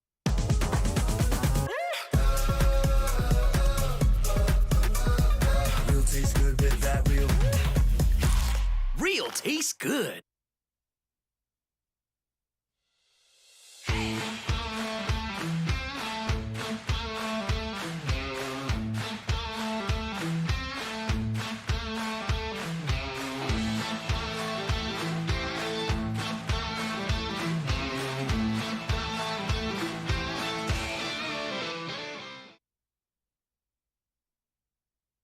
Ladies and gentlemen, welcome to the Who Am I Challenge Finals. Now, if you did miss out on our first two episodes, we had our 4 challenges battling out to make their way to the finals, and here we are. Allow me to introduce Mr. Ikuto, and we also have Sir Cloud. Hello, everybody.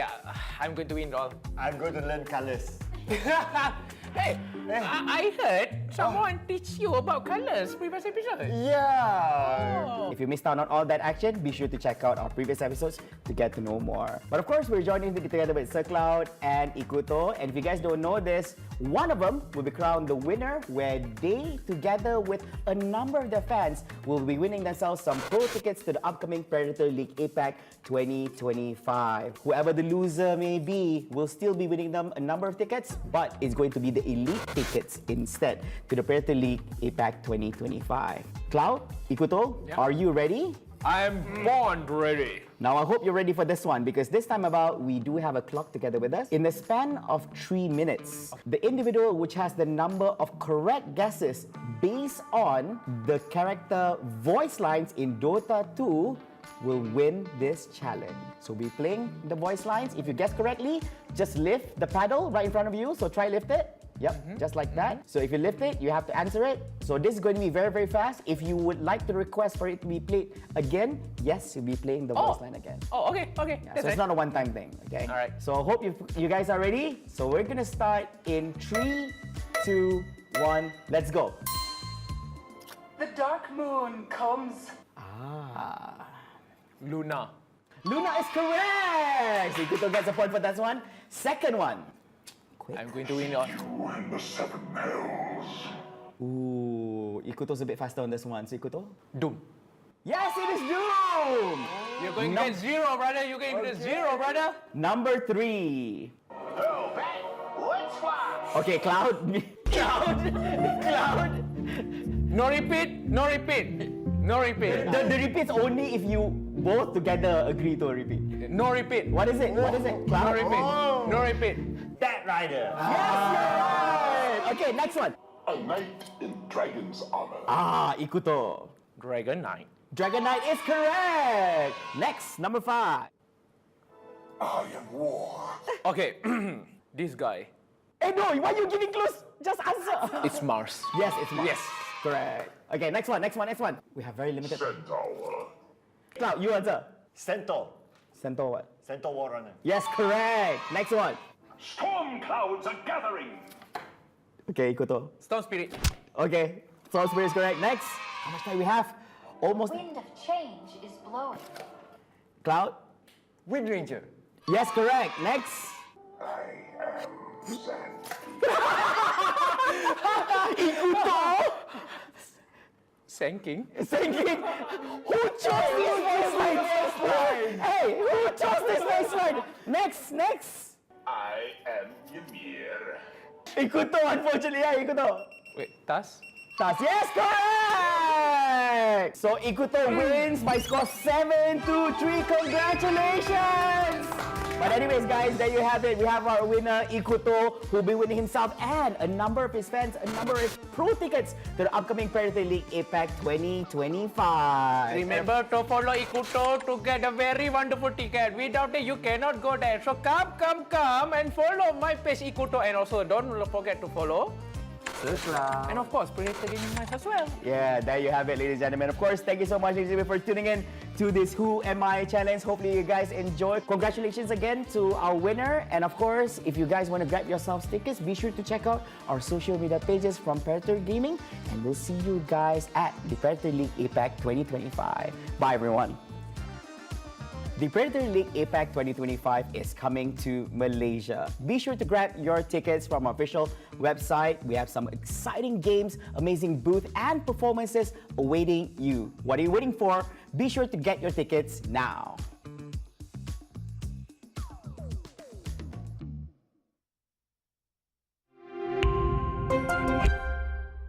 Hello there, everyone. Welcome to the Who Am I challenge. Starting off with this segment, we're going to be joining together with Adam Spatanka and Ikuto. Hello, everyone. Hello. Saya Ikuto. Do you guys actually know why we're here today? Are going to be playing some games. Yeah, I think it's called Who Am I'm pretty sure I know myself. We will see. We will see. Now, of course, ladies and gentlemen, if you guys don't know this, Who Am I is actually a challenge featuring 4 amazing guests. Now, we're going to start off with our first 2, where they stand a chance to actually win themselves and their fans pro tickets to the upcoming Predator League APAC 2025. Whereas, of course, if you do lose out on this challenge, if you didn't make it to the finals, you will still get yourself with a number of tickets. But of course, it's not going to be the pro tickets. It's only going to be the elite ones only. Let's not waste any more time. Let's jump to our round number 1.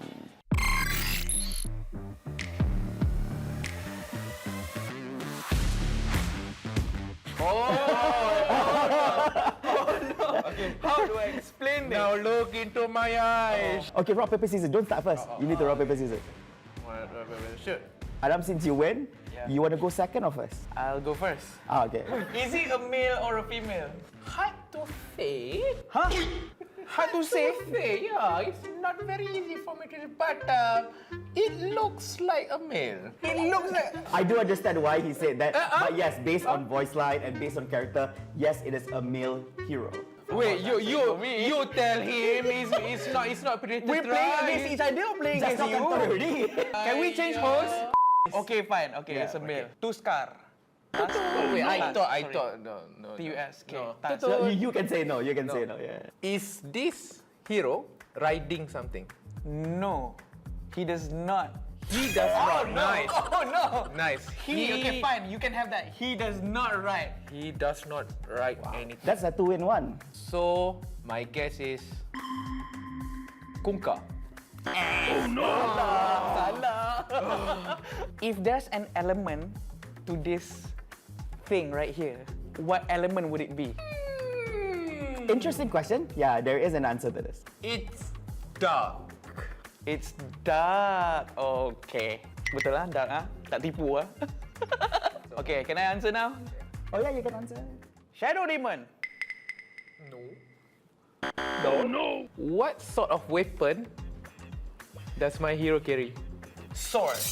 If it has sword, you have to mention sword and shield, not just sword. That's not weapon. Shield is not weapon. Shield is a protective. So he has a shield. Shield or protective armor. I think this is Dragon Knight. Yes. Let's go! Okay, let's call the next one, round number 2. I'd say props to the team for making it high quality and everything. Have got to be the best Who Am I challenge I've ever been to. So look at me. Allah Akbar. Oh no. Oh boy. I don't think this is a Dota hero. I don't think he will love that much for a hero. He will love that much for a character. Okay, this now. Is why I suck at this game. Am I a male or female? It depends. Some people. How it depends? Some people might take this person as a female, but some might be as male. Which do you want it to be? It's up to you, Ikuto. I don't think that's an answer. Okay, next question. What? Next question. Next question. You have your answer. Next question. What? Is it a hero or a KOL? It's a KOL. It's a KOL. I almost tricked you. Okay. How tall is this guy? You see, the thing about the thing about these things, okay, is very specific. From Wikipedia, it's 180 lah. Okay, can you stop? You're gonna start to give it away. Tak boleh lah macam tu. If I tell you the height, you immediately know. Okay. Because they're so, we are all so different, and you know everyone is. This guy? Okay. Dah kahwin belum? Hey, is this guy married or not? He is. What game does this person loves to play? This fella play a lot of games. I know, there's only one person who plays a lot of games. We all play a lot of games, honestly. We all do. My next question is, among all the Predator tribes in Nitro, is this guy the oldest? From the look of it, I don't think so. This person doesn't seem like the oldest in the group. No, I'm not married. Is that a guess though? Wait, no. Okay. Could be right to guess quickly. Okay, I'm shooting it. Okay. It's our not handsome host, Flava. Yes. Hey! Wait, oh, so you agree with me it's not that handsome lah? No, it is. No, just the answer lah. I disagree with the description, however. Alright, so we have our winner. Congratulations to Ikuto. You are our winner here, winning 2-0 against Adam Spartaka, which means that you have won here in this segment and you'll be making it to the finals with a chance to win yourself and your fans with a number of pro tickets to the upcoming Predator League APAC 2025. The Predator League APAC 2025 is coming to Malaysia. Be sure to grab your tickets from our official website. We have some exciting games, amazing booth and performances awaiting you. What are you waiting for? Be sure to get your tickets now.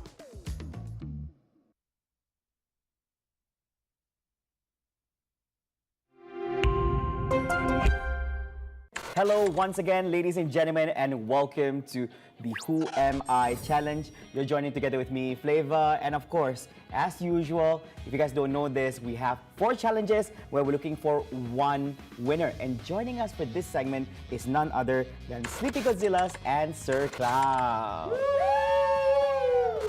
A friendly bunch, but of course, it's not about friendship here. They are about to become enemies, as only one of them will go to the finals with a chance for the winner to actually win yourself and a number of your fans with pro tickets to the upcoming Predator League APAC 2025. The first to actually get 2 points from this challenge wins the challenge and goes to the finals, whereas the person that does not win this challenge will not go back home empty-handed. You will still get tickets, but it's not the pro tickets, it's only the elite tickets. So, are you guys ready? I'm ready!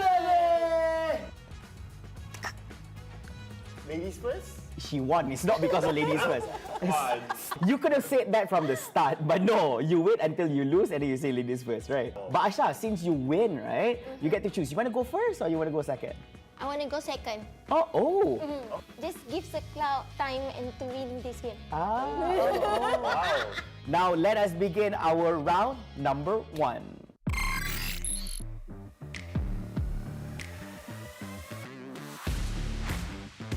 Now, the thing is about what is on your head, right? So you need to guess what person, character, whatever it may be on your head is. So it revolves around the Predator League event itself. So you can see each other, just face each other so you know what is on the other person's forehead. I want to see whether got reflection or not. Hey, don't look into his specs. So we're gonna start with you, Cloud. What gender is it? It's a male. Oh, straightforward.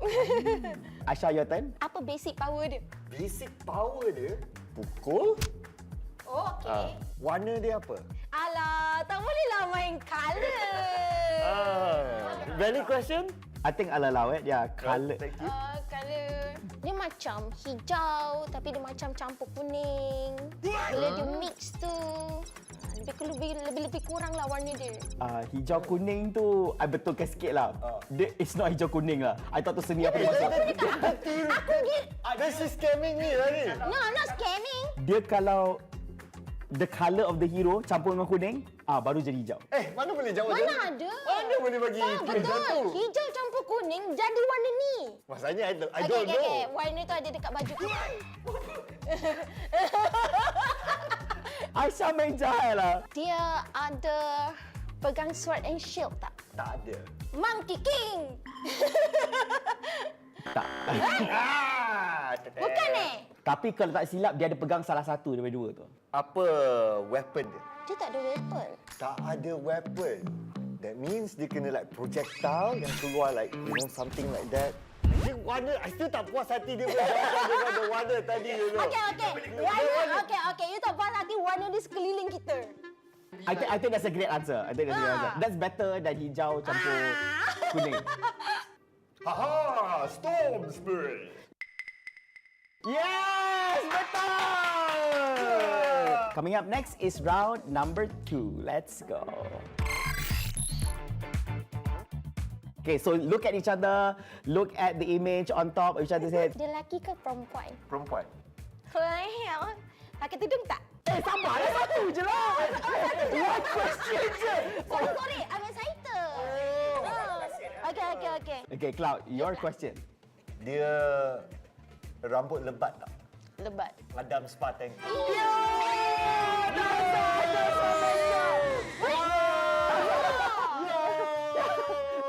Ya, jawapan dia betul. The answer is Adam Spartanker. Tapi Asha, I'm very sure you're curious. Okay. Who is on your forehead? Tanya soalan. So dia pakai tudung ke tak? Tak. Sleepy Godzilla? Yes! The answer is Sleepy Godzilla. So I pun boleh menang what? Ayolah, tapi tak jawab tadi. Dah lah, patut kena tolak markah bagi jawab salah. Itulah pasal. Okay. So, next. Dah habis lah. Dah So habis. basically kita ada kita punya pemenang iaitu Sir Cloud. Jumlah mata 2020. Congrats Sir Cloud, you'll be making it to the finals. But Asha, since you lost here does not mean you're going back home with empty-handed. You'll still be you and a number of your fans will also be getting some elite tickets to the upcoming Predator League APAC 2025. So that's all from us, guys. We hope to see you in the next one here at the Who Am I Challenge for the finals. We will also be joined in by Sir Cloud. We'll see you in the next one. Bye, guys. Menang. The Predator League APAC 2025 is coming to Malaysia. Be sure to grab your tickets from our official website. We have some exciting games, amazing booth and performances awaiting you. What are you waiting for? Be sure to get your tickets now.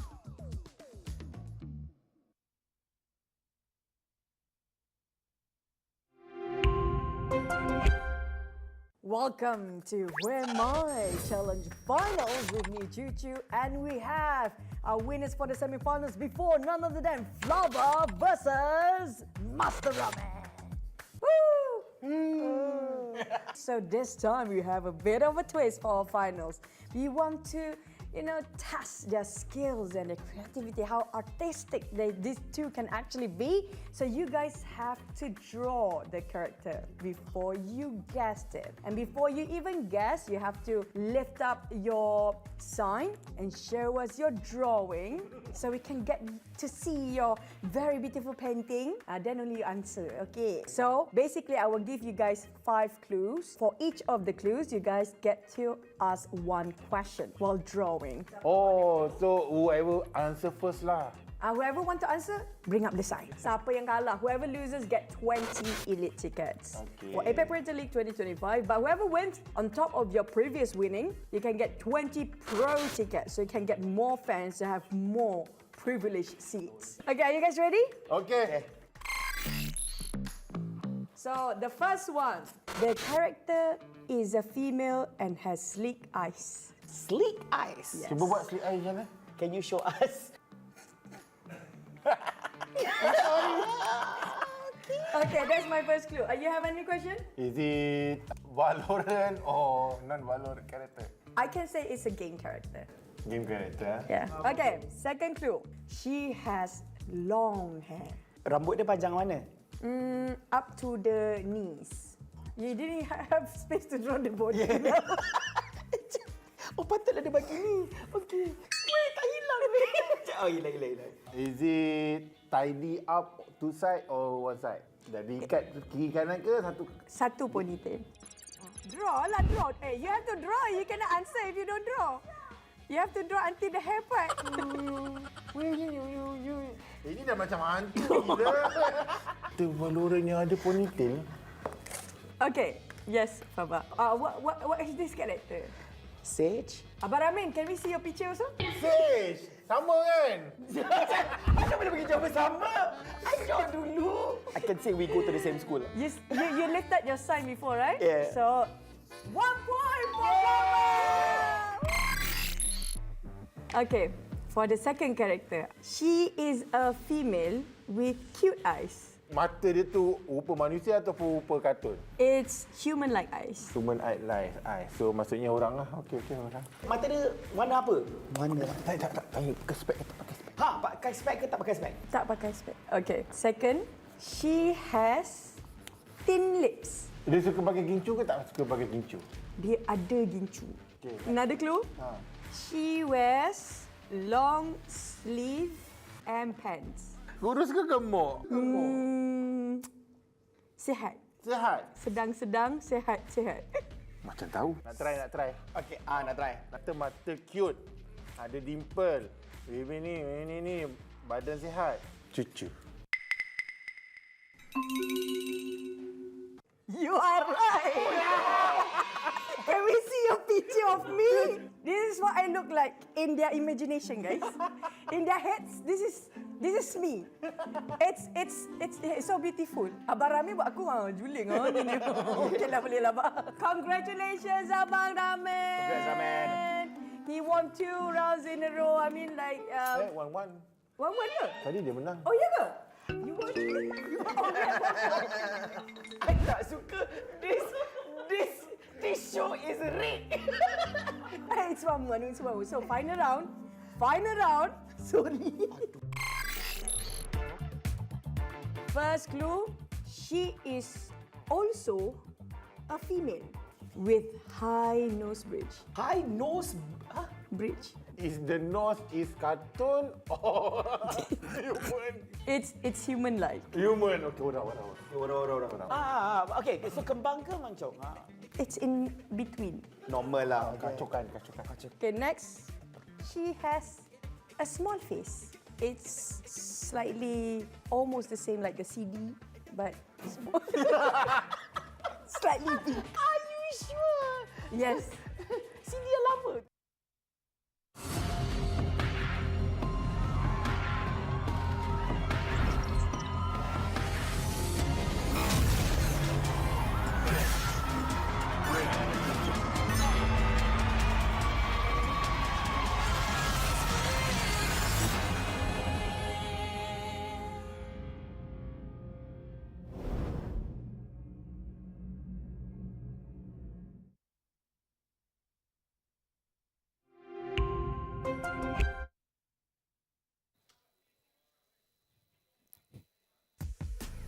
We are only halfway through our one-day group stage here for the Acer Predator APAC Predator League 2025 Dota 2. My name is Permasneeze and I'm joined by Adam. And we are now into Group C. Group A, Group B, already decided. We have our first 2 semi-finalists, 1, 2, 3, as well as the boys that we got to watch. I think... their names. No. I think I'm quite surprised, to be honest, that Whoops really keeled over like that. Yeah, it was not the showing I was expecting. I think all along, we were hoping that Ivory were going to, or at least we kind of expected Ivory to do well. Yeah, but Whoops looked like they had potential to Whoops looked bring like they it close, were about right? to whoop their opponents, and then it just looked kind of sad, to It be happens. honest. Best of 1. Yeah. Never know. You think best of 3 would have changed things? I don't know. We'll never know. We'll never know. You can choose to believe what you want to believe.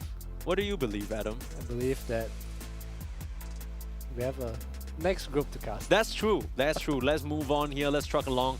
I think TK Esports versus Helios team. MMR disparity is one thing, but familiarity is another, right? We loosely talked about this before we went on a little bit of a longer break. Just give everyone time to reset, wipe their tears after saying goodbye to 2 teams already. But yeah, I think TK Esports should be able to, you know, capitalize on the fact that they've played together quite a bit longer and are rather familiar with each other comparatively to Helios that we know for a fact are just kind of a group of friends who happen to be streamers. So they do play together sometimes, party queue, but that's different from a competitive setting for sure. I think it is different, but also at a higher level, like habits exist, right? I think the to a T, a higher MMR player has better habits than a lower MMR player. Sure. Is that that's probably the best definition? Just fundamentally yes, speaking. correct. Right. So I think there will, I think it'll be closer than if you had like random lower MMR players play against higher MMR players. You get what I mean? So I mean, they are a team after all. Yeah. We talk about TK Esports, of course, MMR-wise, not really being at the same sort of level as some of these other players. But maybe as somebody who's at that kind of MMR yourself, you can talk us through what those differences are. When you're up towards sort of 8K, 9K, and then the disparity between that and like something like 11, 12K that some of these on Helios are. What are the sort of habits or what are the kind of things you'd be looking at? While you think about that, I'll just do a quick run through the TK Esports lineup. We got iStar X, Aurora, Shizuma, Linny, as well as HXA. I feel like the biggest difference is, one is mentality. I think the common thing I see like among some of my a bit lower MMR friends or acquaintances, people I know, is people tend to focus on other people's mistakes. It's like, oh, I lost my lane because this guy did this wrongly. Sure. But I feel like that's out of your control, you know? Yeah. You want to improve, you should always focus on what's in your control. I'll let you go to the lineups first before I continue this story. Yeah, sure. CJ, Azura, Rusman, Juju, and UK. 4 streamers. One guy who, rather Azura, who's basically been around that region and seen for quite a while now. And very aptly named team after the laptop that we're using, which is pretty cool. They but even have the logo. Yeah, they even have the logo. So this team is one that I'm expecting some cheese out of, although if they think they're just that much better, they might not even need to resort to the cheese. I mean, CJ's a meeple player. CJ's a meeple Yeah, player. that's all I remember. Yeah, it's okay, back to disgusting. my rant about how mentality affects like the How difference, scrubs thing. Yeah, like I think at least my experience before is like everything is myself. Yeah. If I lose my lane, what can I do better? Sure. Even if the reason you lost your lane is someone else, Yeah. you should still see what you can do better because Sure. ultimately you want to make the game as productive as possible. Yeah. So anything self-reflective is productive, right? Yeah. If I watch this game and I'm like, this guy beside me sucks, so I lost, then I will totally ignore anything I could have done better, which I think is a big mistake that a lot of people make. But Yeah. it's also hard to be real with yourself. I think that involves you being like very honest with yourself. Yeah. It's like how I listen to the VOD and I hate my voice. It's such a Damn. Okay. Well, we're going to hold that thought for a little bit as you can sit in silence so you don't need to listen to that anymore. But we have the Helios Neo. That is literally the namesake of the team, but also one of the Predator top products that we have. It's brand spanking new with the Intel Core i9 powering it. And there's something that we've talked about that might be able to help your voice situation. It has the Acer AI with noise suppression and purified voice. So just suppress my noise. Yeah. Can't hear me. No, the problem is if we turned on the noise suppression on this laptop, they would not hear any caster audio because it would just suppress us both because all we talk is garbage. That's just normal turning off the volume. Yeah, it's a special feature, but yeah. Acer AI advanced feature. Yeah, right? advanced feature of like just silencing everybody. But of course, not just the Helios, but also the Triton. I like the description that you went with. They're kind of like brothers, right? They each have their own strong suits. But either way, it's still a They're good both set. 16, they're twins. Yeah, they're both their twins. The twin little baby boys. But yeah, I think when it comes to a laptop, you want something that's thin and sleek and easy to bring around, but you don't really want to sacrifice on that performance. And that's exactly what this line of laptops gives you. Yeah, that's true. Alright, enough about the laptops. A little bit about what we need from you in the audience, or what you can do for your players. Your favorite players here, they're all competing.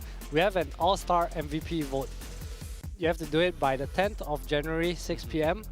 The Intel All-Star for both Dota and Valorant separately will get a price of 10k USD. That's a lot of money. That's a lot of money. All That's it a lot of takes money. is for you to get out your phone, scan the QR code, vote before the 10th of January. Yeah. GMT +8. Thank you very much. Thank you very much for that time zone edition, Adam. What would they do without you? And I mean, if some of the people watching are fans of the streamer team that we talked about, instead of just donating out of your own wallet, why not just send your votes towards helping them get a big paycheck of 10k just for being the MVP? That's big. But speaking of wallets, you could get yourself, if you're in Malaysia, a nice little 200 ringgit TNGE wallet reward up to when you purchase a selected Acer gaming laptop. So the Helios, the Triton that we talked about already, of course, part of that list. You want to see the full list, you can scan the QR code. Don't worry though, there will be other chances for you throughout the broadcast to do so. But you know, if you've been thinking about a purchase already, this just sweetens the deal a whole lot more, right? Yeah, it's time to use the promo code, aka buy in Malaysia. No, True. that's not a promo code, but No, you no. do actually have to make the purchase in Malaysia. It's only applicable now. I'm not sure when it ends, but only local purchases, as the event is based here at eTech Malaysia. Yeah. And if you are in Malaysia or around the area, don't know what's stopping you from just taking the quick trip down. You know, this area, Southeast Asia especially, very easy to spring back and forth. We see TK Esports on our screen right now, a full view of the team. What appears to be some sort of management member standing behind The it. psychologist. I That's a believe. psychologist. Damn, they got a psychologist? Yeah. Okay, well, I mean... I think it's different, right, with a ghost team. Like, obviously I'm no expert on this, but I think Sure. there are different factors that... Yeah, for sure. Yeah, I mean, also... emotions as well. That I think, create yeah, I some mean, it does apply feeling. to sort of basically regardless as well, because I know a lot of the top teams also hire psychologists, so definitely have the infrastructure for them to, you know, get off the ground and get running. We'll see whether they can replicate that in the game. We have the draft already underway for you. TK Esports versus Helios. Now, this group has yet to begin. So there could be crazy upsets coming through. There could be something that we don't expect. For now, everything is pretty chill. The Pugna first pick, it's a strong position 5 seconds. So DK first pick. Okay, yeah. Right? I think no, so. it's Pugna first pick. Sorry, I'm wrong. Yeah, because they have last pick on. Oh no, it's a Spectre band. Dude, I thought it was empty. It is. It is DK first pick. Oh. I only saw 3 heroes. No, I mean, oh my god, I'm look, trolling. DK first pick, and then the response is Pugna. What are we thinking? I like it. I know the team's pretty comfortable with Pugna. Their +5's like a spammer. +4 kind of plays it too. Sure. It's also not too bad a hero Dire against DK. team You have a lot back. of early magic damage, and Decrep is just nice right Radiant against his team physical back. damage dealer. True. Helios. I think a lot of their fans watching, ready to either clown on them or maybe celebrate their win. You see that man in the middle, Mr. Rusman himself, the streamer. Streamer.id. 10 seconds remaining. Funny character there. I mean, 5 I don't think seconds he's remaining. really achieved much in terms of competitive, right? He mostly just has been clips, I think. Radiant content team man. pick. Content man. I mean, I appreciate people who do content for Dota. I think it's hard. Yeah. It's hard because Dota is a bit more slow paced, I think. Imagine you play carry in your first 15 minutes of your game, it's like you're hitting creeps, hitting triangle. Like It's an acquired taste. you gotta be entertaining. Man. Yeah, I guess so. I guess so. Dire You gotta do a team whole pick. stand-up comedy routine while you're hitting those farming patterns. Not everyone has that natural riz. So more magic damage coming up for a TK. Yeah. Dark Willow. Some control as well. Stable laner. I like the Brambles and the Terrorize into the DK, just a fair bit of control. 10 that's seconds nice. I remaining. mean, it does have damage, I think. A lot of magic damage to pour into Yeah. DK. Good options before the 5 BKB comes out. seconds remaining. Of course, the BKB will come out eventually, but then that's the whole DK conundrum of what exactly you want to do once that happens. Do you need to kite back? I wonder if, because Varys is the, UK is the +5, right? I know he plays like some Oracle. It's just nice to have against this like double magic, right? Purge is super cool too. That's true. You don't have a lot of Stand backline reach as it stands on Yeah, DK I as just well. don't know how good the hero is. Dire team pick. I feel like you're not allowed to pick the hero unless your name is literally Insania. And Or even then they Nortail. lose on it. So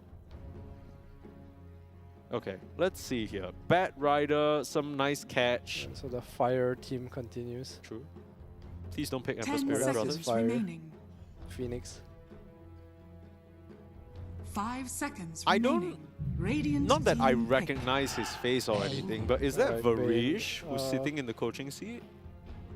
Yeah, it is actually. No wonder Yeah. they picked Bane. I was gonna say. Yeah, I'm like, He's not a Varish hero, but he is their coach, so Bane it is. Yeah. A nice pseudo save against the Varish Bane, man. 10 seconds remaining. Gyro Bane and what was the? It was Pugna. Pugna's the third hero. Yeah. 5 seconds remaining. So Night Vision, a very single target so far for Helios. Yeah. Other than the DK cleave, but just stable lanes is Radiant looks like what they're team going pick. for. Face the light. There is that awkward situation of the Bane Fiend's grip, right? Because if you're not controlling the Pugna, he can kind of just life Heal drain up. and, you know, your Yeah, there's pick also a off is- Dawn heal now, so double heal coming up for a TK. Mhm. Also a Terrorize. Also a 10 Shizuma special. seconds remaining. She is a big Dawn player. Yeah. Enjoys playing the 5 seconds remaining. connecting heroes, put it that way. It's also not too bad a lane, this Dark Willow and Dawn against DK. Like, you do have a lot of magic damage to kind of cut through him in the early levels. I feel like with Dawnbreaker, a lot of the game plan really rests on the first 5 minutes. If you can get those power spikes in lane and start snowballing that way, you can really, you know, hit a trajectory to scale. Yeah, compared that's to if you go even or if you're a bit behind, things get a bit complicated. It's true. I think the hardest part of this hero is when do you buy shard? It's hard to squeeze in there. Yeah, It's a like, bit of an I inconvenient want my one. items, but I said I want this shard, but I also don't want to buy it. Yeah. So the life hack for this that I figured out is like, hope your team picks heroes that buy shard. And then you just like, be like, "Ooh, oh hey guys, no, tormented tormented me. Oh, sorry. Up against this Bane, it shouldn't be so bad as well, right? Just because you have quite a bit of consistent damage. I don't think the Bane alone can handle Dawnbreaker Dark Willow. Although the Nightmare is gonna be a nice bit of a combo breaker. Yeah, it is, but at the same time, like if you initiate with Lasso, like there's like Assassin. something, you know. It's a TA coming up for TK Esports. What do we reckon? It's TA mid, TA safe I know lane. iStar X likes this hero a lot. It's going to be dependent on how Helios 10 respond. seconds remaining. Aurora does kind of play the hero as well. Lacking a bit of 5 initiation on seconds TK, I would say. remaining. Yeah, they don't really have anyone who can jump in and catch, right? You're basically just waiting for brambles right now. Yeah. And then maybe if the TA, TA has a good enough traps or game, something, yeah. I don't really. Can I see Orchid on Dawn? Some like Isn't- cheap kind of spells. Forgive me, but isn't Enfeeble kind of really, really nice into TA?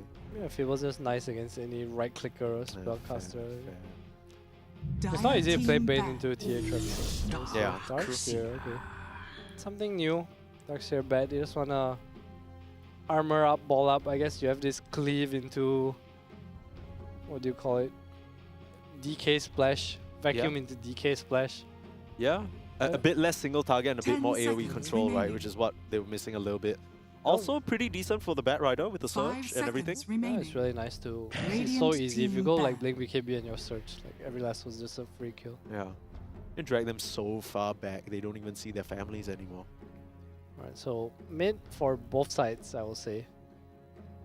Yeah, Is it mid for both sides? I mean, I- TK still kind of has the potential, yeah. option to pick a carry if they really want to. just feels like they 10 need some catch seconds though. remaining. I don't really Carries believe. can be catch too. True. Just Yeah. Play some Ursa, some 5 Swen, like they're all seconds stuns, right? remaining. Are you thinking about TA mid because the matchup into Darkseer is going to be a bit rough? I think the Bat Rider Darkseer are going to give this TA a rough time. I agree. Also, I think it's playable. If TA has boots and you play Mel, like you're actually not strong. yeah, Like I know on paper, Darkseer and Thing they like break your shield, right? yeah, But TA plays Mel now. yeah. And you also have this like +5 Pugna that's constantly nuking you. If you Right. spam sticky, you actually feed Pugna infinite mana and you actually just lose. Yeah, because he just keeps nether blasting and Yeah, that's, and that's Pugna just ward better. reduces the damage. So I think their lane is actually stronger. That's so surprising. But yeah, I mean, all these tiny little minute dynamics, it really goes to show how all these small Radiant changes can team affect back. Dota, even down to the laning stage. Because judging by heroes, I feel like TA can Mel deny every creep. Yeah. Like there's no secure, right, for Helios. And Pugna can blast every range creep. So Oh, you you're will right. out-level. True. Once true. you're level 3, you just start melding the Darkseer and 2 melds, one blast, like how do you lane? Yeah, I'm just 10 thinking like, seconds remaining. what, They can definitely minute, cut waves though. yeah, minute 3, minute 5, Bane rotation to the bot lane, you 5 shove the tower seconds in. It's remaining. possible, for sure. I mean, Okay. TA definitely can die. Yeah. But I think the lane itself, if like nothing's happening, it's like, it's kind of whatever. Dire It's not like team TA's gonna back. get kicked out here. True. Pango Ember ban, so we might see something like a Storm come out for TK here. Helios will have the pick first though. What do we got? We got Lenas, we don't have Invokers. 10 seconds because remaining. I Lena's like banned now. Storm a lot. I don't know if it's banned. I can't really see behind the Acer logo. 5 Yeah. seconds They remaining. just don't have a lot of catch. I don't think you ban Storm first phase. That's true. I just don't think that's real That's anymore. true. But I mean, Mana I guess battery these with teams Pugna as that are well. like, especially in a little more of a, what do you call it, a lower MMR setting. Like I think a lot of Yeah. teams, their hero pools are a lot smaller, so it's easy to target. True.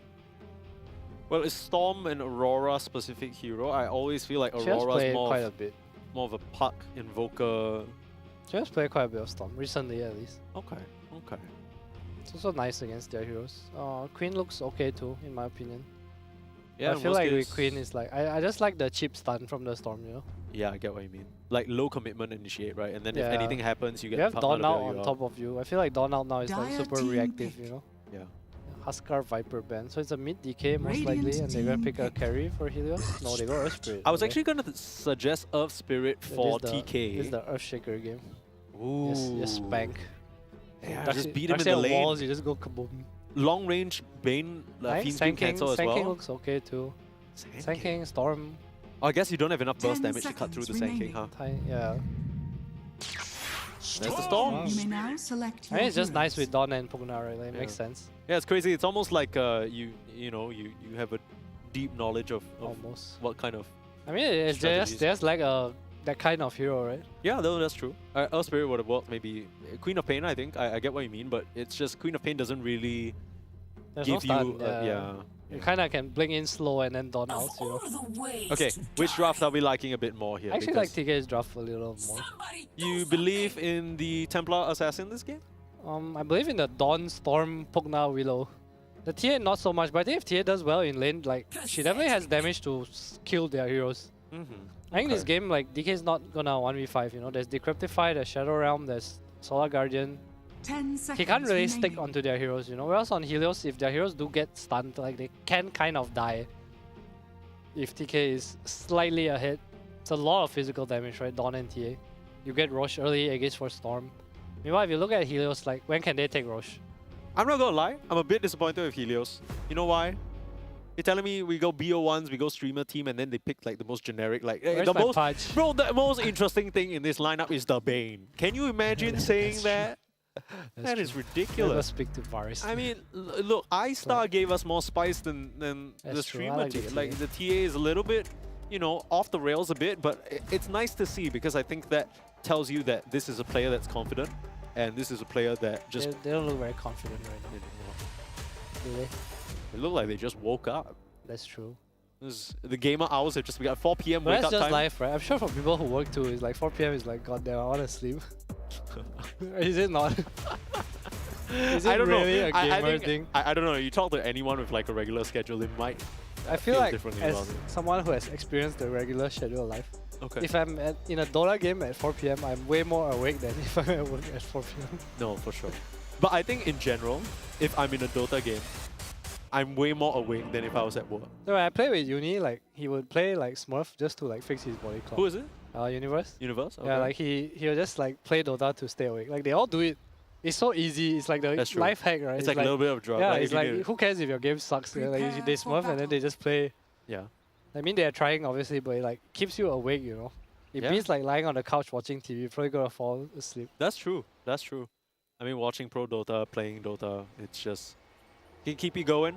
And we still have 3 matches ahead of us from this Group C. Need to decide who is gonna step forward to the next stage, get to the semifinals. We're gonna have a game for you very shortly. Pop right into that. It's TK Esports up against Helios.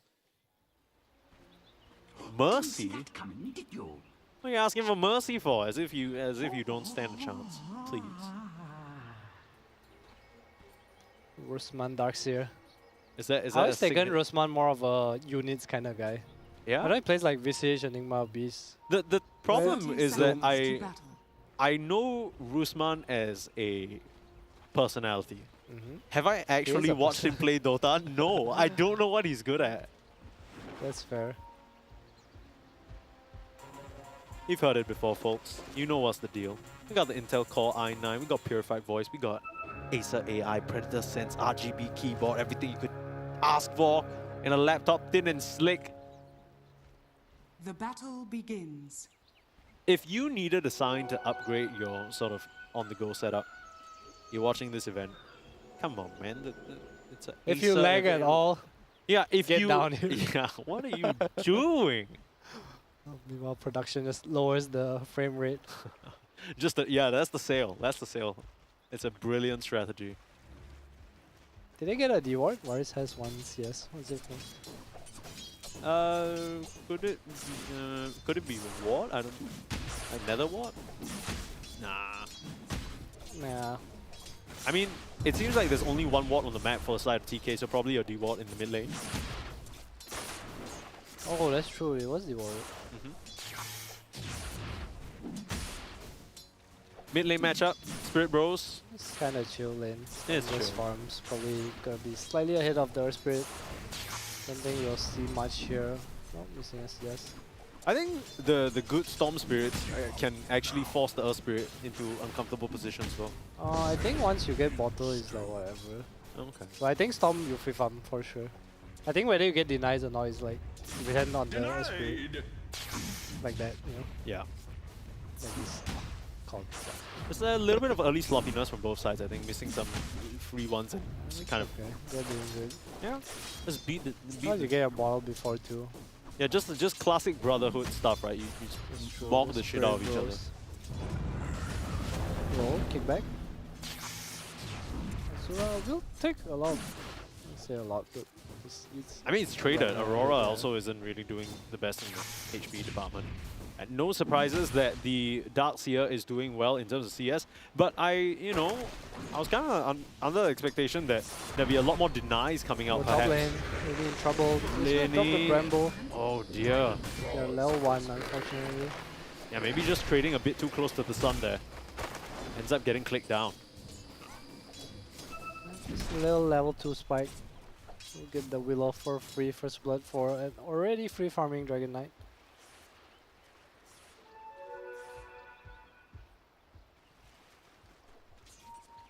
Are we worried about this Dawnbreaker Dark Willow at all? Because CS-wise, I'm looking worrying at now. I am 4 to 1. Not really sure what's going on. I don't even think Dawnbreaker base damage is that bad. Yeah, I don't think the lane should be this way. I'm not sure what happened. Well, it's still early doors here for both sides. Oh, nice start. Just being run down. This lane really not going the way that Again, I'm just sure they will hope. level 3 against level 2. Yeah, Spike Guzman there. able to just run them down there. Level 2 on the Ion Shell. Looks simple almost. And we got to keep in mind that this is a TA Pugna sort of lane pick into the Darkseer. Yeah, I mean, I feel like they picked Darkseer into it, but I feel like they should do okay down here. Oh, sorry, I meant it's a The other way TA pick around. into the Bat Rider. Because the Bat Rider came out super early, right? So you already care about Bat very much, especially as a core. Yeah. Okay, we'll dodge the Brambles. Very nicely done on the Bane. Gonna Some need fancy footwork. damage here. And a Brain Sap. I think that's the annoying part about playing Dawnbreaker, because now you're in this awkward situation where you want to hit your power spike, you got level 2 Celestial Hammer, you want to get 1 or 2 trade kills in lane, come out on top that way, but Bane is like the ultimate hero to just stand there and trade. I think he just dies though, does he not like look at it? Does he not just press Nightmare? He can. Oh, nicely played from Lini, holding it out till the end. Shizuma is in trouble though. Auto attack! Auto attack! Got him. CJ. He's a strong boy up here. Portrait's gonna be ferried out in probably a full one. Oh, Aurora Uh-oh. dies to a Bat Rider rotation. Nice rotation early on as well, completely unexpected. Rotating on the 4-minute rune. I mean, that's just the benefit of the Rusman lane going so well. Yeah, it's all leaking now. Laning stage not looking too hot. Dawnbreaker 9 CS.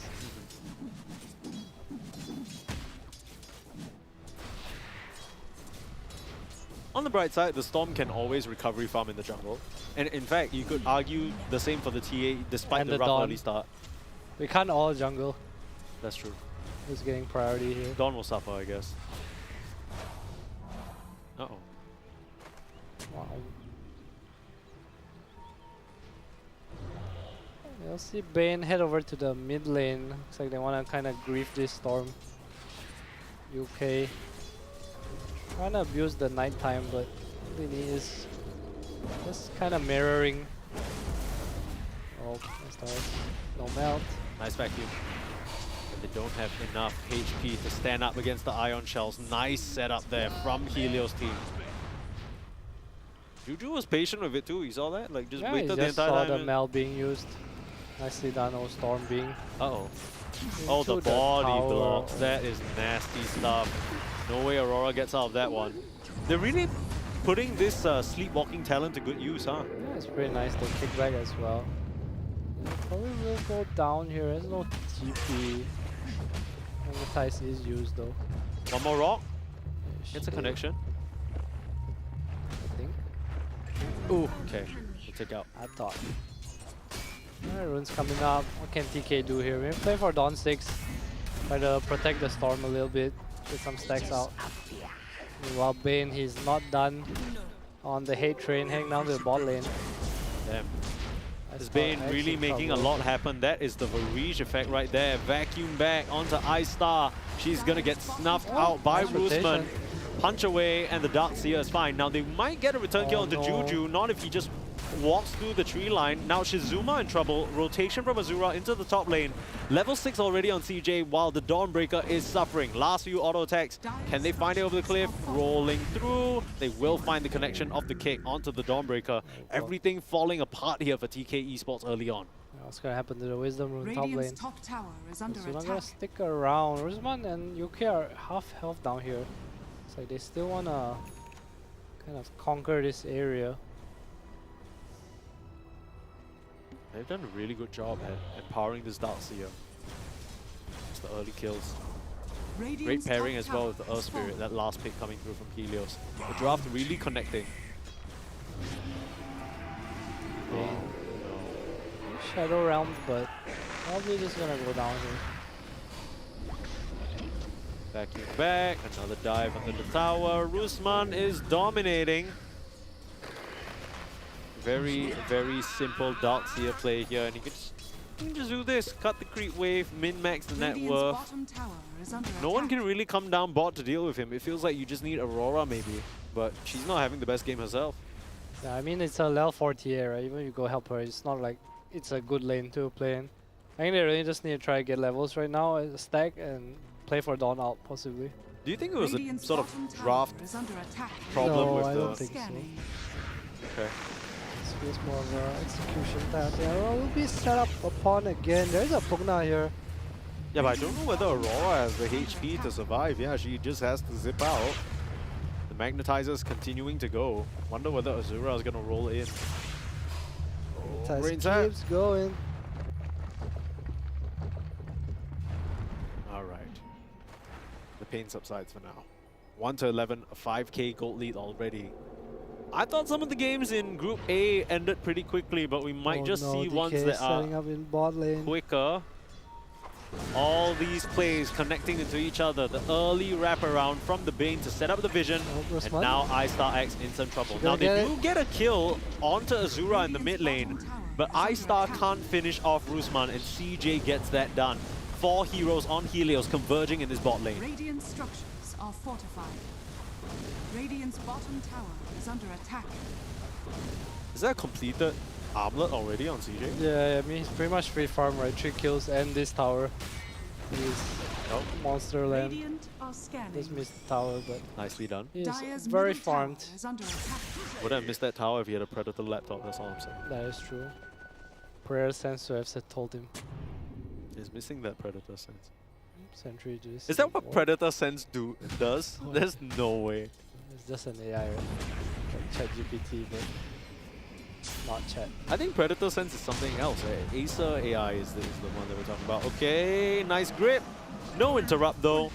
Level 4s on the supports means that there's no terrorize. The Haste Rune Azura looking for more here. Rolling forward, keeping it going. HXA will go down. UK with the double kill on that Bane. They're making this hero look not like dog shit, which is insane. Bane? Yeah. It's not a bad hero. It's kind of a not so great hero. Situational. I mean, if you're playing against a lot of single target Bane, it's quite a useful hero. I think it's bad against like units, right? That's when like Bane has a hard time. Yeah. Or if you have like a bad early game, but he did well in lane, so things are working out.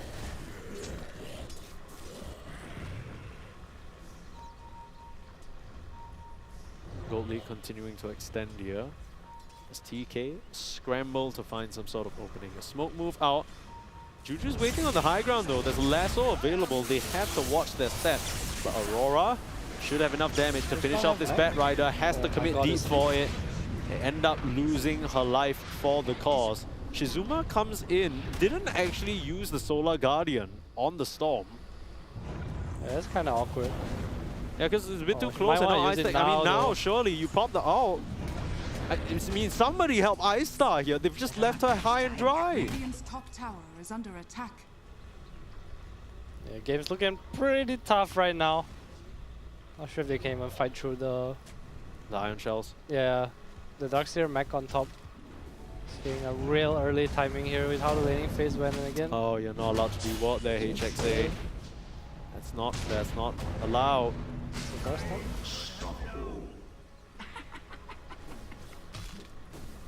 Double shell duo. Blade mail complete for Azura now. Can you guys give me farm 5 minutes? Thoughts? No thoughts. Okay. Ignored. They just completely ignored. That's cruel. What do you reply to that? No. No.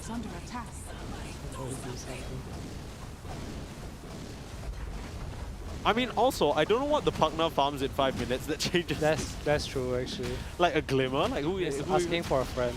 Yeah. Looking for some connection Can right you now. get glimmer in 5 minutes? I don't think you can. You can't, yeah. Azura. 5 minute glimmer Is challenge. Chilling down here. Ice in meld. Sure, they do definitely know it's here. Azura might take a lot of damage. Solar Guardian. Will collapse on the Earth Spirit. They do manage to get that kill, so... They can get Bramble onto Rusman. Okay, they're looking for Juju now. Lasso still available on the Bat Rider, but Shizuma on the chase. There's a TA trap. Pop. Pop. Pop. Pop. Hit the trap. Pop. Deny. Pop. Okay, big crit. Right, nicely done. Aura chasing is all mana, but Rusman is healthy. Let's turn around. Big hats on that pointy head. This is the most fitting hero to wear the hats. That's true. Right. That's true. I literally can't even think of anyone who would fit the role. True. It's just the pointy head. Maybe Necrophos. Yeah. And what else we got? Undying? Nah, not really. Nah. No, but he already has a pointy hat as a cosmetic. That's why it so just, it's like, it just fits on stacks top, right? Yeah. What else? DP has a pointy hat cosmetic. Like the witch hat. Oh, yeah. The DP has like 2,000 cosmetics. That's true. I don't know why. They just But they're she's just not like played. yeah. Like the Dota artists are like another. I mean, it's because you get to design like the ghosts as on top of the. Yeah, stuff, but right? like the other stuff is not Can you that get great. can you get a custom Darkseer shell? Custom We have Wukong? that. Do we? Darkseer shell? What, the red one? No, like isn't Rusman using a custom Darkseer shell Oh, this right is now? custom? I didn't know that. He's so used to the Immortal. Hold on, they're going on DK here. No Solar Guardian. I'm not sure if they can actually do what? Touch. Who's going on who? Aurora just almost died. Aurora is dead.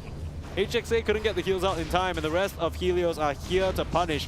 Grip up onto Shizuma, keeping her controlled up. They will finish off the Pugna and take down this Dawnbreaker slowly but surely.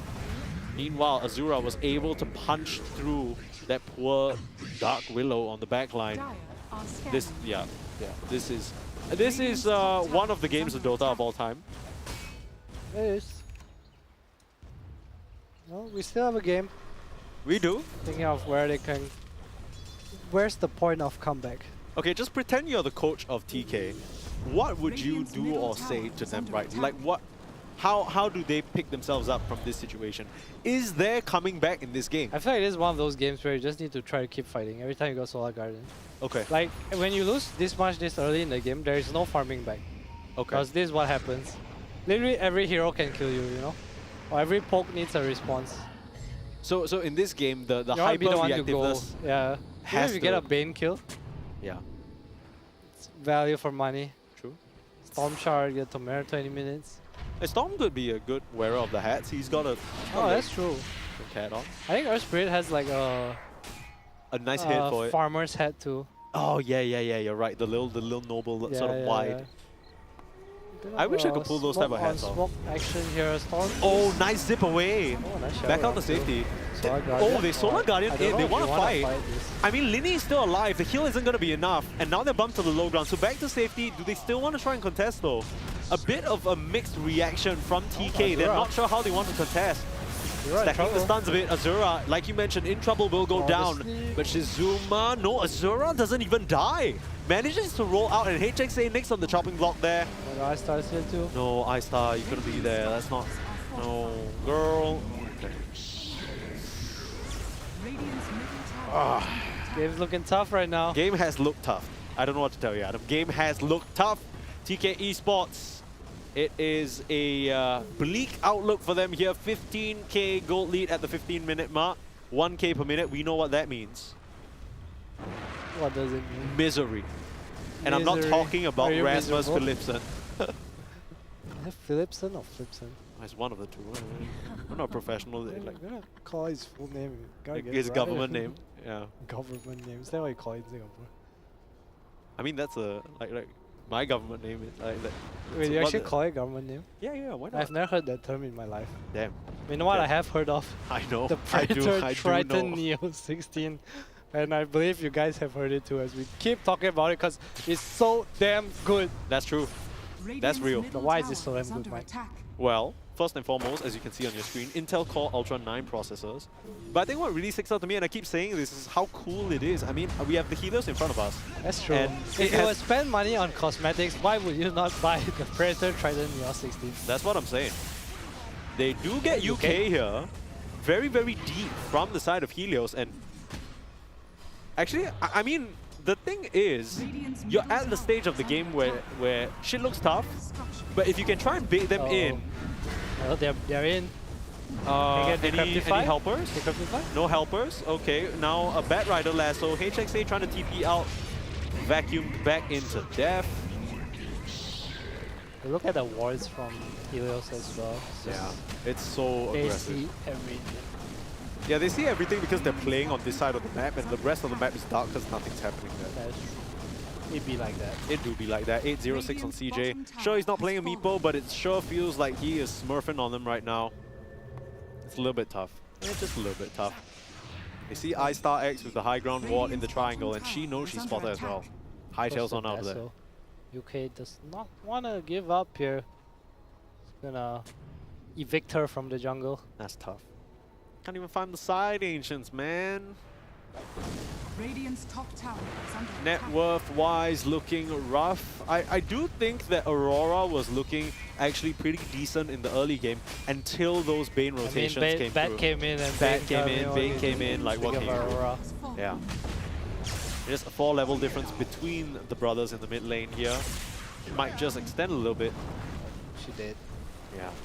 Just bullying her a little bit. Radiant's turret has Get the been courier, get the kill. Meanwhile, top lane. Get I-Star X here.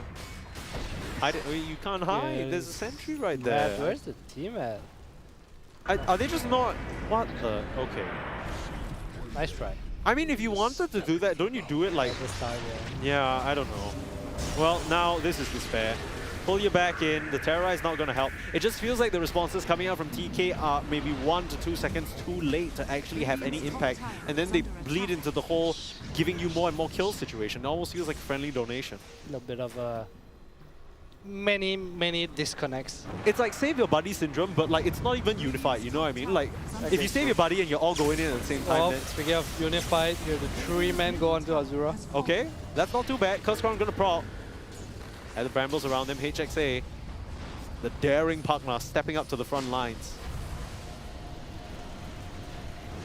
I mean, it's gonna take Helios a while to really close this one out, but it's looking like there's not much that TK can bring up to actually contest them. Grip in lane, I start in trouble, vacuum on 2. There's the heal coming out, but way too much damage. Meld and Refraction torn through like butter. And Linny will just have to fly off to the side. CJ spots her though. And they Might pull go in the down Dragon here, Knight. magic Okay, damage. CJ, is there a chance here? He still can toggle the armlet and oh no. Baited in, killed off, and godlike now with a double kill. Still remains unkilled this game on the DK. Is the equivalent of 2.5 cores net worth from Team TK. Yeah. And it's farmed. Actually, if you do a bit of generous rounding up, it's literally all of the cores. Generous for who? Generous for the DK. I'm mathsing right seven, now. I'm It's mathing not right. even 7k, close. 7k, It's like 14. 20k versus 16k. I'm generously rounding up, Adam. That's a bit too generous though. But what we need now is a bit of generosity, okay? TK, they could use a little bit of a helping hand. It's true. Let me farm for 5 minutes. Yeah, please. We'll do have a battle here, Azura. DKB though, that's gonna make him four-man immune vacuum. and beautiful, beautiful team fighting Heal onto here. I-Stars, not dead. She's not dead Take for Roosman, now. She can't even connect onto Roosman. She's just being danced Oh, around gonna on. get Now, Juju. oh, get Nice. Juju. Alright, get Get Roosman Roosman. Turn rate, no! Knockout. They got Juju though. That was, yeah, they got Radiant's Juju. middle tower is under attack. But that punch was brutal. I felt that one in my It gut. was, me too. I was like, oh. Tough game for the She's girls. still trying to bargain in all chat. Please fortified. Well, where would you like to farm? Radiant's What? middle barracks are under attack.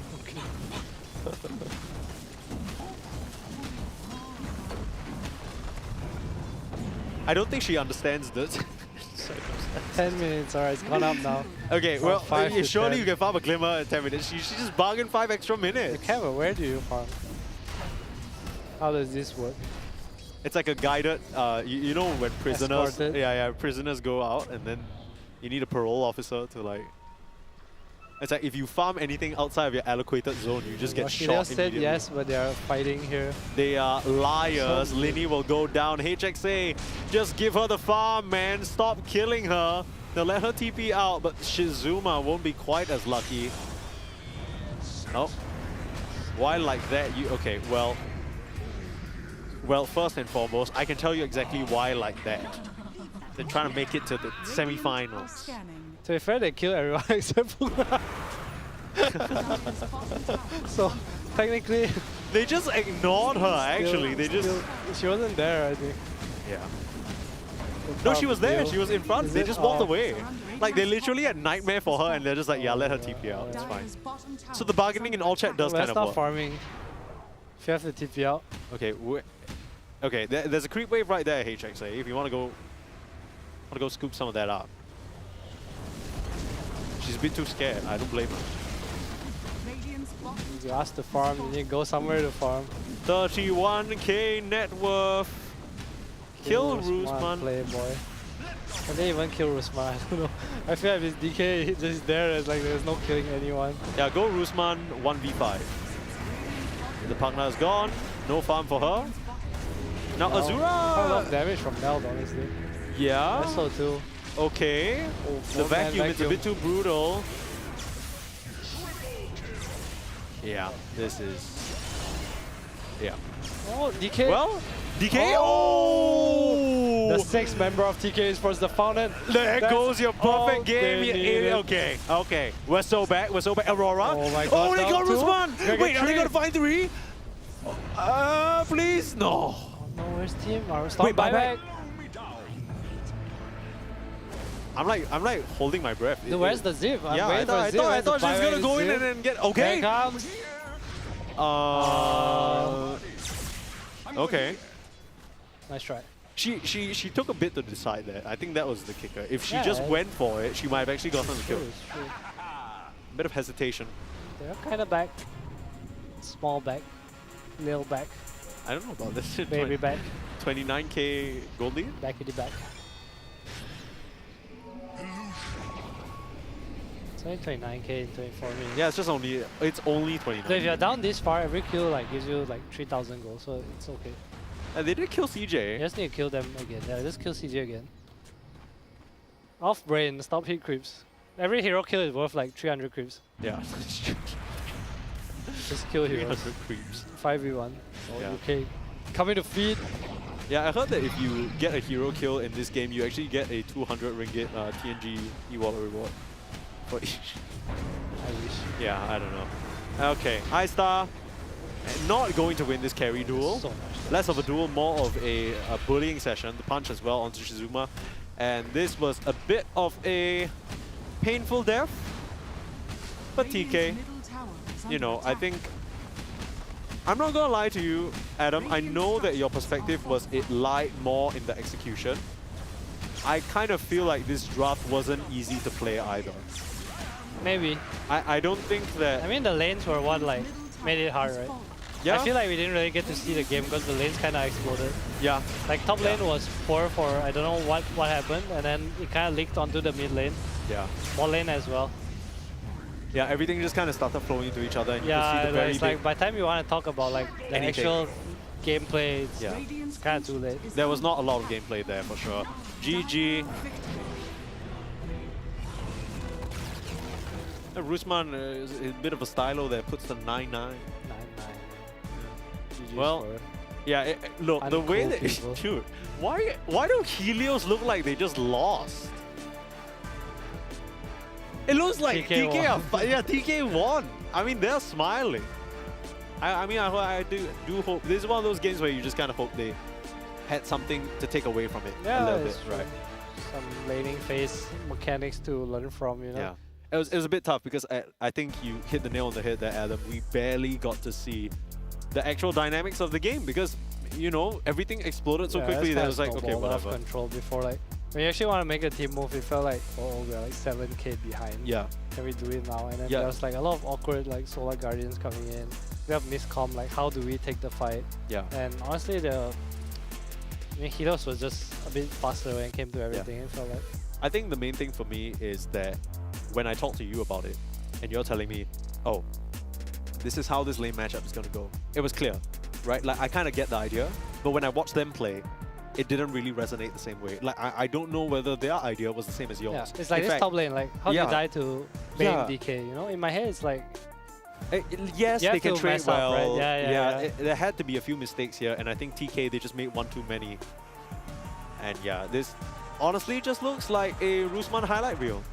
This bot lane was really tough for them. The Dark Seer into the TA, it kind of goes to show why you really only pick TA perhaps on the 18th, or if not, there's no TA player that will tell you Dark Seer is a good matchup. There's actually no player. Yeah. I refuse to believe it. Yeah. Not in lane at least. Unless you're with like some clockwork maybe. Yeah, I can see it. Yeah, but that's the thing, right? That's why you need to leave the TA specifically for a later pick in the draft where you can protect it, but it didn't feel like that was the case. Maybe it was like a flex pick for them.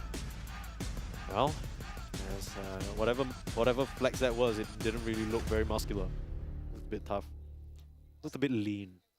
Dead bodish. Yeah. Which, hey, you know, works for some people, but in this particular endeavor of trying to make it, unfortunately, we find ourselves in a similar position in this group. Of course, I think that's always going to be the case where the fate is no longer in their hands. You lose one game, suddenly you really, really have to hope, I think. Yeah, focus on the next, right? Yeah. What can you do? I mean, literally, because the next game is going to be Helios versus 2 Light, right? And if Helios win, you're done. That is true. Even if 2 Light win, you would have to defeat 2 Light. I think that's like the goal, right? I mean, it depends what you're coming here with the mentality of. I think for them, it's like scrims, right? That's fair. It's like experience to play against good teams, LAN experience. I think that's something that's good in its own way as well. Fair. It's not for everyone, but obviously if you're a team that is like a bit more capable or similar skill level, I think your mentality is different. It's like, oh, how do we get the next game? But it's just a bit more practice-ish, judging by this game. They could use some more practice for sure. Yeah, especially with the basic sort of laning stage stuff. I think it sounds cool the way that we're saying it. We're saying, oh, you know, the fundamentals, the basics, making it sound like, oh, you know, they don't know what they're doing. The problem is that it just exponentially requires so much more the higher up you go. At the top level, it's all these very intricate mechanics about setting up the lane so that you snipe this last few creeps with a certain spell, and then that's your level 2 timing, and then you immediately make the it's so many small minute details. Yeah, it's all the habits, right? The good habits that you build from playing a lot more. And I think as you get to a higher MMR, there's more people around you to scold you for doing stupid things. Yeah. It's tough as well, because if you're always playing with people around the same sort of skill level, you don't get much feedback. Yeah, it's true. In terms of, okay, what is it that you're doing wrong? Yeah, I feel like when I play with like friends or like lower MMR, it feels like people just blame you, but like no one is like productive, you know? Yeah. Or you meet like some scam in the pub, he's like, hey, go pull creep, you know? Or like he gets angry if you like don't do something that you should be doing. Yeah. And you can take away from his frustration, like there is a point for you to learn from, you know? Yeah, exactly. Because he's not saying like you suck. He's saying like, why are you not doing Yeah, this specific thing right now? exactly. And I'm sure that if you asked him, he could completely and explain that's so it why productive, right? Exactly. And You get I to think learn. okay, so TK Esports, they're not out of this just yet, right? It looked very, very tough for them. 10-49, that is a painful scoreline, but they still have another match coming up. Now, what is the takeaway then for this game for TK? What are the, you know, we talk a bit about the lane and how it went wrong. What exactly should they have done based on the small amount that we saw? I think the 2 side lanes obviously can improve considering they lost quite significantly, but I think allowing the supports to go to mid was quite was probably the biggest takeaway from me, because I feel like that's not a skill thing, right? Yeah, that's it's like a communication thing. It's like, you know, hey, the Bane back right can go middle, through timing, you know. Sure. And so I think the mid lane is the one that is like a bit more easily fixable within this time. Fixable, right. yes. Because that's something you can immediately correct, change. you Like don't right need now, practice. It's like, hey guys, like, you know, or I told you it's going to be like something like that. You know, what happened there? I'm not too sure. But I feel like the Storm was doing okay in lane. Yeah. Until the supports came over, and then like, what do you do to like adapt to that situation? You know? Yeah, honestly, Aurora, I think at certain points, her along with Shizuma were kind of finding some opportunities where there otherwise would be none. The rest of the heroes didn't really have that same skill set as well. It's just, you know, you got a Pugna, you got a TA. These aren't heroes who are going to be able to start things on their own. So yeah, let's see how that has affected the standings. I think the first match of Group D has concluded as well. Myth Avenue Gaming coming out on top. I think there's a lot. Previous Acer champions, yeah. These guys are good. These guys. Yeah, are I think good. they're like my favorites for this tournament. Really? Not Ivory? No. Damn. 1, 2, 3 or energy. Respect. I mean, that's my opinion so far. Okay. Obviously, things change a lot when teams play against each other. True. I think on stage it matters, like when teams experience and how their groups like kind of sort the meta like matters as well, how you adapt. But That's fair. I like MAG. I mean, Helios, I feel like this game, they didn't really have to do anything super crazy, right? Like, they stuck with some pretty solid picks. Yeah, this was very basic, right? Yeah, so this you was don't really very get to show much. I guess that's beneficial for them because Too Light are still very much in the dark a little bit about what they might expect. Because that Darkseer felt like a catered answer to that TA. TA, right? Yeah, so you don't really show like, oh, this is not my, it's not really a comfort pick. It's more like, oh, we respond to this with this. And everything else was like pretty clear cut. I mean, the Bane is a bit more of a specialty. It's like, oh, the coach, oh, that's the coach Varys. Oh, Bane makes sense now. And it happened at the same time. We both realized Varish was on screen as they picked the Bane, and we're like, hang on. When they picked Bane, I was like, I went to look at their roster. I was like, I'm pretty sure it's UK. Because I'm going to talk about the Oracle, and Varys is the Oracle player too. Yeah. Then I was like, and the Gyro player. Yeah. Then I was like, they picked Bane. What the hell? Then like, oh, it's Varys. Oh, wait, that's him right there. That's the Bane picker. What the heck? Okay, maybe we'll see something like that again. But of course, Too Light, a very interesting team in their own right. They are coming from the Acer office in China. And yeah, I mean, overall, a couple of Malaysians in that mix as well. So a fair bit of a local sort of twist to the situation. But yeah, I think I'm pretty excited to see how they stack up into this streamer team. We'll find out after a short break, guys. So don't go anywhere. Group C continues in a bit.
gentlemen, welcome to the Grand Finals.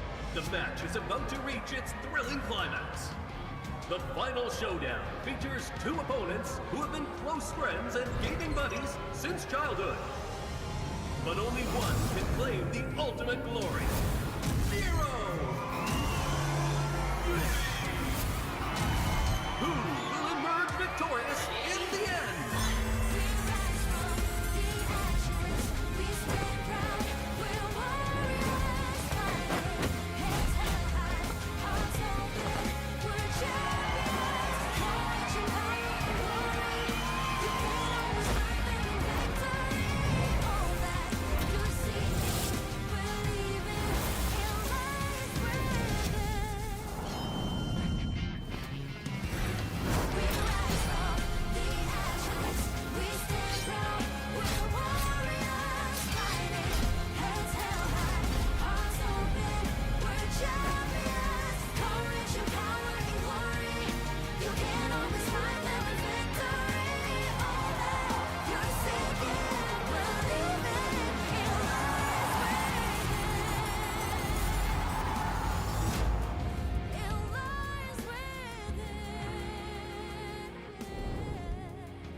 EH958, runway 14 right. Gentlemen, EH958, cabin crew, be seated for landing. Thank you for choosing Fly FM.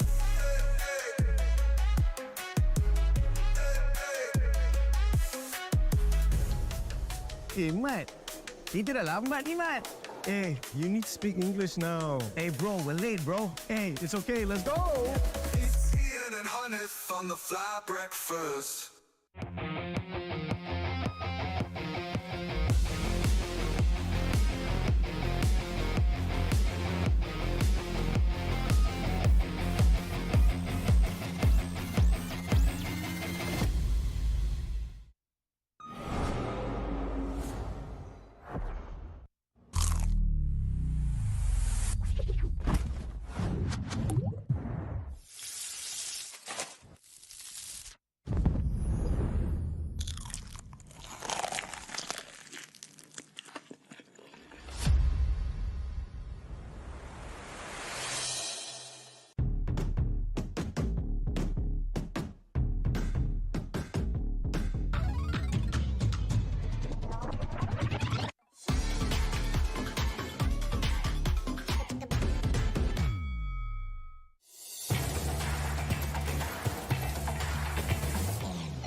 Real chips, real fun!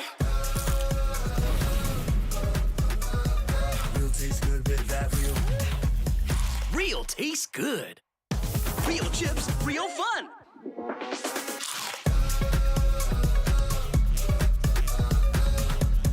Real tastes good.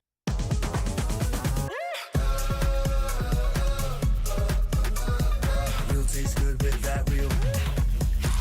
Real tastes good.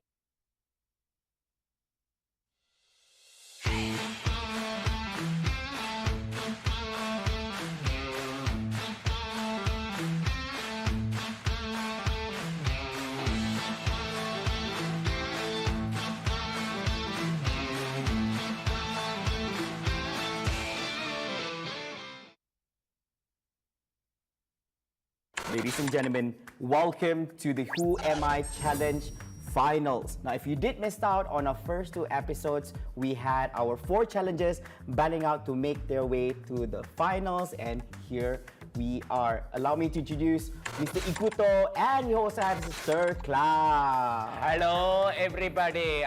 I'm going to win all. I'm going to learn colors. Hey, I heard Someone teach you about colors previous episode. Yeah. If you missed out on all that action, be sure to check out our previous episodes to get to know more. But of course, we're joining together with SirCloud and Ikuto. And if you guys don't know this, one of them will be crowned the winner, where they, together with a number of their fans, will be winning themselves some pro tickets to the upcoming Predator League APAC 2025. Whoever the loser may be will still be winning them a number of tickets, but it's going to be the elite tickets instead to the Predator League APAC 2025. Cloud, Ikuto, are you ready? I'm born ready. Now, I hope you're ready for this one, because this time about, we do have a clock together with us. In the span of 3 minutes, the individual which has the number of correct guesses based on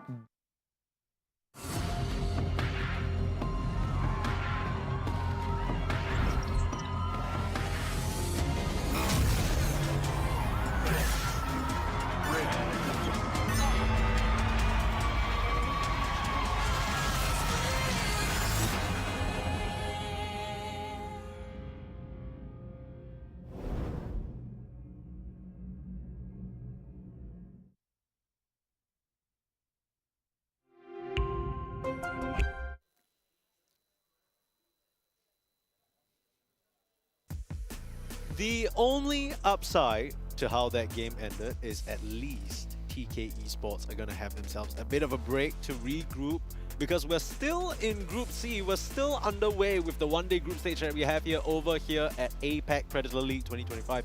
My name is Plum Sneeze. I'm joined by Adam, and that was a difficult one. We've all been there. We've all been smacked down. In the wonderful game, there's Dota 2, and that's just one of the tough pills to swallow. And, you know, at the end of that game, we talked a bit about what are the takeaways that maybe TK can have. But they can rest on that. That's a matter for their team to try and figure out. We'll revisit them later on when they go up against 2Light. But for now, we're going to get an introduction to 2Light up in their match against Helios.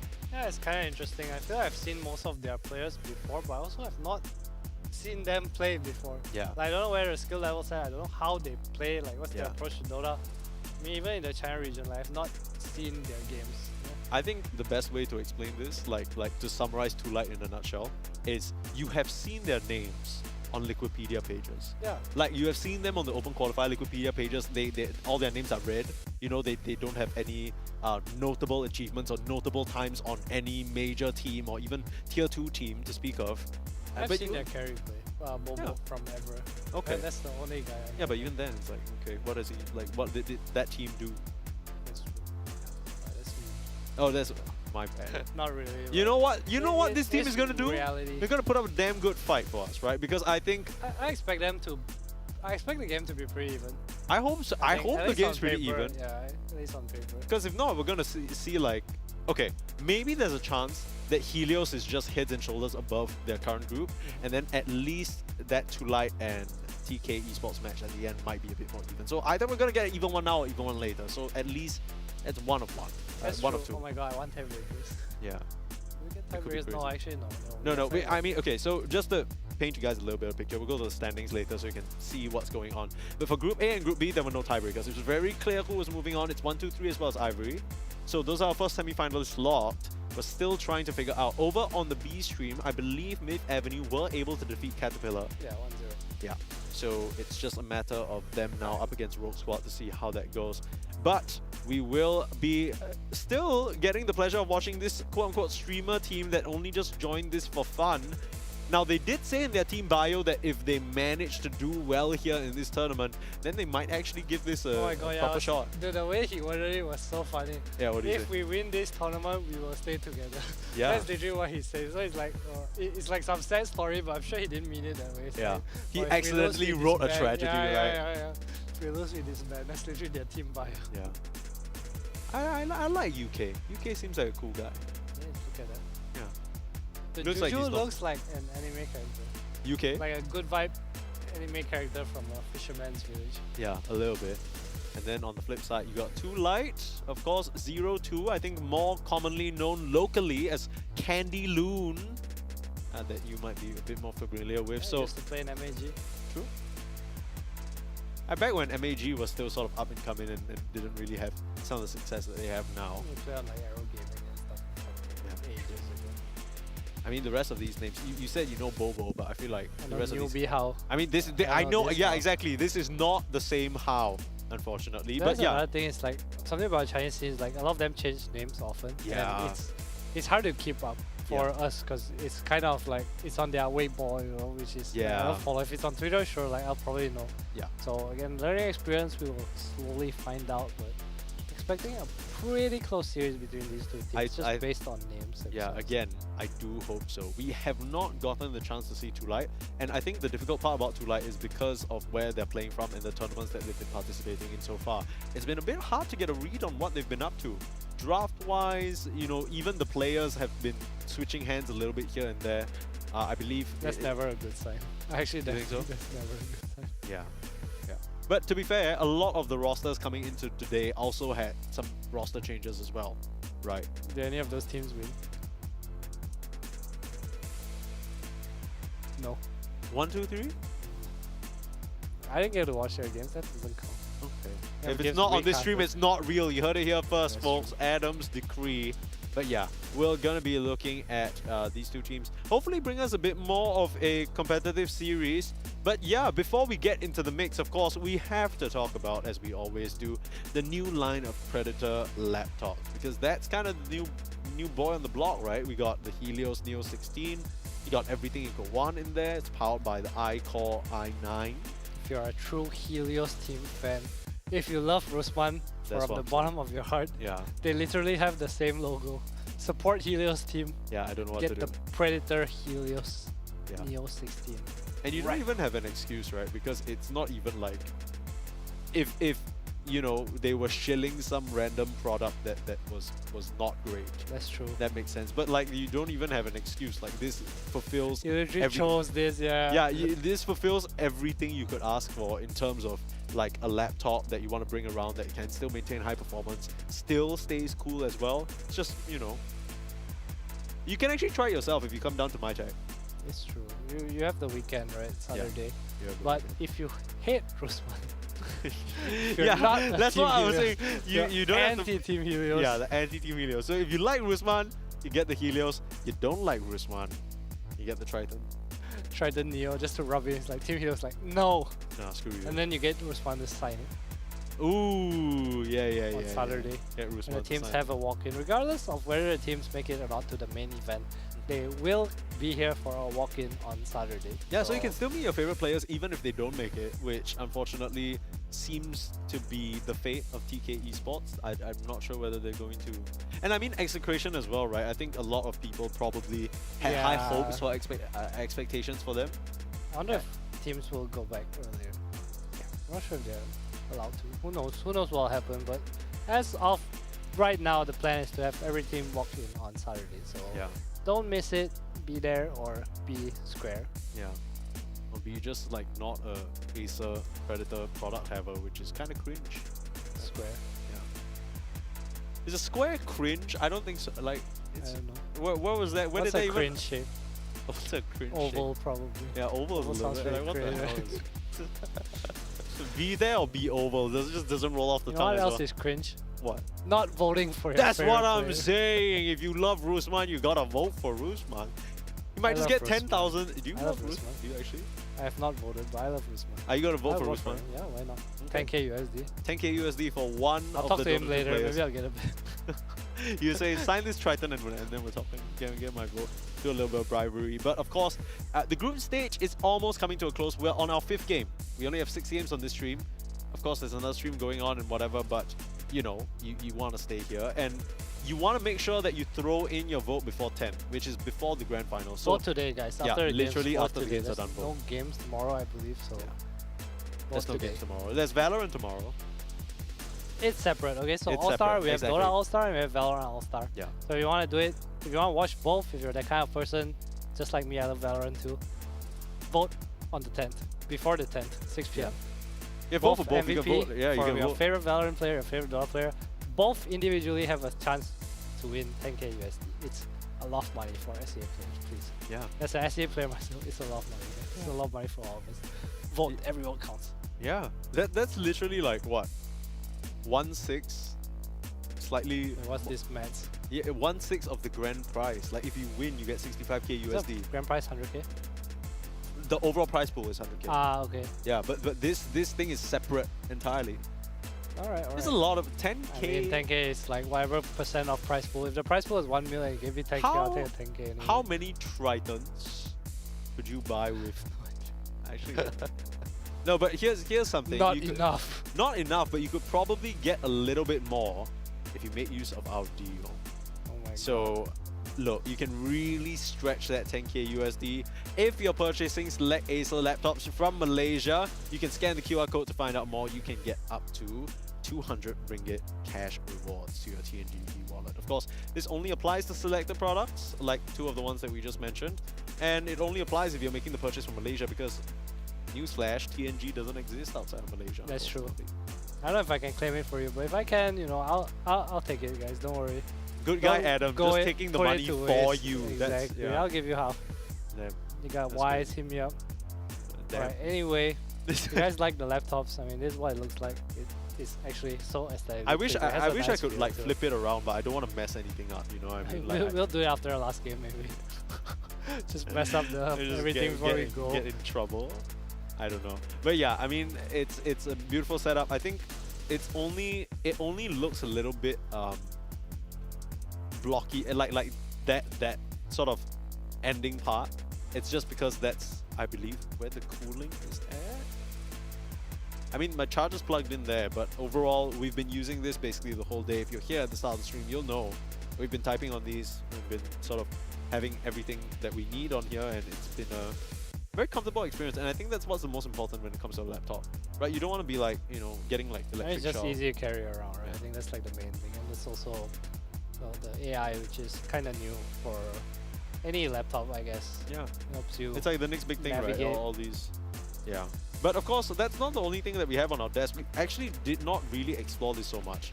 But look at this sick logo. Oh, we're all gonna get this. You know, if you come on to my tech on 11/12, like this is. Alright, so this is what you wave for the concert. We have special guests, you know, your favorite team. I guess you can choose the color of your team or whatever. It's I'm probably waving not to that the. clear on camera, but Yeah. clear, it's alright. I'm trying to get the best result on. It's kinda Okay. cool. Also, you guys might have seen this already in some of the. I think. Start of every stream. Like the little graphics playing. But there's actually two mascots. It's pretty serious. Nero and Yuffie. I don't know whether you can see. I need to do like a little bit of a Shopee. You need to put all it that behind shit. the in front. Oh, you're right. Like turns pink. Oh my god! Come look at on. that Okay. background aesthetic. It's kind of dope. Like, we're gonna switch away from this madness.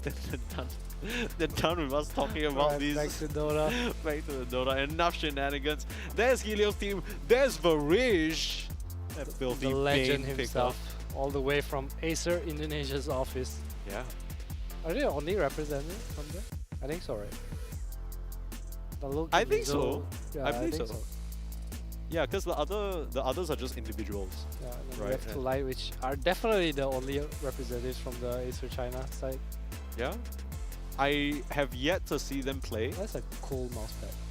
What, the white one? Yeah. I can't even tell what it I is. would totally. I think he really likes white. He's got that thing It's on. jacket like, he's- too. Everyone else is just in the Predator. Okay, so this jersey.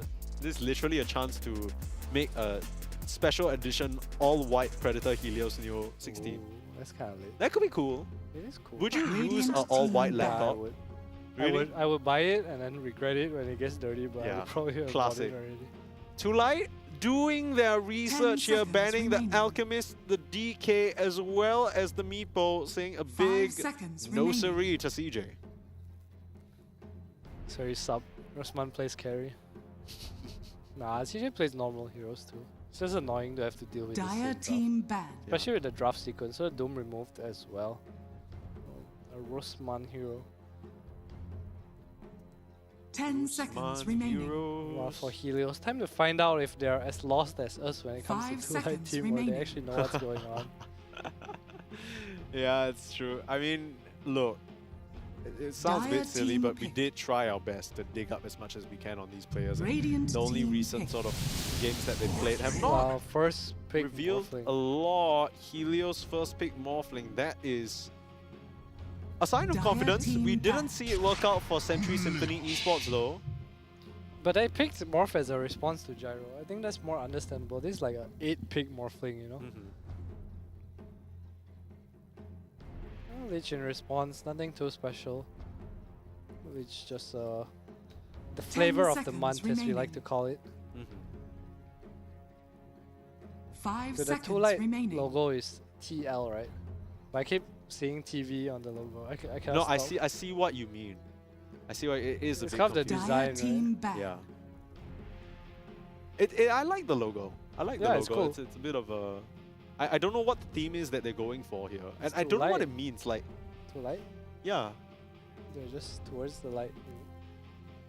doesn't You that know mean what? you're going to die, Adam? 10 Okay, then seconds they're remaining. going to to light things up. They're like, they light things up. Okay. There you 5 go. There we seconds go. Boom, remaining. explosion, entertainment. Yeah.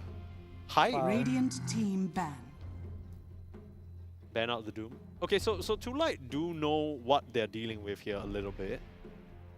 But banning the Doom, wouldn't you want that against the Morphling? They banned the Doom first. It was part Ah, of the okay. first 4 Okay. bans. Alright. So, which is also probably why Helios took the Morphling. How ban. silly of me. 10 seconds remaining. A lot of focus towards what seemed like off-lane 5 heroes. seconds Timbersaw, remaining. Beastmaster, as well as the Pango that we saw Rupido play just I now. think it's because Rosman has a very different pool from the generic offlane pool. Like he plays a lot of Visage, Enigma. Yeah, the summon and heroes. Candelo is more of a standard offlane. I say Candelo is 0-2 now, I think. Yeah, he's 0-2. yeah, That's what he's 0-2, going by. So plays like his Timber, Beast, Radiant Doom team as dire well. team pick. Shaker, carries from Doom. Oh. It's not a hero I've seen in a very long time. Yeah, I thought it was like all the craze. People were playing it in mid, people were playing it in safe lane, off lane. What the hell is this curveball second pick? What Third are in the they? draft. I mean, it's nice 10 against Morph because seconds of remaining. webs, I guess. Maybe it's just a comfort pick, but I guess bro 5 against Morph, you just seconds don't learn remaining. the insatiable hunger. Yeah. I think that's the most common build. So it's definitely not a carry, right? If you're not getting the first spell, definitely just an offlaner. I mean, what else does this hero really bring for you other than like wave shove and early pressure? Yeah, it's just map control, I guess, in a way. It makes Just- sense for the offlane, right? That's what I'm Yeah, thinking. but you have a pick now, right? You can pick something that just deals with it. Is this a Candy Loon hero? I guess so. It has to be, right?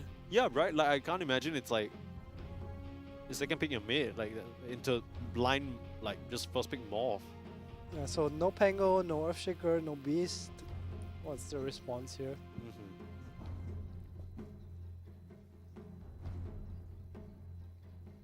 What do you need Just when you something to pick a secure the morph lane? morph lane. Just Yeah, some like melee hero, some Clockwork, some Tuskar. okay. What about from your other calls or maybe your supporting cast? Stunts, heroes that can fight without you, I think. Morph's Okay. a big connector and he likes to give pressure. on Dire his own. team pick. Don't really interact with the hero. For Phoenix, Radiant nice team hero pick. against the Leech. The lane's super easy to super easy to deal with. Spiritbreaker, the hero that they choose to go for to deal with Broodmother. This Spiritbreaker Phoenix used to be a very, very old school combo. Like you have catch, you have egg protection because obviously BKB hit egg is the counter to Phoenix, but Spiritbreaker 10 is seconds in its remaining. own way sort of a BKB counter. 5 Yeah, seconds well, I remaining. mean, Spiritbreaker not really a support that we see a lot these days. Is it the body that's going to protect this morphling, or what's the deal? I think that's the idea behind it. It's a very Varys hero. It might be post 4. I'm not 100% sure. I know UK plays both. Not sure what Juju plays. Radiant team It's pick. nice against the Brood. It helps you find the hero. They go for a Lion here on 2 light. Just a typical regional hero. Nice against the Morphling. They do like the first initiator too with the Brood. Dire team Probably pick. see them pick something like Gyro. Okay, that's not what I was expecting. So looking to play around the mid and offlane here a bit more, picking Gyro into Morph. Again, these heroes are not the best at dealing with Morph. A bit more of a early game pacing kind of draft. Yeah. 10 seconds remaining. Brute cannot learn hunger against Morph because he becomes you. Gyro, you have flag. And 5 Morph with seconds flag is really remaining. strong too. Yeah, this feels a bit weird because we were talking about the Morphling and Gyro matchup a bit earlier today. How that is very nice for the Morphling to get a Morph target. But we also talked about how this first pick Morph cannot dissuade you from picking heroes you otherwise would snatch up anyway. Yeah, I think I prefer to see something like a Ursa, but I guess Gyro's just easy to pick on 17, right? It's like you don't see anything, so you can kind of lane against anything, right? It's Gyro. Just push out the wave. I could also have been expecting something like a Rusman Enigma. Like I said, he plays Visage Enigma, right? And Gyro is one of the best carries against those heroes. Maybe a bit of a... Preemptive? Yeah, preemptive on 17. Just pick a carry that's good against what you want to play. Is there any room for this Enigma? Though it feels like a very It's greedy not easy hero. to pick against Gyro. Dire team I mean, even before that. Okay, they go with the Visage instead. Anyway, it's really nice against the supports. It's tough against Gyro, but it's definitely playable. Okay, that's quite a fair bit of magic damage burst onto this Visage. It's an excellent pipe game. Yeah, I can see it. seconds Drums remaining. pipe. I mean, Visage is a just- super flexible hero. 5 seconds I just feel like remaining. when you pick the Radiant Visage, team ban. you're always thinking about, okay, how do I maximize the Radiant death toll? team ban. Yeah, Right, it's true. and I don't really see any components from Helios right now that do that. The Phoenix and Spirit Breaker don't sing to me as heroes that can set up these kills very easily. You're kind of charging in and hoping for the best. It's not even like your supports do so much damage that it starts racking up the Soul Assumption 10 like stacks seconds anyway. remaining. Maybe you're just hoping that your opponents do that for you 5 because they have a lot of seconds magic remaining. damage. Yeah, I mean, Visage is good here because all their heroes feed Soul Assumption stacks, right? I guess so. so. Comfort, it's wave clear, a bit of aura if he chooses to go for that kind of build. If you go X, you're good at finding Brood. These supports hate Visage, Lion and Lich. Yeah. You're just fodder for Visage. Does the Frost and Shield Spirit do Breaker. anything for you? Only against familiars, but you don't really care. You kind of just Soul Assumption. spit on them, yeah. Spin on. Yeah, Soul Assumption. Jesus. The more cultured answer. A little bit of Pepe spitting going on. Helios, one last pick here, They have a likely to spitting be draft. the... More spits on you too. Does Morph spit? Morph does not spit on you. Morph is the Dire spit. team It's ban. true. Oh my god, I'm saying that too much. I apologize, audience. That is accurate. Last pick, probably the mid laner for Helios. Same kind of situation, I would assume, for Too Light. I can't imagine that this Brute goes mid. It would be kind of awkward, although it 10 really does depend seconds on the matchup. remaining. Last pick for Too Light as well, so they Dire can keep team it pick. flexible if they want, Puck although... removed. Probably see something like a Queen here. Okay. Lina is still in the pool, I think. I'm quite surprised that we haven't seen any Lina Yeah, today, right? to be honest Yeah, with you. well. I thought it was like one of the... Hero of the month. Yeah, it feels that way. Looks like Leech is the new Lina. 10 seconds remaining. If not Queen, what do you play here? 5 seconds Storm remaining. Spirit's taken out, Ember Spirit's taken out. There's still the... Oh no, Earth West Spirit's Band taken out. too. All the spirits. Void Spirit. Void? Thinking? It's kind of a... It's an okay hero here. Feels a bit like a Radiant second-rate pick team though. pick. Sniper. Oh. Okay. I don't mind. Wait, It's what do just you mean? like I cannot lose lane hero, right? Yeah, no, I get it, but like, doesn't the Brute Mother just collapse upon you at some point if the rest you of have your lane... Spirit Breaker Phoenix. I think it's not that bad. You also have to run into 10 Shrub. seconds Your catch remaining. is kind of dog water though. It is, but you can buy Glimnir, right? Or eggs. But then you're buying 5 seconds Gleipnir on your remaining. mid-sniper. It's okay. He has more right? He's not like the carry. I guess Visage so. as well. Like you're fine buying these items. What do you think I think eggs or Glimnir. What do you think their thought is here? Is it just to I focus think on it's the the lanes? lane. Yeah, it's That's the it? lane. The What lane else and does he give for lane you? for the Spirit Breaker to play around. Also Ah. deep push. Another source of damage. Sniper is really good against Gyro because Gyro can't reach you. Do you think Sniper fits that criteria about what you were saying, where you need a team that can fight without you? No, I think Sniper is really good at fighting if you have points in Shrapnel. Okay. Shrapnel's like an insane spell early on. Yeah. I mean, Especially if against these you're... heroes like Brood and Gyro who can't like mobility their way around it. Lena. Oh, You there's may the now Lena. select your heroes. Okay. So should still be an okay lane for this Lina. Just Dragon Slave, clear wave, go jungle farm and repeat. Right? I don't It's think a you... pretty good Lena game. You're good against Morph, nice against Phoenix, Sniper too. No catch. No catch, just Spirit Breaker. But Spirit Breaker needs to see you to catch, right? Yeah, that's the problem. I mean, the only person really giving you vision is the Visage Familiars. If not, it's going to be the Sniper Shrapnel. And you're going to have a very free early game, it feels like. I think the more common answers against Sniper is probably Zeus and Lina. It's just easy to, like, you just farm, push wave. Don't care too much about what's happening, and eventually you try to catch a Sniper with, like, your team composition, you know? I'm honestly quite surprised that this Brood Mother came out that early on. Maybe it's just something that, you know, when you pick the Morph lane, you know for sure that it's going to be the safe lane. Yeah, you just so you're adjust just like, okay, I know what my matchup is. I feel confident in this particular pick. Any draft that you like more, though? I like Helios's draft a little more. But maybe like 60-40? I think this Lina and Brood, the Brood confuses me. Yeah, I'm in the same boat. That's kind of why I actually think that Tulite, their heroes feel a bit stronger, but the Brood is the big question mark. Yeah, I agree with that. Helios, the draft that they've put together feels like it's missing a little bit of what you would hope for in a good draft, right? You got two supports that don't really provide you proper stun / disable. I don't count the charge because even though it can be very powerful, BKB piercing in the later stage of the game, I don't know if it's good enough. We'll find out. It's a game of execution after all. Yeah, true. Execution is what has failed some of these teams near the finish line. I mean, they made it into some of these games, like Sentry Symphony in particular. I think some of their drafts were actually great. Yeah, I like the game 1 draft the most. I didn't really pan out. I felt they were favored, but yeah, there's a bit of a more, I wouldn't say niche tournament, but there are more variety of range of skills. Oh my god, what's the word I'm looking for? Help me out here, Mike. What are you trying to say?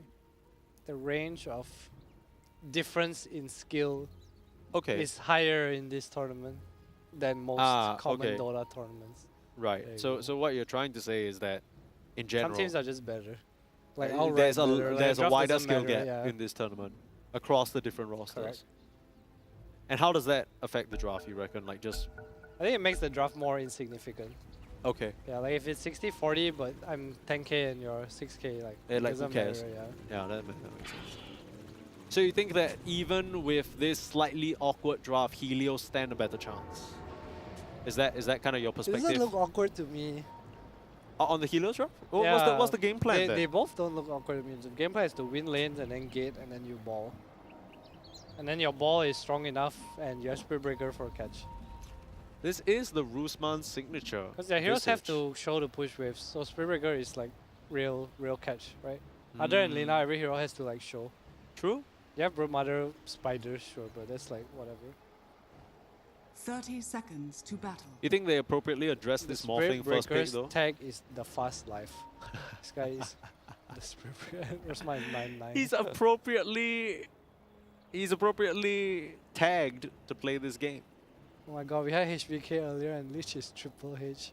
It's bringing you back to the old days, Adam. Are I want to give you a bit of a blast to the past. The water, man, what's it called? When he spits the water out. What is that? Why does he do that? I don't know, it's just his thing. That is literally... It's like how LeBron throws powder into the sky. It's like exactly the same thing. That's fair. It's just ritual, man.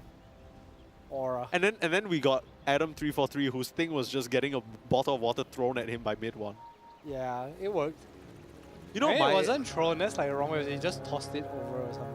Do I get to be part of this discussion even though I've never been a pro player? I got a thing. Yeah, of course. That's your ritual. My ritual is I listen to a specific playlist filled with K-pop and Oh my god, our song was the song from X-Men. Oh my god, what is it?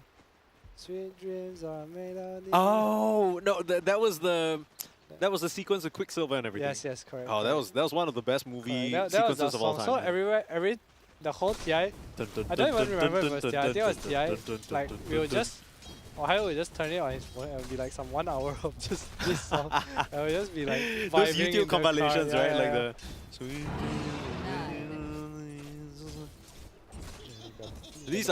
That's a song that you can play while playing Spirit Breaker. That is true. Unironically. That is true. Like while you're charging across the map, you just the real- cosplay the fast life. actual Quicksilver. Then one more song. I don't remember what it was. It's so much more fun when you just have a song that everybody in the team likes and then you blast it compared to like everybody, you know, pre-match emo, have their own headphones in, Honestly, no one's it's talking. mainly just me and Ohio who do Okay. all this nonsense. Everyone else is pretty chill. Minoan's like kind of in his own world. DJ was like chill as well. Yeah. Like sometimes he'll join for a laugh. Actually, he's like, my children. That's fair. Quick look back at the lanes here. This Brute Mother was picked in response to the Morphling first pick. I wonder what. Okay, so he did go for the necrotic webs against Morph. Yeah. So I think feeding frenzy is like the more normal facet now. Yeah. Just to capitalize on the insatiable hunger and whatnot. Spider life steal OP. True. Makan. Okay. Makan the water. That's right. Yes, we know, man. True. I just realized that Two Lights like team tag is TL, which is kind of like Yeah. liquid. That's true. Because that's the first thing I think of when I see TL. That's true, but it's actually TB. What is this guy's in-game name? I can't read. I apologize. Something Little Chicken. But I mean, we know him as Bobo, obviously. But he's gone a little bit of a different tag here. I'll find out later. One of the things about Spirit Breaker that I don't like is I find that the laning stage is a bit awkward. You just pull wave and get levels, right? Yeah, Your body. but it kind of feels like it's different from what a Visage would want to do. You know what I mean? You definitely can kill healers. Just a bit against Jaro. UK will go down. Nice hex from How. He's not gonna Oh, the save. evasion! What the hell? How does he have evasion? Wait, Oh, wait. it's the Brood Mother hit. Yeah, it's the Brute Mother hit. It's the Brute Mother hit. No. Okay, Yeah, well, they nice- get the kill, nice like you said. Supports on both sides falling. A bit It's of an quite early old advantage for lane, I Helios. think. Spirit Breaker, Visage. It's like such a good body because you want to run Visage down, but Spirit Breaker is like Nah. the guy at stopping you. Yeah. The Spirit Breaker puts on the X-Men soundtrack. Yeah. Sorry, bro. Sweet dreams. Lane's going pretty well for a 2-light right now. The Brute Mother is kind of in a great position to try and take Yeah, over he this has the game. Orb of Corrosion too, so Oh, CJ dear. is not going to be able to heal up. Literally just run down. Oh, Impale? Ooh, a little bit slow on that one. That's fine. Gets him low. He did use Fire Spirits as well. I'm just, like, since we're watching his volley, I just feel like they know what they're doing, you know? It's like they push up the waist and then the gyro zones away the Spirit Breaker so they can pull. To me, that's a sign of, like, you know what you're doing. You mean So your on the carry is side- securing the pull. Yeah. While the Lich pulls, he pushes out the wave, he kicks the post forward so you Yeah. can pull. That's kind of They know like what they're the playing for. like the flow that you want to get into, right? Like when you're trying to manage creep equilibrium and everything. Got a charge come out. Looking towards V in the mid lane. Here comes Spirit Breaker, slow as absolute shit. Yeah, it's gonna remove runes from the arena. Yeah. Slightly painful, but he's doing well enough that I don't think he will care too much. Yeah. And also, it's not really going to be a problem. Maybe you miss out on 1 or 2 Dragon Slaves or have to spend some money on the Clarity or something like that. Yeah, I think it doesn't really matter. He's in the XP range, you know, he has mana still. The Sniper is doing okay. You think that matters? Do you think the Sniper needs to be ahead or anything? Or do you think this lane is going to go even regardless of what he does? I think anything 50-50 or more is okay. They picked the Sniper first. Yeah, fair. Okay, so what's the plan of the Sniper here? Because I feel like mid lane Sniper, sometimes we see them go scatter shot. He's gone for the ghillie suit, so he's still trying to, you know, play from range, We'll probably just capitalize see a on the... Mjolnir come out. Okay. Very, like very normal Dragonlance Mjolnir. No Gleipnir? No, I don't think this is the game. Okay. I feel like he needs to do damage. CJ just take down How while his buddy UK TP's out. TP's out on the Phoenix. Nicely done. Just the bait in. Mono. Oh, it's a lot of damage. Does not have mana for the second soul assumption of the same angle he does? Yeah. Oh, he really wants this kill, but Was that just a big stick charge? Because there he just... could have been the Lotus too. I'm not 100% sure. Yeah, I didn't Looks keep like track. it was a stick charge. Has the salve ready too, so prepared for the goal. Meanwhile, Rosman has another mango still. They just want to keep fighting down here. Leech, no points in force armor.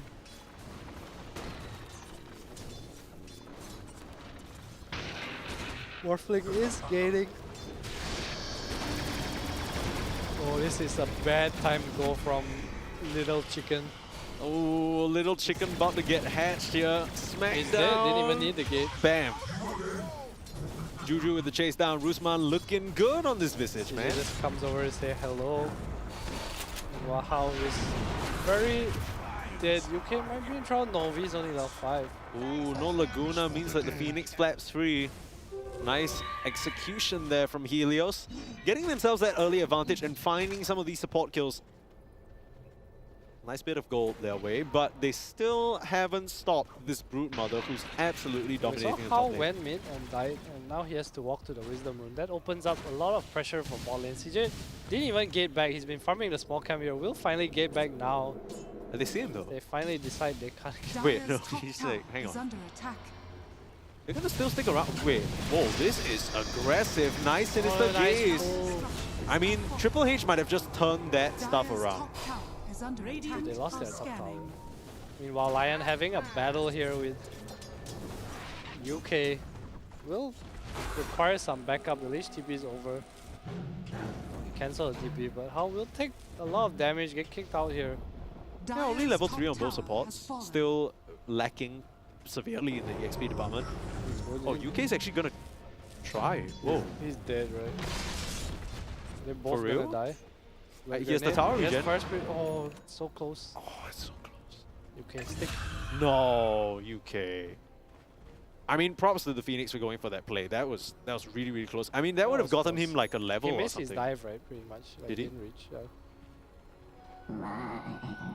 Narrow margins there between both supports in a little bit of a battle. What's So- not narrow is 0-2's net worth. Second pick is going ham. 56, yes. Has the whole top jungle. Now, how do you get this back with the tower going down so early? Yeah, this is kind of what I was concerned about, where, you know, you said, okay, look, the sniper, he doesn't really care about the Brute Mother. You kind of need to care about the Brute Mother soon. He's running down your carry. Like, where's the hell? I mean, they're a bit busy battling it out in the mid lane. Assassinate will finish off How, and they're looking at Triple H next. UK. In all honesty, I think Oh, it's hard Laguna to onto count. the sniper. Azura in big trouble. Sure, you lose both supports, but V will be happy with that. And now Bobo TPing in as well. Dive already used and a max speed Lina. You ain't getting away from this one. It's getting hot and it's not the type of heat that Helios are happy with. A double kill for the Lina. The gyro actually did nothing though. You just came to see the sights, you know. TP It's, in and watch Lina hit. Radiant's though. bottom tower effort. is under attack. I mean, it's not like he wants to stay here alone against Rusma. Dire's Getting, middle tower is getting under top. attack. They really want to kick out his Brood Mother. I think they understand that if Brood leaks onto middle, the sniper can actually not do anything as well. But Yeah. Brood is unfortunately retired to the triangle. I mean, it really is just because of that very nice Twin Gates ward that the Radiant have on the bot side, right? They've spotted out CJ coming back and forth. It's allowed 0-2 to understand where he should be playing. And now that the Visage is very clearly in the top lane, hunting down the Brute Mother, she's just retreated to a safe location.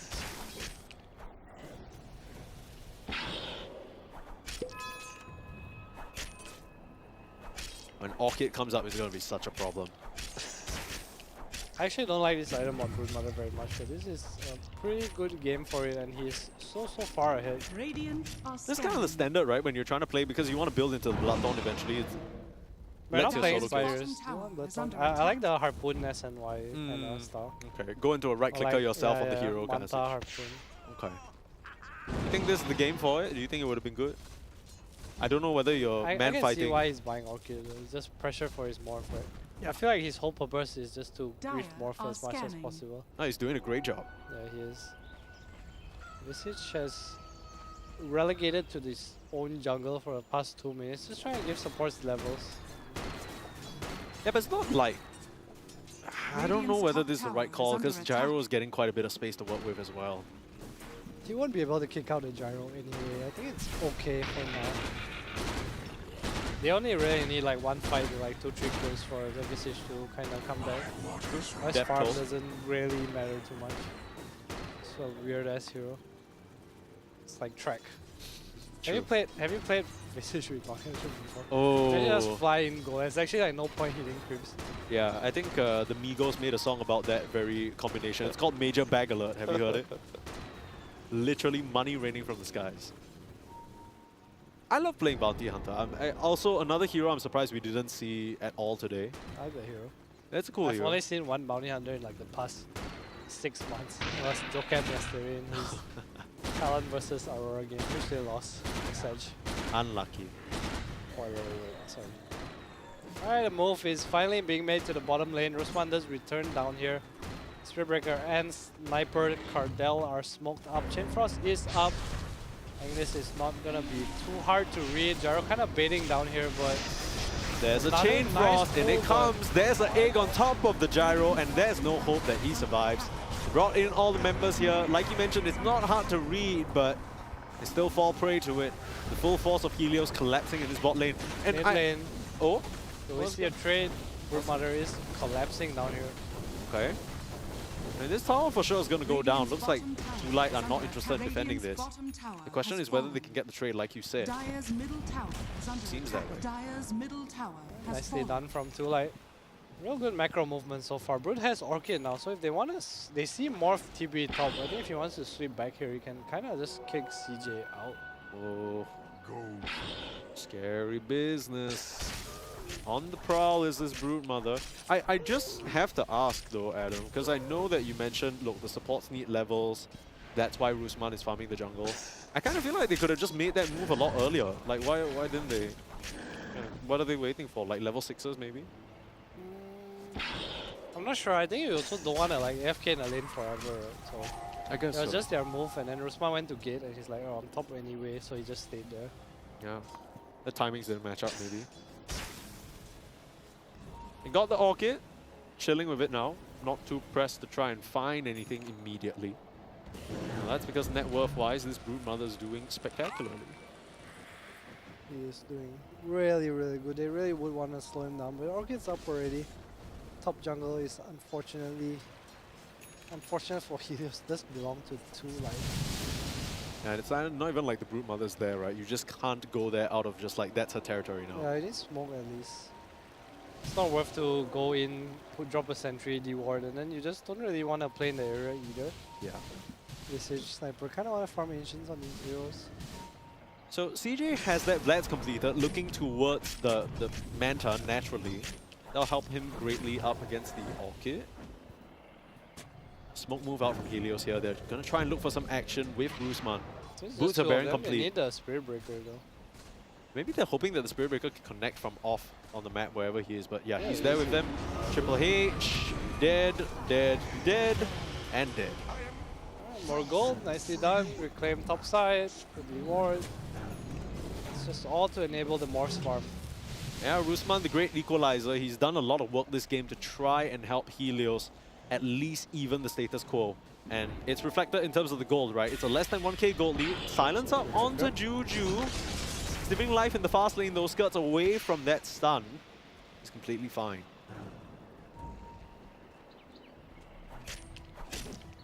Game's pretty chill, both teams just okay with farming. Brood really wants his BKB, but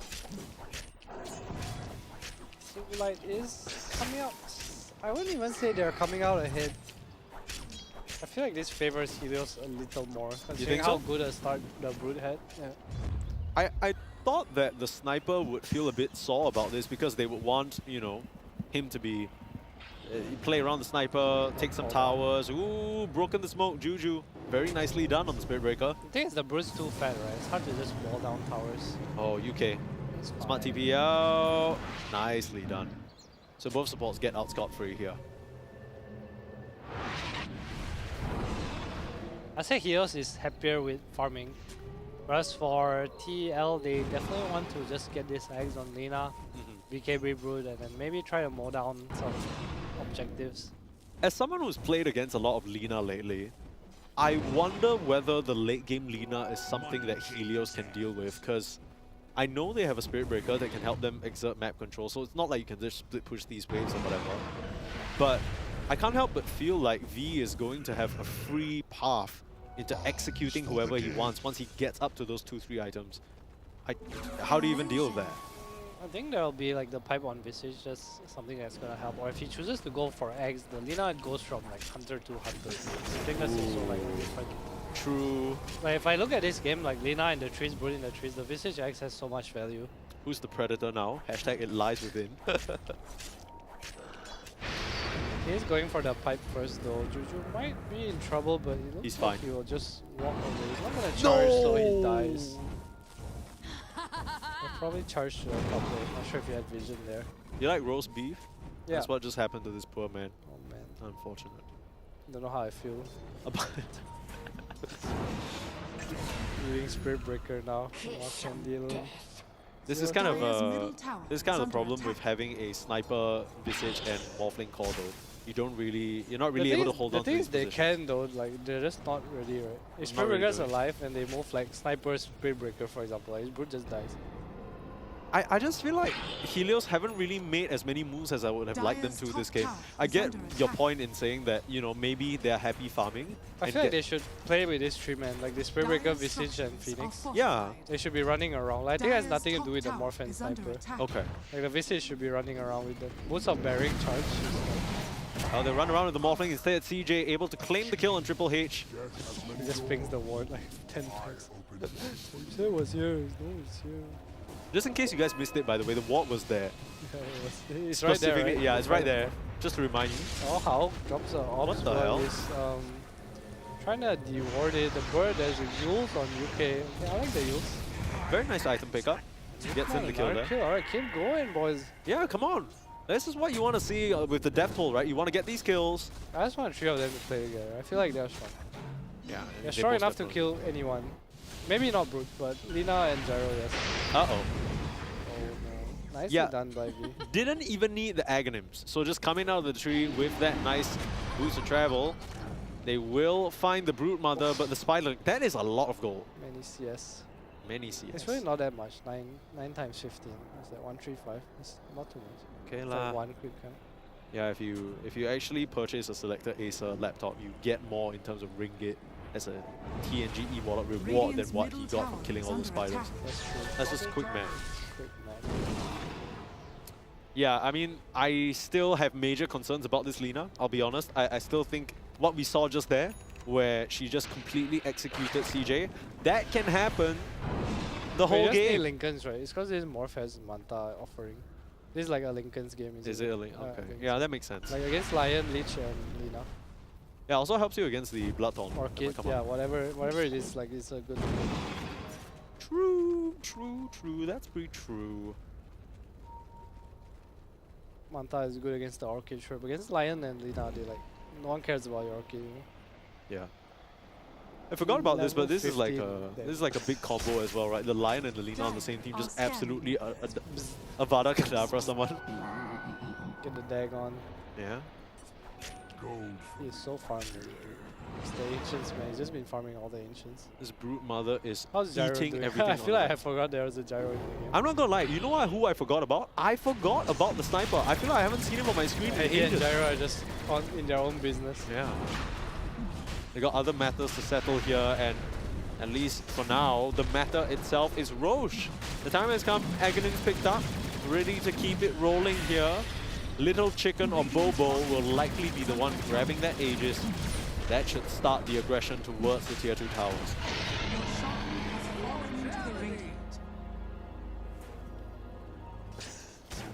If you're just joining us, folks, we are knee-deep into the group stage today for Acer Predator League APAC 2025. Unfortunately, already had to say goodbye to some teams from Group A, but we also know who our first semi-finalists are. You get to see a bit of the standings if you stick around till the end of the game. But of course, it's 1, 2, 3 from Group B and Ivory from Group A. And now we're trying to figure out which one of these two teams is going to represent Group C. Now, TK Esports lost in the first bout to Helios. It was a one-sided affair. This game's looking a lot more even though. Radiant's middle tower is under attack. I feel like this game is gonna stay this way for a while, and then one fight is gonna happen, and either team is gonna just be super ahead. You think it's all going to be decided in one I fight? feel like TL is just gonna make some move, and the game's gonna end. Dire's top tower has fallen. It's a slow one. This is kind of what we wanted though. Oh, V in trouble. Good catch on the There's no Lina. Aegis Where's the too. follow-up though? Sinister Gaze trying to buy some time, but they dive in full. Laguna Blade not going to do enough, but the Sun Ray does burn her up. Silence with the Yules. The counterplay is there. And the Morphling morphs into the Gyro, gets the flat cannon. This is troublesome charge. They caught the Brute as well. And now the Gyro is in big trouble. Gonna get grounded for sure. You talked about the one fight that's gonna turn things around. And that catch on Lina was everything. That's so simple. Press charge, stick together. Boats of bearing with 4 right-click heroes. A very nice Yules from the Phoenix. I feel like his Yules is so good against the Brood Orchid. Yeah. Protects himself. And 0-2 you see is like top of net worth, but he just got stunned once and all the physical damage poured into him. He can't do anything about it. It was also a situation where they started that fight off with just suboptimal spell usage from the Lina, right? She just threw out a parting Laguna Blade randomly on the Spirit Breaker, who at that point had Didn't already even go finished the down. setup. Exactly, he was alive the whole time. That beef was still rare, so rare that it was still mooing. It was ready to charge back in, get the job done. And just like that, 5k gold lead for Helios. Definitely a caster curse. You Just as I said. Yeah, it's your fault. This is your fault. CJ will take the Tormentor and a Wisdom Rune. CJ, another, you know, the Morphling, another hero that we've conveniently forgotten about a little bit. But, you know, a stark reminder as to why you don't pick Gyro into Morphling. That was painful flat cannon in the fight. Oh, water was flying their everywhere. heroes can deal with it. It's just the way the fight started. They should just let the Lina die. There's no reason to fight there. You know, that's crazy because it just feels like we've been saying that the The whole whole day. day, yeah. The whole day, it's just let them kids die, man. Like, it ain't worth it. Oh my god. Ooh, that was close. Did he just heal from getting the shot? Am I dumb? No, I think didn't he wand? I'm sure he wand. Okay, probably. Also, I really like that they added that animation where yes, it's me so too, cute. me too. It's so cute. I like Gift it. from the gods. True quality of life, baby. Oh, top lane. What the hell? Wait, what Lina Did they not see the Spirit Breaker there? I guess he was just no, around the no, tree he line. was around the trees. Okay. The amount of they see farming Lion. cooldowns. Hold on. Ruh-roh. Yoza, bye-bye how. Should have stayed at TI4, baby. Oh, Lina, they see Lina. Uh-oh. This is an actual real uh-oh. I'm most going for Kanda. I feel like ever since they nerfed Kanda, everyone went Daedalus, but I feel like everyone's buying Kanda again. It's a good item. Yeah, but Daedalus is just... Daedalus is like the SSSS tier item. I get what you mean, but with flat cannon too, like this Lina is going to die by accident, you know. I think he's just playing for the Kanda build because he doesn't think that he's always going to be able to be auto attacking, right? That's the only. We're Morph against Gyro. True. It can't not work. Just like how the Trident Neo 16 cannot not work. It's just so It's good. just so solid. It's so good. It's SSSS tier, just like the Daedalus. Absolutely. You want to add this one to your build for sure. Any potential, you know, use you might have for work on the go, gaming on the go, creative projects, whatever you want to do on the go. The Triton is going to be your best friend. Nice charge, Triple H in trouble. Triple H, bam! Shotgun from far range. Azura gets that kill. Respawn's going for Hex too. I like this a lot. They do like the lockdown. I wouldn't even hate it if he bought some like Gleipnir, honestly, because Lina's not going BKB. Yeah, just go Athos. Gleipnir, because Lina doesn't want BKB this game. Yeah. You just throw it into the fog wherever Lina is. It's a pretty nice item. Yeah, that's true. I true. don't think it's like super necessary, but it's a cool concept. I also think Shiva's against Gyro and Brood is insane. Yeah. A lot of good items for the Visage to buy, basically. Yeah, he is top of net worth too. Helios in a pretty damn dominant position right now, just waiting for the next Roshan and see back to the farm sim that they enjoy. It kind of went the way that you were talking about, where the game was even. Helios took a pretty solid fight in the mid lane that started with, honestly, it was the support setting everything up, right? The Spirit Breaker and the Phoenix. Yeah. And then just from there, they've been able to claw this advantage of CJ now being the top farmed hero in the game. I mean, he even ate a full Lina combination just now, and he still had strength to morph into. So, I mean, you're not really solo killing them anymore. I feel like the whole point of this Lina against Morph is that, you know, during this whole down period where everyone's farming, the Lina gets like a kill or two. Yeah. But I feel like we only saw it once. He will go down. Nice catch. Yeah. Brood is so farmed. Will he really go SNY? I don't like this SNY. Can you buy something else? What about the SNY do you not like? Because I feel like it's the There's item not of the enough patch, like right? status resist to kind of against Skadi, like against more sniper. Like Skadi Ah, okay. Your perspective is that there's Skadi, not enough. AC. There's like nothing to status resist Yeah, anyway. yeah. Okay. It's not like the HP is gonna help it. He needs armor. I think AC or even just butterfly harpoon. Yeah, that's fair. Manta maybe more ghost push, drag the game, let your Lina catch. I think there are a lot of like good items. Manta Skadi is good almost. How? Yeah. SNY not one of them. Choo is on the way. He does have a ward though, so he's either gonna give it away the ward or give away his life. He will choose to give away both, I say. Might get bashed. I bet he's gonna get bashed next hit, just gotta say that. No. Ooh! Nicely done, gets out. All that's the light collector. You They'll be reverse utmost casters speed. cursed it actually. It happens. It does. I reverse caster cursed it. Oh, I said he was gonna. You said he was gonna give I up, said he was gonna give up his life or the ward. and he And he you said lived, both. right? Then he gave up none. That's fair. The ward is still there, by the way. I mean, did he type with you? True. He literally got stunned mid-charge. There's no way they don't know it's Yeah, over. but it's There's- still there. There's like Like pings coming out. Yeah. Pings like, I'm on the way. Shut up, Mike. I'm coming. I don't know if he's There were pings of the ward. okay. Like I saw it on the Well, map. let's see if it Oh my actually gets God, dewatered please because it's fucking not being dewatered right now, brother. Sniper's just standing on the ward. That's what I'm saying. He is dewarding it right now. Oh, Okay, yeah, there we you go. I just took them a little Oh, while. nice charge on the two. Oh, BKB reveal. That's a big one on the Spirit Breaker, but can he set up for the team? A big bash into Hao, but V keeping them God, he away with the really wants damage. his life. Dude, this Juju Spirit Breaker has been But that phenomenal. ult was so greedy. You could just alter the line and the fight would be over. That's true, that's true. I mean, he wants to set up for the team. They have looked amazing on the Spirit Breaker, Juju. I feel like Spirit Breaker is such a hard hero to make work in this current like meta. You know what I mean? Like especially when you're playing at a high level, it's not the easiest hero to just like.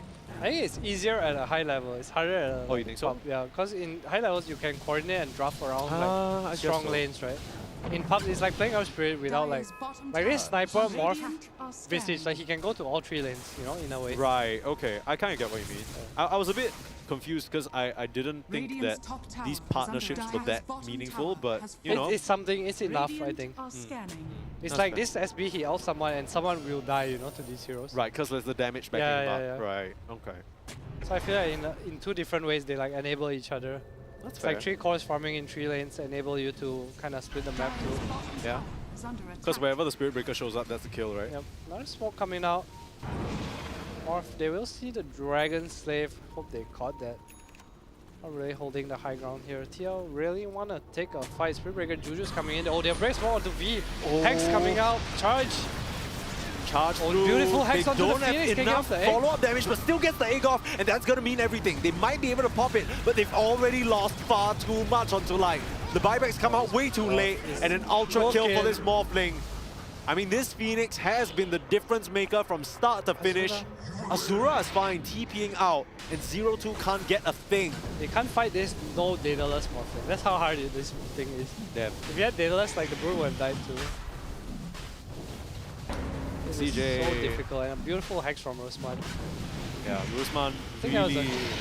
huge mistake from V, right? Just going in front. Yeah. First to break smoke. No way that's you, man. No way.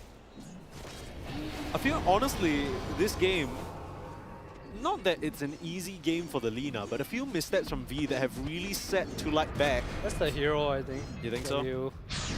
Just a bit, Oh, goodbye, Triple H. dong. Oh. Oh.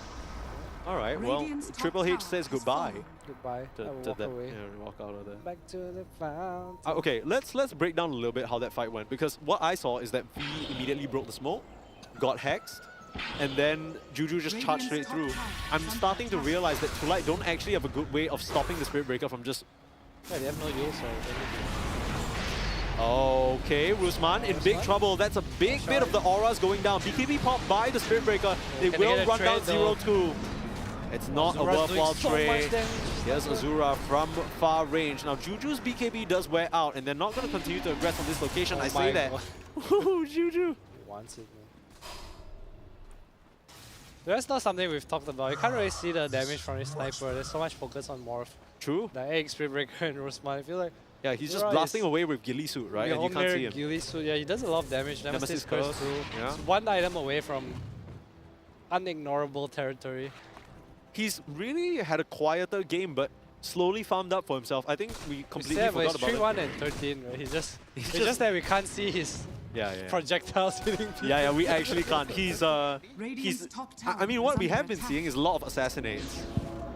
Just from range. Yeah, it's enabling his Spirit Breaker, and Morph does go for the Lincoln, so CJ doesn't want to get bursted. Yeah.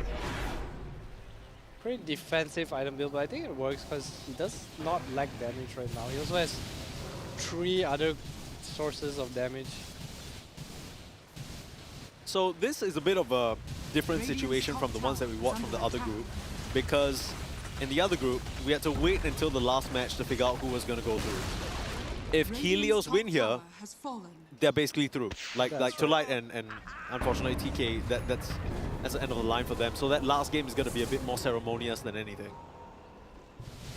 But I do think that it's clear Helios have a very, very sharp grasp on how they want to execute this draft, and it's turning out a lot better than what Tulight are doing for They're sure. so far ahead right now. They are, they are.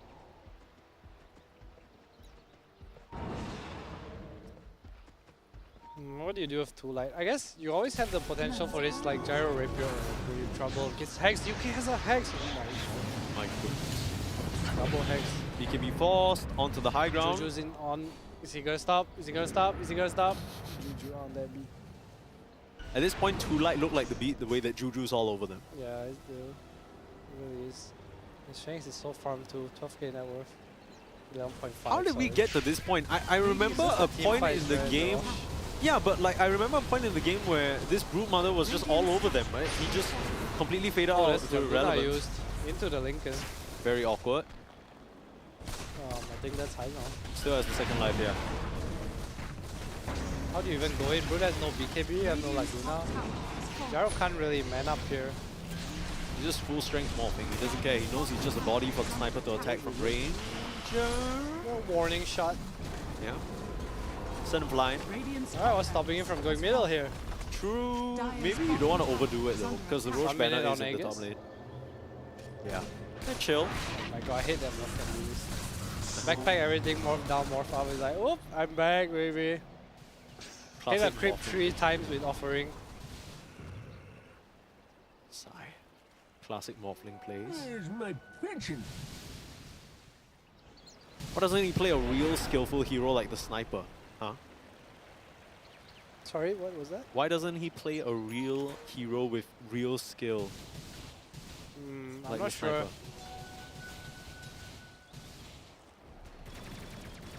Adam, I'm thinking, why not sniper?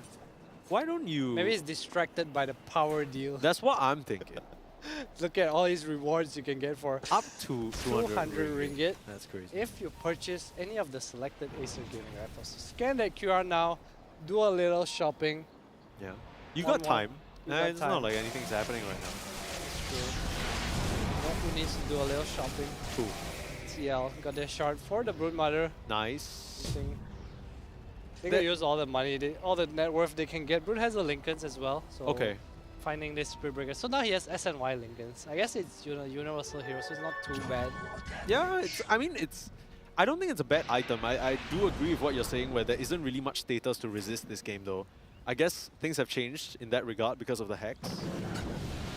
I feel like surge. they need a Scuddy for the morph, but he has BKB.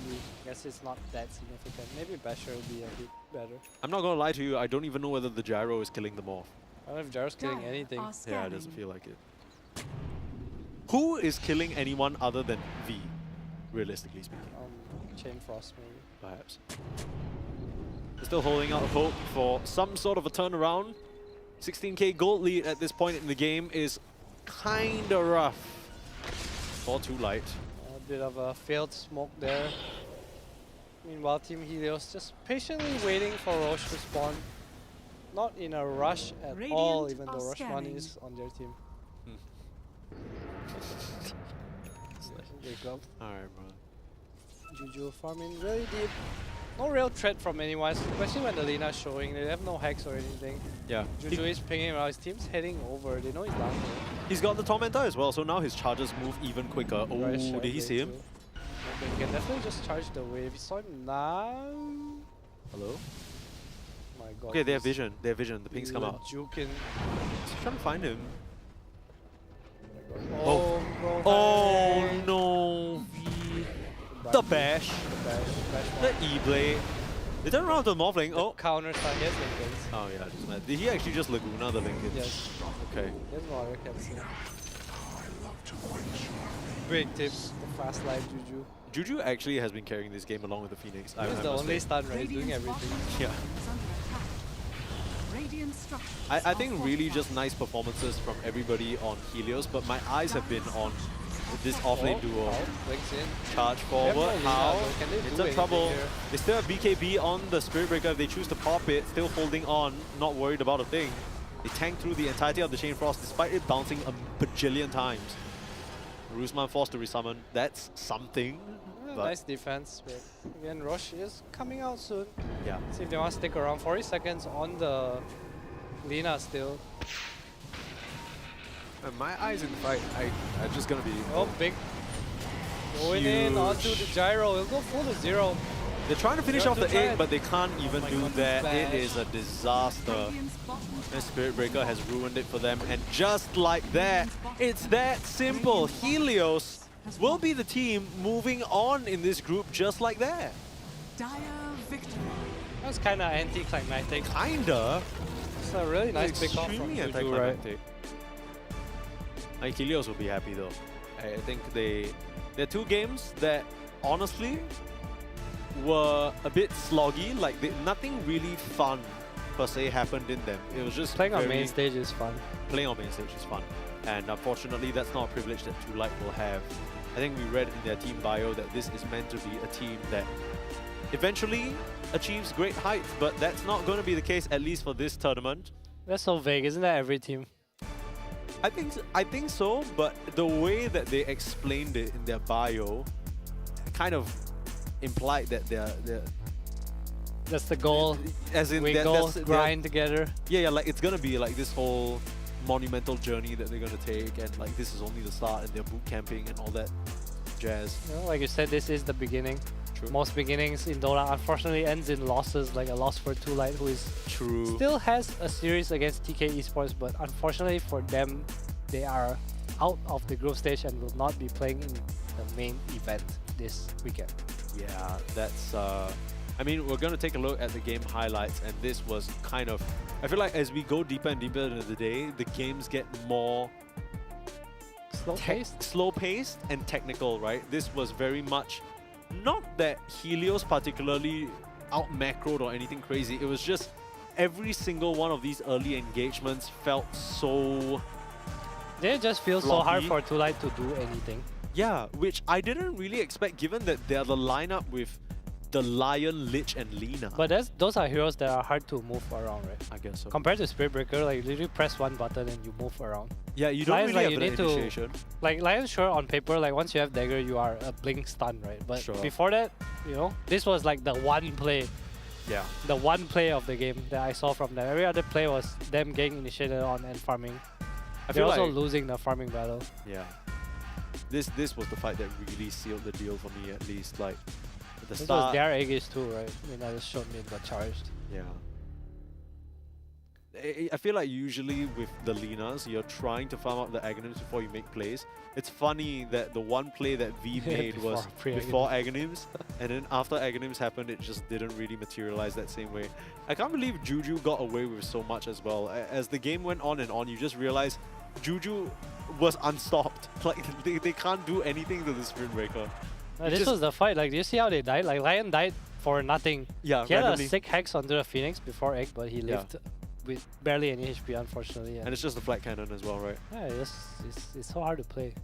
You need Ghost Scepter. I mean, there are ways to play, don't get me wrong. Like, it's not some unplayable matchup, but it feels like all these games is ease of execution, right? Why would you want to make the game more complicated for yourself? I'm going to double back on my word and be a bit of a hypocrite here.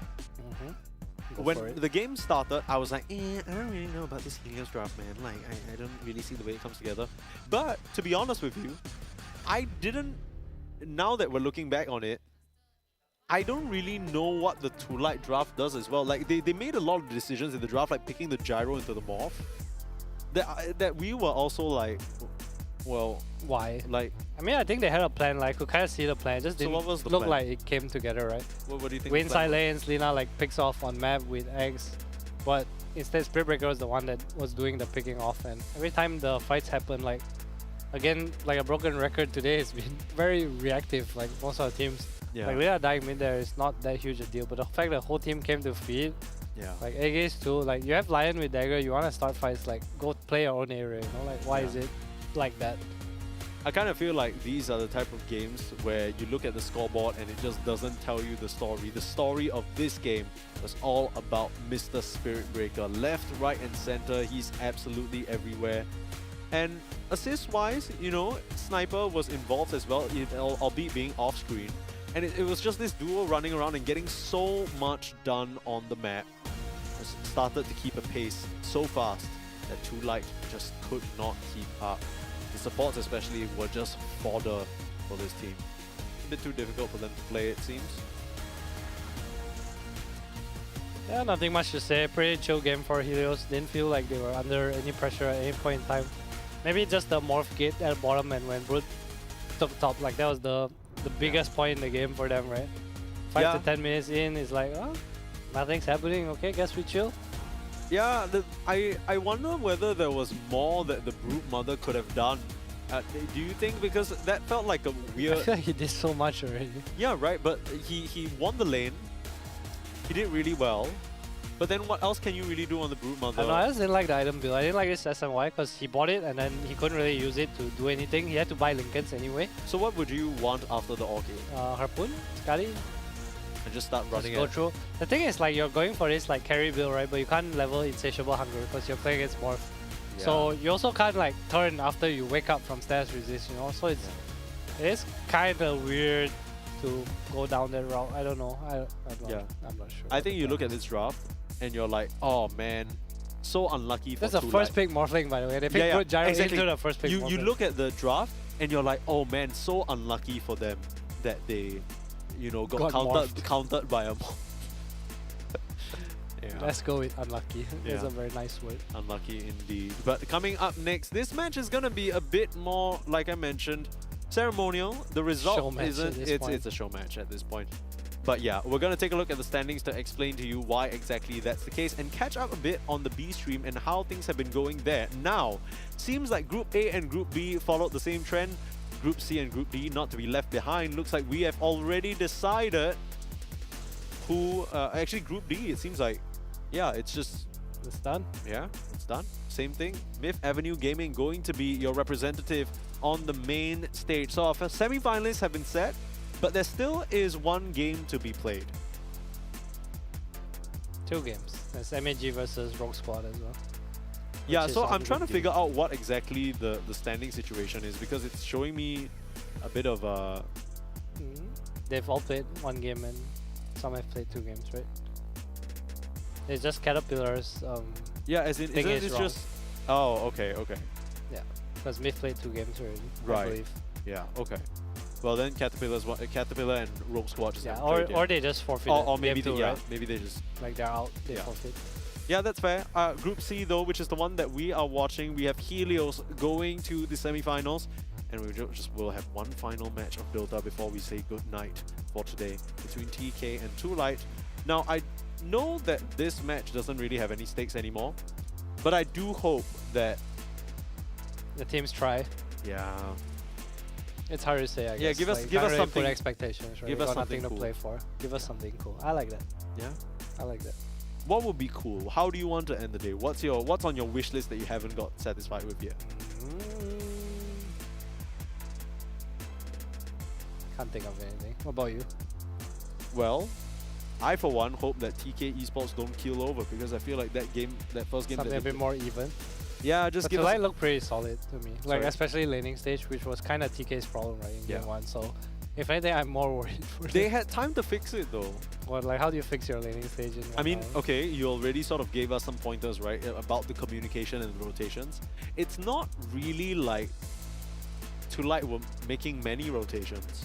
They all played relatively static, you know, they all were just kind of doing their own thing, and it felt like Helios was able to take advantage of that through a bit more creativity, right? They brought CJ down, they kept Rusman in the jungle a little bit just to kind of even things out. So, you know, maybe, you know, there isn't so much for you to worry about. You just chill, farm. I'd say just pick stronger lanes, hopefully. Yeah. Try to not go wrong, you know, go some draw undying, you know, Yeah. something. Let's see what happens here, but we'll be back after a short break, so don't go anywhere.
gentlemen, welcome to the Grand Finals.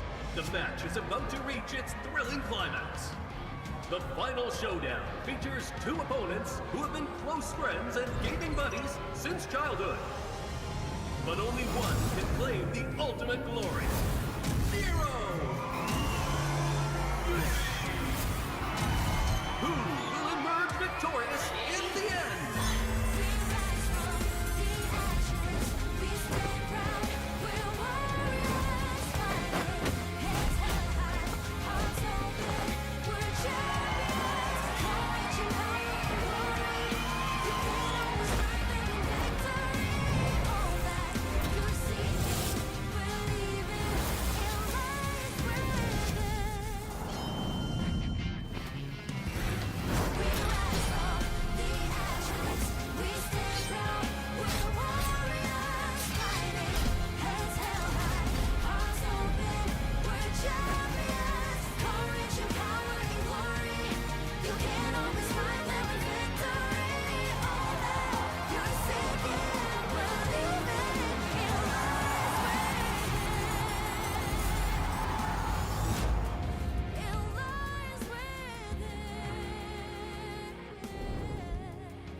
EH958, runway 14 right. Gentlemen, EH958, cabin crew, be seated for landing.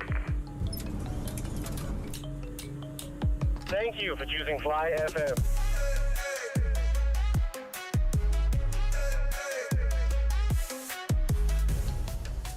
Mat, kita dah lambat ni, Mat.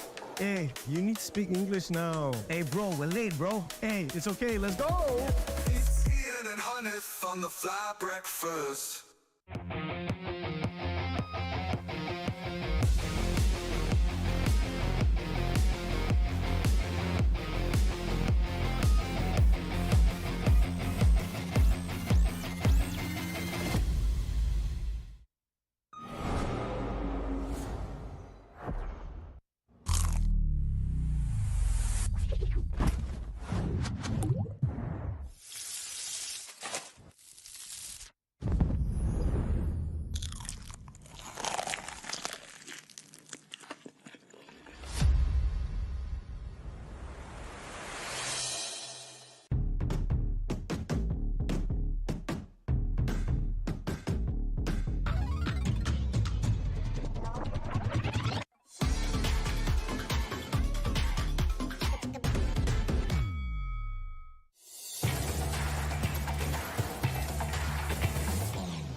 Real chips, real fun.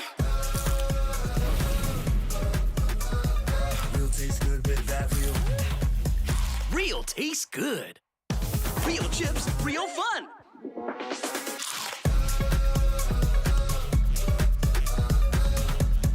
Real tastes good.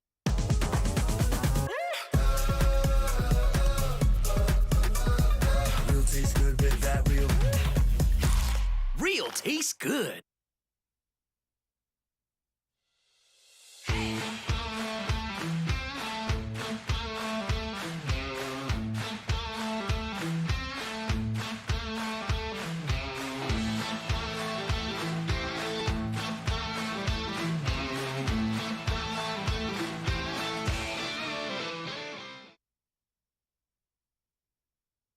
Ladies and gentlemen, welcome to the Who Am I Challenge Finals. Now, if you did miss out on our first two episodes, we had our 4 challenges battling out to make their way to the finals, and here we are. Allow me to introduce Mr. Ikuto, and we also have Sir Cloud. Hello, everybody. I'm going to win all. I'm going to learn colors. Hey, I heard Someone teach you about colors previous episode. Yeah. Oh. If you missed out on all that action, be sure to check out our previous episodes to get to know more. But of course, we're joining together with SirCloud and Ikuto. And if you guys don't know this, one of them will be crowned the winner, where they, together with a number of their fans, will be winning themselves some pro tickets to the upcoming Predator League APAC 2025. Whoever the loser may be will still be winning them a number of tickets, but it's going to be the elite tickets instead to the Predator League APAC 2025. Cloud, Ikuto, are you ready? I'm born ready. Now I hope you're ready for this one, because this time about we do have a clock together with us. In the span of 3 minutes, the individual which has the number of correct guesses based on the character voice lines in Dota 2 will win this challenge. So we're playing the voice lines. If you guess correctly, just lift the paddle right in front of you. So try lift it. Yep, just like that. So if you lift it, you have to answer it. So this is going to be very, very fast. If you would like to request for it to be played again, yes, you'll be playing the voice line again. Oh, okay. Yeah, so it's not a one-time thing, okay? All right. So I hope you guys are ready. So we're gonna start in 3, 2, 1, let's go. The dark moon comes. Luna.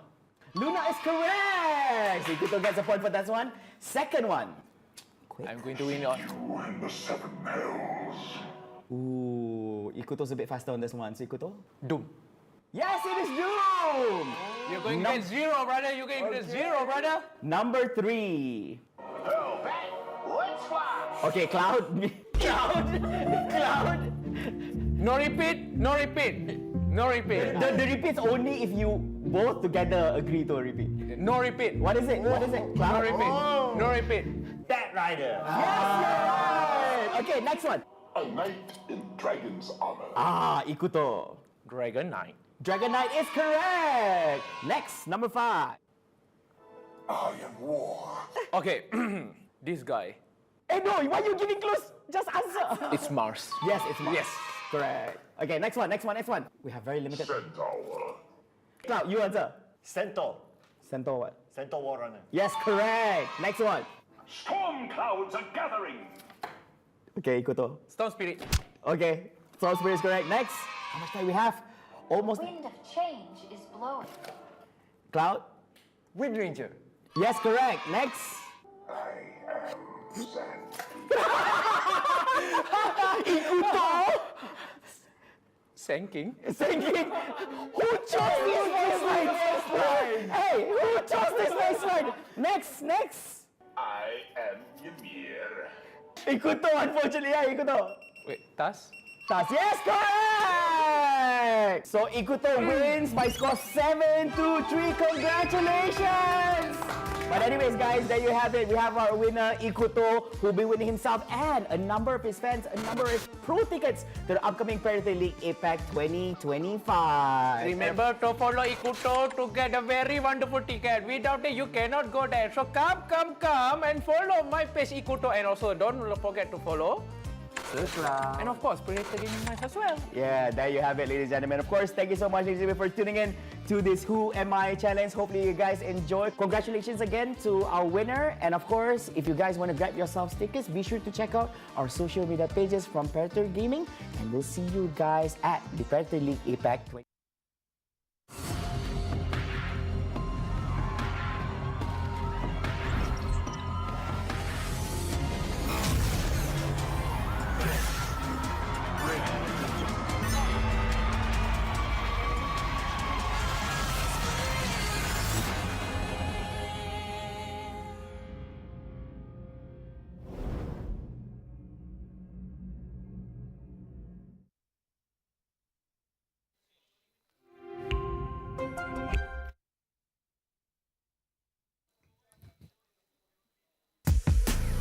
Man, oh man, it's been a long day of Dota 2 action. Best of ones all across the board for the Asia Pacific Predator League 2025. My name's Permsneeze. I'm joined by the wonderful 343. And, you know, we've more or less figured out who our semi-finalists are going to be. That was the goal at the start. We had 12 teams, had to say goodbye to 8 of them.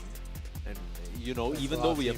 That's a lot of teams. And even though there is one match left, standings already speak for themselves. We know who our semi-finalists are going to be, Adam.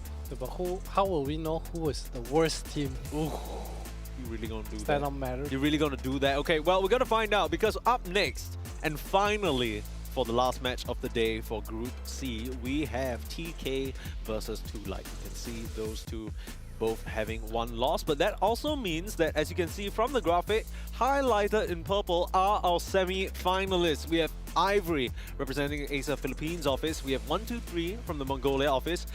Helios, very aptly named team, from the Indonesia office, and Myth Avenue, it is part of the script, yeah, representing Malaysia office. So it's really cool that we see the diverse representation already, but we're not done with the Dota just yet. We're almost there. Both teams, you know, TK, that first game, ooh, and to Light, that previous game. They looked better than TK. Yeah. But they also kind of won lanes and didn't really play the game after. Yeah. It's what it felt like. They literally just laned, which actually puts these two teams in a pretty okay position up against each other, because I hope so. Yeah, because TK are gonna lose lanes, 2 Light are gonna win lanes, and 2 Light are gonna do nothing, and then that's where we see whether TK have what it takes to come back from that hand. But what if they didn't do nothing? What if it was just Helios like playing the map well, so they couldn't do anything? True. Because they did try to make plays here and there, just didn't really work out. I think it was also a product of draft, right? Yeah. Like at some point, the Broodmother felt like he needed to just farm his own side of the map. Jaro was farming his own side of the map, and then like, how do you do who's anything? doing anything? But we will take a look at this 2 Light lineup. In fact, it's going to be the last time, unfortunately, that we see them for today. And in fact, at all, because unless you're coming to MyTech on 11th and 12th to see them in person during the opening ceremony, where all the teams will be walking out, you're not really going to see much of them. And that's kind of painful to... It's a painful pill to swallow, because at the start of the day, we were talking about how this tournament, and not just being a LAN in Southeast Asia that is quite rare, gives a lot of these teams like 2 Light, who usually are stuck in the open qualifier level of things, a chance to actually play in person. And yeah, I mean, these guys, Bobo, V02, or rather Candyloon, Hao, and Sin, you know, they did really well in lanes, and that's not easy. Yeah, I guess it's not easy to convert out as well, right? Laning is like a very personal thing. When it comes to team play, it's like how 5 people come together. I think that's like what problems that most people kind of go through, especially in a newer, like you said, it's a new beginning kind of roster, right? Like they're in it for a long run, so yeah, that's that for them.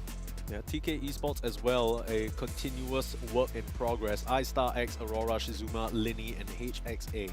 A couple of the components that were part of these female teams that won at a sort of global level, at least among other sort of female teams, but up against some of these other sort of more established veterans in the scene who have been playing competitive. It's a learning experience, right? Like you come here, you get to be part of a LAN, you get to play against teams that are better than you. I think it's a nice experience. Not everyone can say they get to go through such things. Yeah, of course. It is most definitely a privilege, and of course, we wouldn't be anywhere. In fact, I would dare say the Tier 2/Tier 3 scene wouldn't really be anywhere as supported without this yearly Predator league, right? I Especially think in Southeast Asia, right? It's specifically it's in so hard Southeast as Asia. I would say Tier 2 or below SDA team, but this gives you like a kind of a region-based, like a nice place, something to travel, something to look forward to as well for a lot of these teams. We talked about like Reject May, for example, from the Japan Acer office, which is it's just not a big thing, right, in their region, so. You just don't really get these opportunities. And of course, we want to talk a bit about some of the crazy new products that Predator have put out. The Predator Helios Neo, of which Helios team have their namesake. Just an all-around powerful device. It's the one we have on our screens right here. And I'm not going to show you my notes because that's top secret business. But as you can see, it's just been one we've been using. I've been very comfortable with it. I just think it's an all-around solid product. Powered by iCore i9. And it's just running everything so smoothly. I'm not really worried about the temperature at all, despite the amount of things I have open on it. Just all around a beautiful product. It is pretty slick. It's pretty light as well, so if you like lift it up, it's kind of easy to carry around. One hand situation, and you see how thin maybe my you're hand. just strong. No, you see, look, you see how thin my hands are. There's no muscle on these bones, so you know you're dealing with a nice little thing going on here. And of course, I think what's more applicable for, like, let's say if you're interested in becoming something like a streamer or a caster or any sort of content creator, there is Acer AI to help with noise suppression for, you know, let's say if you're recording a video or something like that. But that's not the only product that we have, Adam. We also have the Triton Neo 16, which is pretty much the brother of Helios. Again, if you don't like the team, well, Triton is the one that you are gonna look for here. Yeah. Not too much difference, but they are powered by the Intel Core Ultra H processors. The Helios was a Gen HX performance perfection. So yeah, a bit. Okay, I'm not really a computer guy. Do you know the difference between these two? No, but they both sound amazing. Both sound amazing. They both look amazing. Both look amazing. Yeah, and you'll get to see both at the LAN on Saturday and Sunday if you come down here at MeTech. Yeah. But before you come down here, we're gonna need help from all you viewers out there for our Intel All-Star vote. Yeah. So the vote starts from the group stage, and it's basically done after today. Yeah. For Dota 2, there's also a Valorant tournament which is being run tomorrow. There's also an MVP for that. So if you're gonna vote for both, hold off until tomorrow, but get it done before 10th of January at 6 p.m. Yeah, and you can also, to be honest, because while it's still fresh in your mind and you know who you want to vote for Dota, no harm just voting now and then voting again for the Valorant guy later. Yeah, go for it, go for it. You will help your favorite player win 10,000 USD. That's the prize for the Intel All-Star MVP. Yeah. That's literally a sixth of the overall prize money if they won the whole tournament, which is a crazy amount. And I think you were mentioning, you know, it's a very significant sum, especially in Southeast Asia, right? At least for where a lot of these players are from. Yeah, it can really go a long way. So we shall see who ends up winning that. I'm interested to know. I have one. We can talk about it a bit later. But, of course, that is not all the rewards, not all the goodies that we have left. Now, if you think that now's a good time for an upgrade, you know, the Predator sounds swanky, I want to pick one of those up for myself. You not only get to do that and try it out for yourself at MyTech here if you come down, you also might enjoy up to 200 ringgit of TNG e-wallet rewards. If you scan that QR code, you can see which products are applicable, make that purchase, and you're going to get those rewards for yourself. But of course, it only applies for those in Malaysia. I'm in Malaysia. Surprise. Are you looking to purchase a Acer Predator? Find out on Saturday. Yeah, we'll find out. Ask me when you see me. I will. Walking around in my bags. Yeah, Acer yeah. laptops. I see a Acer like Helios shaped bag. I'm like, alright, I know what's going on here. Looks like this man's got a rewards. Yeah, this guy's got a wallet full, bag full, happy, you know, flourishing this new product. But yeah, we're gonna take a look at Too Light. Of course, not very happy with the way things panned out last game. Probably had higher expectations for themselves. At least that's what we read in the team bio. But it's good experience, right? Because I think for the most part, teams like them are mostly stuck at the regional level. I think it's just the way they lost is kind of an annoyance, right? As a player, it's like, yeah, we didn't even play. You know, it's not like we messed up. It's more like we didn't do anything, which is pretty sad to say. I think it's one of the saddest ways to lose. It's like when you did not even try. Is what it feels like. Yeah, I think that's kind of where TK Esports, at least, you know, even though it was quite a miserable game for them, they did, I will say, try until the very end. They were still putting up a fight. I think Aurora, especially on the Storm, tried very hard to pull things back in. Veno first pick. Ooh, this is disgusting. How often have we seen this plate carrier AFK jungle Veno situation now? Are you a Cuckoo fan? I'm a Cuckoo fan. Are you not? Who's not a Cuckoo fan? Who's not a Cuckoo fan? That's true. I mean, jungle Veno is kinda OP.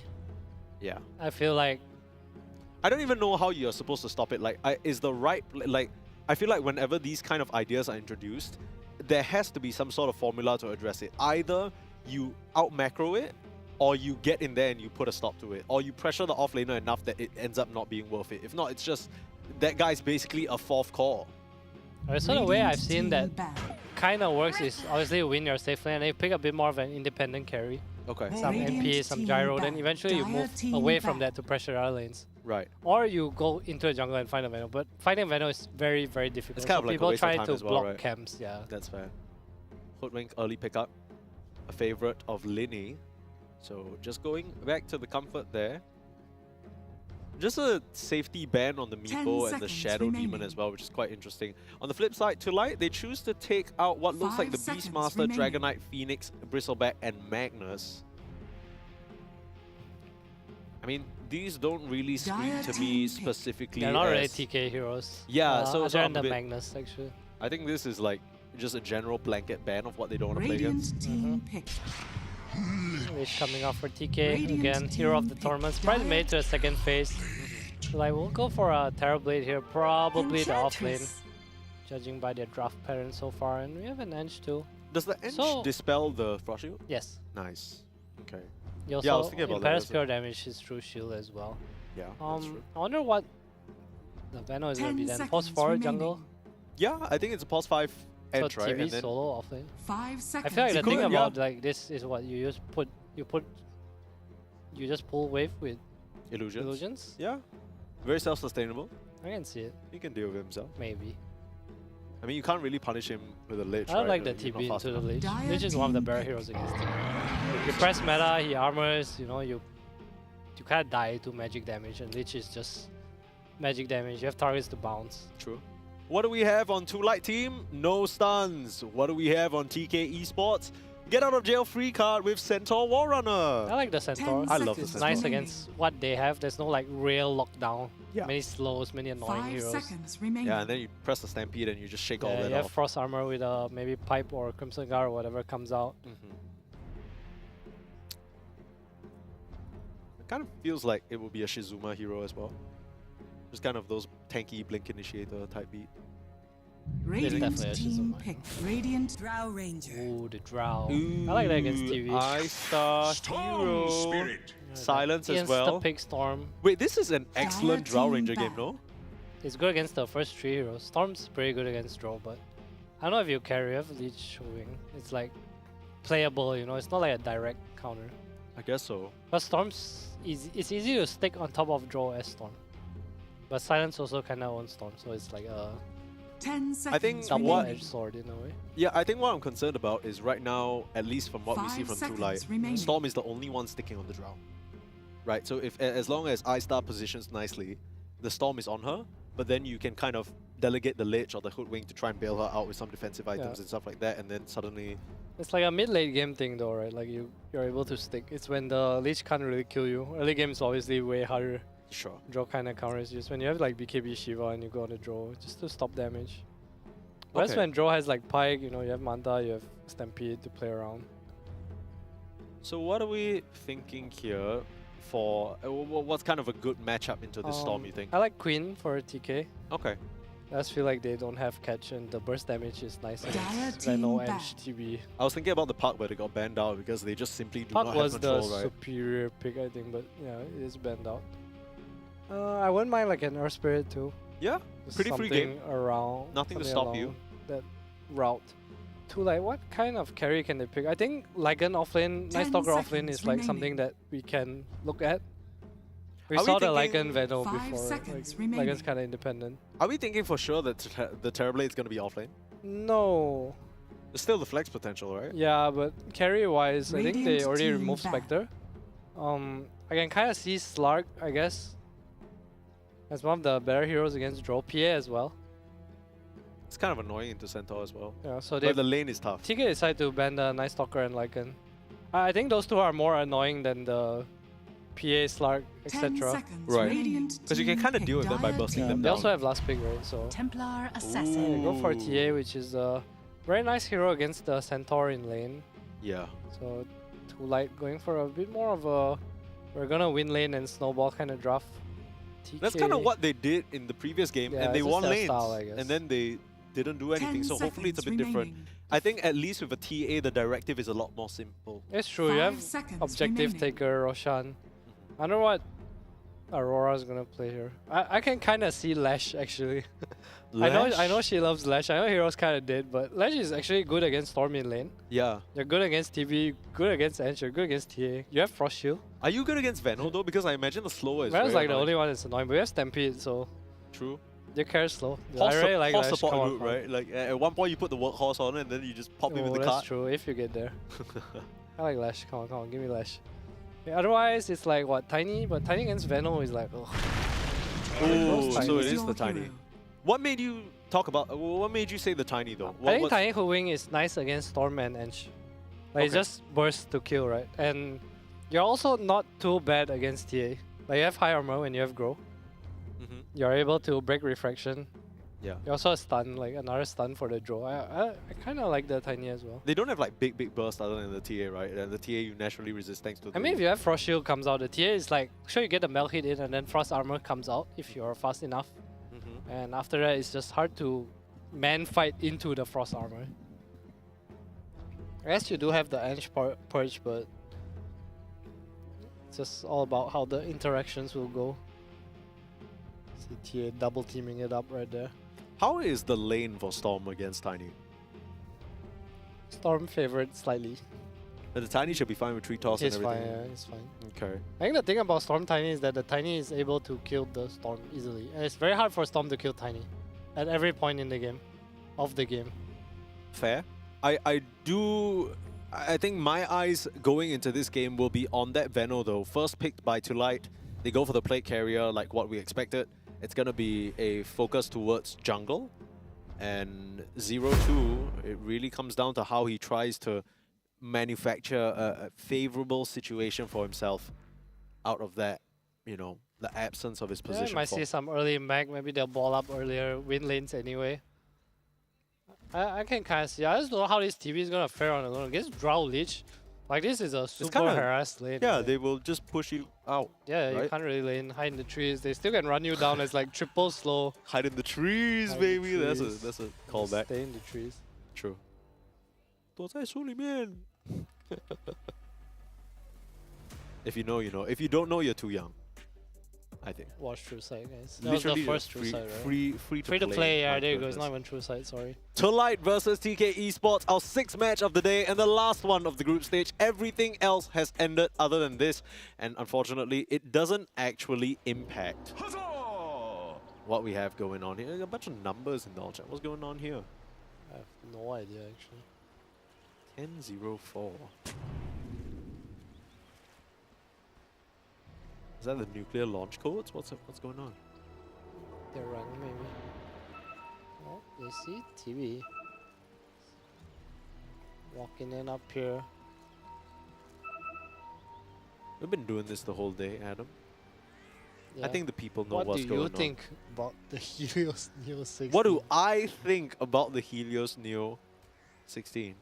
Yeah, what's I mean, changed since 10 minutes ago? I have been using it, and it is still serving me exceedingly well within the time frame of which I've used it. That's true. I mean, again, it's just a pretty cool laptop, man. Not much to say. You wanna know about specs? You know, scan the QR. Yeah. But it's pretty cool. I think high power capacity is another one. What's that I think happening they in did top really lane? well. There's just a gathering of friends / foes. How it's kind of Wait, this Veno is dead. trolling up here. This Veno is Oh, he literally wants dead. to jungle behind the. What the hell? Yeah, That's yeah. So the strat with this jungle Veno is that you ward behind and you stack wards and then you clear the first wave by yourself. Oh. And then that does the pseudo thing where you basically push into the tower, Yeah, the I ping get pong, you. and then yeah. But really nice awareness from TK. They understand what shenanigans are afoot and they squash that bug immediately. So suddenly this plan for the early pulling of the creeps and whatever shenanigans, it's not gonna happen. Dude, does the killing the Venom count as killing the wards? I'm so Yes, sorry. it does. Because the But- mage has 3 CS and the draw has 2. Yeah. So, but you get the same amount of gold basically. So if you kill the person that the plate carrier is on, you But how basically do you get lane that. up here? What the hell? He's just gonna get spanked, right? Like another slow. Yeah. He's dead, right? If they want to chase, he definitely dies. He dies, yeah. No, probably not. Oh, a bit too much move speed. Yeah, but how you can't come back to the lane now, right? I didn't really expect the TB to be so quick. I keep forgetting that this hero is fast on his feet. Oh, hey. Okay, What's well, up? Now he's dead. level 2 means there's a multi-shot. Alright, so you know we were talking about how TK has like not so good laning and Tulight has good laning. But apparently the option to not lane was kinda there too. Yeah, I mean, usually if this was a pub, the Terrorblade spam pinging his Venom saying this guy's griefing. His Venom jungler is like the only jungler allowed in the game. It's so quick. It's like 7 minutes level 7 kind of fast. That's true. And then the offlane gets the EXP rune because the Venom doesn't even need it. Yeah, that's true. Small sort of recovery side effect. Oh, Aurora absolutely taking the hits. Aurora absolutely close to death there, but still managing to turn around with the avalanche and the toss back just for the harass, but I wonder whether you would want to save that for last hits instead. I guess it doesn't matter. She's good. She'll get it. Has a War Rune top 2. Storm does have his bottle though, else Aurora only has hers coming out on the career right now. So not gonna be as much regen for this Tiny. How's this lane with the Centaur TA situation? We were worried a bit about this Centaur. T is very TA favorite actually. Yeah. Top of the CS all towards the side of 2 Light. Goblin lane's not looking fun. I think I saw briefly that the Terrorblade is actually doing pretty decently in terms of the CS as well. We'll get the CS back soon enough. True. There we go. Oh, never mind, I lied. I saw the wrong. I saw that. It's the Venno that I got confused about. Aurora? Aurora is dead. Was that a misestimation? Like Aurora? I think so. No respect on the wand, I think. I wonder if Lich should help me though. Oh. I think Lich is in a little bit of a pickle actually. Yeah, mana or Frost Shield, yeah. Frost Shield. Degraded. Yeah, but 0-2 gets the kill still. I just don't like that the TP got the Lotus. Yeah, I kind of feel like 0-2, I know he's not getting a lot, but the fact that he gets that kill basically for free and he gets the EXP before the Lich actually goes, gets the kill on him, that's something. Mid lane, Storm is kind of dumpster in here. We'll see a toss back. Oh, nice cliff from Leaf. Couldn't Aurora have tossed back onto the range creep? Yeah, it's too short that one. Oh, bot lane TA has the stick, no refraction, can they? No, they cannot. Oh, the melt dodge. Oh. The heal comes out and they chill. Slow forced out as well. A bit awkward there for the 2K side. Stay in the trees. Okay, Centaur well, farms 50-50, like they're good. I mean, the thing is, these lanes are already going a lot better for 2K, so this is already a very different game for them. It's true, especially top lane. Yeah, you say that, but like, look at this. Yeah, Storm's on top. TA is doing well. I mean, they're definitely they gotta play, right? Yeah. They have a game. Meanwhile, How, the real winner of this laning stage, this guy's having a blue level 5, has the point in Gale, which is why he's actually slowing himself down. That's true. I would not let Gale. Just go mode farm, brother. Why even cosplay like you're trying to help? It's true. Just straight up. Maybe just get it later. Right? Uh-oh. Around another pause. Gotcha. Not really gonna change anything. Aurora really taking a lot of pain in this mid lane. I didn't think it was gonna be this. First blood helping the Storm a lot. Yeah. I know lane's a bit harder for timing. Nice TP out. Was there an early Sinister Gaze usage? Must have been, right? I'm not sure if she leveled it. No, that's level right. 3 on the Lucian. Falcon Blade complete for the Drow. This is the sort of build-up that you want. Early rotation from Linny as well to try and catch the Storm off guard, but he's able to survive that attempt. And raindrop. Yeah, and level 6 now, so suddenly that kill becomes so much harder. Right, you see Venno and ENG making their way to top. StarX might be in trouble here. Means how has to TP right now. Right now. Oh no, it's too late.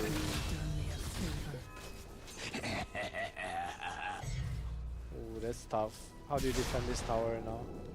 TP back in. You kind of need the Hoodwink to start making her way up here. But Storm will get a haste rune. I think there's a fair amount of denies that iStarX has been able to get in the lane, but I kind of feel like for some reason she's not as far ahead as I thought she would be or she should be.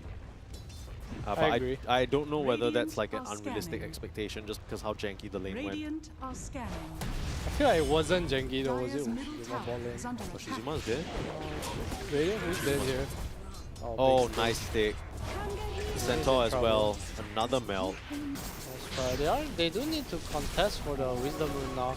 I'll try and kill I Star Ivory. X can't TP out. I Star X is probably gonna die. With the Centaur chasing down the Centaur. Bottom wisdom. Uh-oh.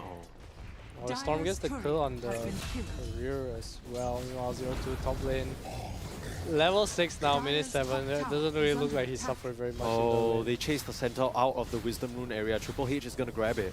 So no EXP for the side of TK at all, and they're losing their carry. HXA might just go down as well. Walks up, spotted by the ward, and the Frost Shield ain't gonna do jack. 0-2, just chilling. Dire's top tower is under attack. It's kind of painful. Yeah, Dire are scanning. small stack. They get stolen away by the TA. Nice moves by Too Light here. Really is coming down to Aurora to try and even the score. The toss up, they find the kill nice on the big kill for TA. her. That is really, Dire's really top nice. tower has fallen. Oh, they throw a Dire's Storm. middle Aurora has tower no is spells under though. attack. And no mana as well. Oh. I kind of feel like if TK want to try and succeed in this game, they need to start by playing through this Tiny. Because it feels like Aurora, At least much help him like, get runes, I think. yeah. Do this damage Okay. from marksman is crazy. Oh, this is 0-2 real nice. Probably gonna just go down here. They pump the Stampede for, I think, no reason, or was it for the mid lane? Might have been for mid lane. HXA in trouble. Oh.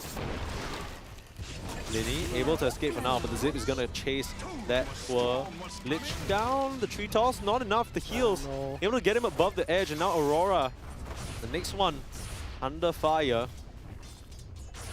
Won't be able to slide back out to the trees though. Be out of mana, no more for chase. So much pressure on the map. Feels like TK esports, whatever kill they get, it feels like they're losing ever so slightly. Yeah, at the end of the day, you're still looking at how farming up a Storm. His net worth's got to be booming. Pavi's completed. Level 7. It's what you mentioned. This macro game, you need to... It almost feels like they didn't punish 0-2 enough. They didn't get enough on Ice Star. You know. Didn't really compensate with any rotations as well. It's not like Shizuma's having a good one. Now Aurora, the target under fire again. As Linny comes back into the mid lane, but only level 4. These supports not having their ultimates, really starting to influence things here. As V, oh, just playing around with their food there. Dire's middle tower That is under painful. attack. 6k at 9 minutes, that is Are fortified. rough.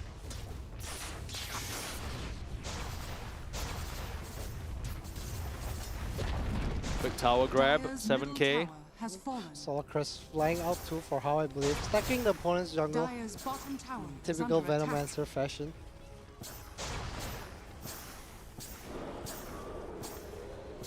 This jungle Veno is really such a plague, man. I've done it before. I'll admit. It is real. It's quite fun. So good. It's quite fun. It's like no troll. Like you jungle so fast that it's like it's actually worth. Dude, the thing is, I love playing As Venomancer. long as the guy you leave in lane doesn't tilt, like your game is fine. Yeah. If he's actually smart, Yeah. and he understands the situation, he knows that his game is sacked so that Yeah, he also has to adjust his hero, I guess, in a way. yeah. I think the thing is like as jungle Venom, you have purpose, you know. If you jungle in the safe lane, you can actually pop out and like kill people. You do a lot of damage. Yeah. If you jungle mid, you can go for the water runes like every 4-6. Yeah, you're on the move, right? And you're still keeping up in EXP compared to the other rotators. TA will go down again, probably. Shizuma. They land their spells. It's blocked by refraction though. That crash landing damage was significant. Shizuma now in trouble. Gonna eat an impetus shot and go down. Triple H doing a good job spacing them out. Meanwhile, the Lich going down in the mid lane again. Radiant are scanning. Just really needed to move away to let the tiny land her combo there. Dire's bottom tower Yeah, is somehow under attack. manages to live. Stroke of luck. I think this TA has done a good job playing on the sort of last minute one pops. Dire's top tower It's really is caught under off attack. guard this Centaur. Dire's bottom I mean, it was a tower tough lane has matchup like fallen. we mentioned, but I honestly, I'm looking at the CS and I think the net worth will probably portray a similar story of TK esports just being drastically 10k, behind. 11, almost 1k GPM. That's on 4 cores. Even the solo Terrorblade is doing better. I mean, the Ench is about to catch up to your Centaur. Dire's top tower has fallen. That is true. My god, what a tough game. Tier 2 top dead. Mid lane Aurora is going on how they might get the Veno here. And the Solar Crest. Still no Chain Frost on HXA. They just don't have enough damage. The Veno surviving through it all will finally go down, but it comes at the cost of Aurora. I don't know whether it's worth it. I say there's that the Chain Chain Frost Frost. comes out. Bounce away though, V. Nice dodge to the sidelines. Can anyone get this Storm Spirit? Reflection in 0-2 has joined the fray. And oh no, iStar X guesses a little wrong. The silence comes out, but the TP away. The Storm goes down. That is a big kill for iStar X to get. And HXA, oh, that's the my force God. shield effect!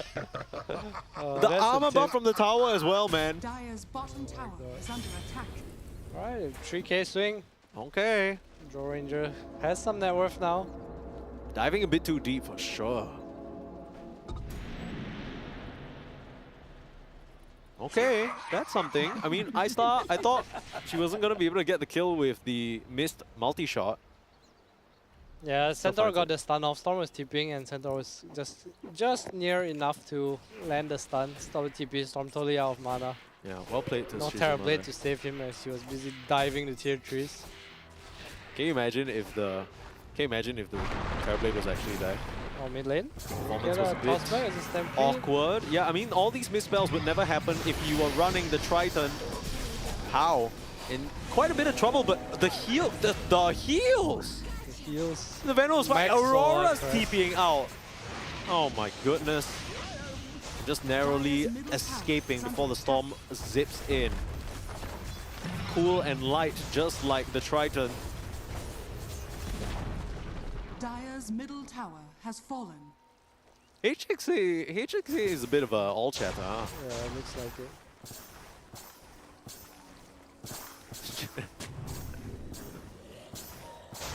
Okay. At least they're friendly about it. Dire's bottom tower is under attack. Most Dota players are friendly, don't you know? Uh, At LAN.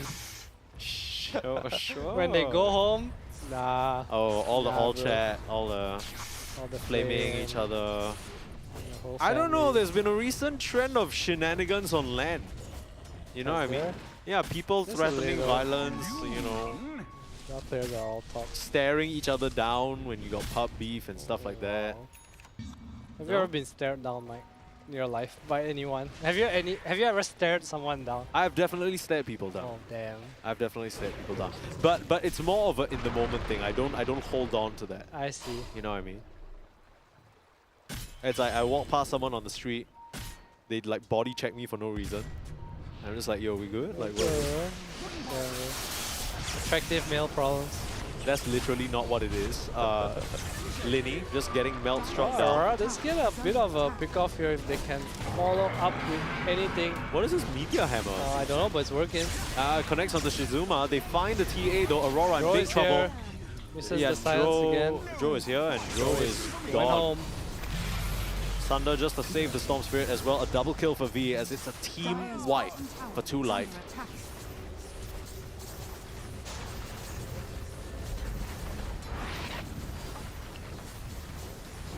You got any clue what that means? I know I'm Chinese, but Team yeah. wipe. Has fallen. Huan Mie. Yeah. Huan as in team Yeah, and team Mie wipe. as in Yeah, it's like they all disappear. Destroyed. Yeah, Yes, correct. okay. I don't know what the direct translation is. My Chinese is not good enough. That's why I hate people. That's a good voice line. That's a my iStar life X motto. classic.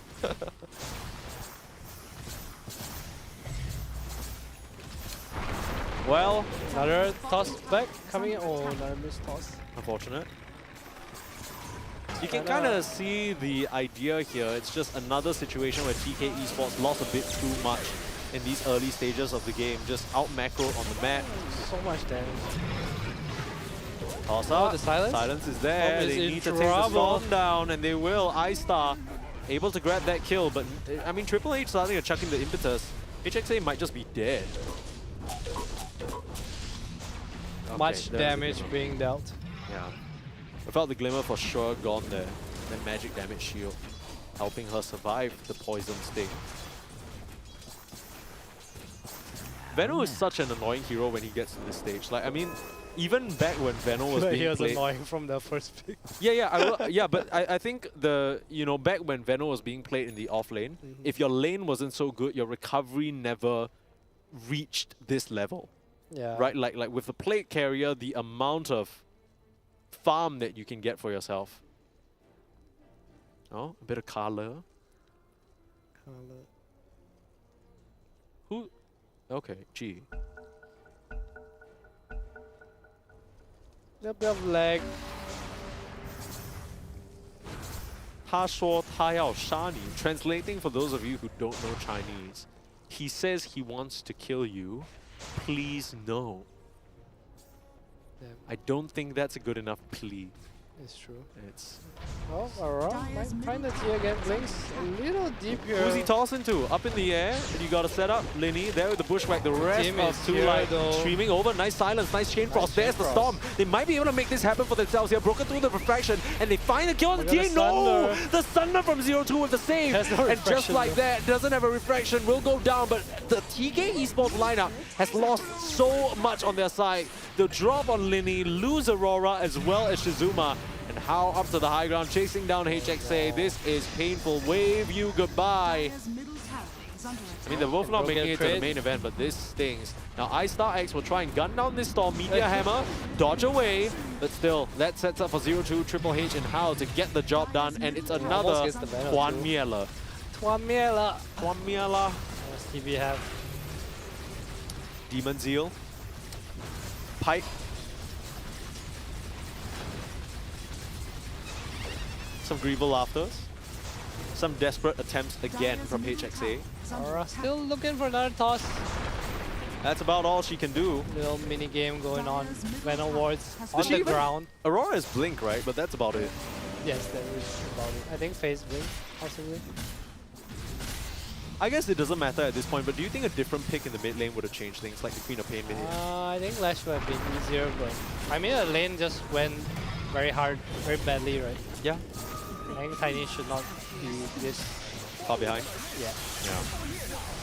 Storm just seems to be having a free game. The story of their series just seems to be like laning phase to evolve into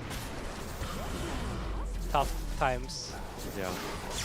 Now they are starting to shoot down Star this is Terrorblade. doing a lot more this game, right? Compared to before. Star Yeah. out of mana. I mean, but we also have to consider the fact that iStar basically had a completely free lane. Yeah, that's true. Punches down Storm.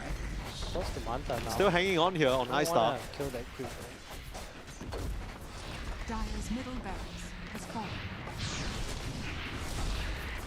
Okay. Full Nice minute of the frost gaze. shield, Chain nice Frost. pull as a Blink away though. Blink, fortunately. Good try. Do lose the melee racks, but draw is Manta now. Okay. Bit of a nicer way of dealing with TA. That's something. To protect herself a little as well. The TA doesn't have shard yet, so I don't think she'll get one. Probably too farmed right now. Maybe just see a Pike or Pike queued up. no point. No point is right. I mean, Just what, you gotta put buff the- me, Veno. Yeah. You gotta put the traps in their tier 4. That's the only place you need control of right now. Everywhere else is whatever. Uh-oh. Chinese coming in from Holy. behind though. Yeah, I don't know about this one. Okay, Oh, silence up, but they're on the Silence draw. kinda This is what you pushes talked the about with the TA Storm. She's forced to away. retreat. They have control on the Storm in the sidelines. The fear they get Storm. With 0-2 all chats B. Yeah, I think he like just wanted to type to his team, you know. But bit of spell dodging going on. Yeah, Triple H might be dead there. Banter from the leash. Dire's middle So, barracks are under attack. one goes up, never comes down. Saying G This here, fight looks how weird right now. ready to go. Shizuma will the not side survive. The rest of the team of Two Light streams in, and even though they get themselves a nice Storm kill, Linny able to narrowly escape. There is not a single stun amidst these 4 heroes. It doesn't matter. Dire's middle barracks has fallen. Nice dodge. Dire's I have top no tower damn is under clue what they're attack. talking I have about. no idea We're either. gonna be real soon. But that's fine. 19k gold lead at the 20-minute mark. This, unfortunately, has been the story of TK esports tournament so far. Hasn't really been the best showing for these ladies. Dire's top tower has I fallen. think, to be honest with you, maybe it was a bit naive, but I did have higher expectations. A little bit. Yeah, I think laning phase is just something that's hard to come back from against better teams. Yeah, that's true. I think I once don't you think they're like a horrible team. I've seen them play against like other squads. Yeah. It's really just whether they can get past the lane or not. I mean, game-wise, like kinda okay. Yeah, I call that the, you know, there's a Turing test. I call this the gaming gladiator test. You can get past the laning stage. Dire's middle tower is under attack. TK Esports, one final hurrah, although it's less of a hurrah and more of a whimper into the night. Stomp up onto Hao, try to take down this Veno. They will not even be successful in doing so. Dodging out the silence. Aurora looking for a toss, but just starts to get slowed up by the Veno wards. Has to be forced back into the base. And Shizuma on the front lines. How long can she last there though? Getting just punched non-stop. They'll let the Chain Frost bounce, they don't care. They're all still healthy. That's Mega Creeps. That is a closed door, it seems like. Ice Star able to dodge one attack, but the Side Blades rip her to shreds. 50 seconds without your carry, and Shizuma will be next to fall. Last one, Aurora. That is fitting. A nice glimmer and a buyback. The support's trying to do what they can to keep their mid laner alive. Shizuma will buyback as well. They actually, they force in 0-2. Damn, that was pretty pro. Wait, whose force stuff was that? Was that the Venomancers? I'm trying to figure out. I feel like that was House force. That was just some team grief there. And 4 heroes surrounding her. No cares in the world. Yeah, Spoink away. Triple Smash H buyback. aura. They're trying to wind it up here. Linny will just get pulled back by the electric vortex. Can't even land the sharpshooter. Now another toss in Aurora. The fountain doesn't get affected by a touchable. It does not. So it can still mow you down. Yeah, Triple H is completely fine here, and the Ancient will drop slowly but surely. There we go. After this glyph ends, surely. And 2 Light will be able to put out TK Esports. It is, I'm not gonna lie, a bit of an unceremonious ending. I mean, you can see on the faces of 2 Light, they're just a bit like, okay, well, yeah, that was, sure. And unfortunately, TK, much to learn, I think, from this experience. Hopefully they can take something useful away, because we know those games can't have been any fun to play. Yeah, it didn't look fun for either team, I think. Yeah. Maybe a bit more for the winners, but I don't think that's... Yeah. It's not enjoyable though, you know? I think even, honestly, I know it sounds very high and mighty, but even when you win like that, it's not actually... Yeah, you don't feel good. Because the whole point of playing Dota, and I think why so many of us love it and continue to dedicate time and... competitiveness. Exactly, and the whole reason why we get Asia Pacific Predator League running Dota every single year is because there's really no other esport like it. When you play it at the highest level, there's so much intricacies, and when you play a game like that, it just boils down to how the first 5 minutes went. It's just... Tough. It's just tough. It's tough, yeah. It's okay, but we will bid goodbye to both these teams. Yeah. We'll see their highlights of the recent game just one last time. Yeah, we'll send them off with a nice little highlight package about how it all went down. Honestly, when they started out with killing the Terrorblade in lane and then they got that Veno, Yeah, it kind of feel like good, they, right? yeah, they had like a little map of what they needed to do. So I had some faith, but it feels like the map ended a little preemptively. It did. I think it's just a macro skill thing, and the way the mid lane went. The draw dying top as well, and they losing the tower. It was just a lot of small but painful events added up together, you know, that led to just it being a really one-sided affair for 2 Light. This is a little bit of a slip up on the 2 Light side, but slip up as they might, it literally doesn't matter when you're just so much goal ahead.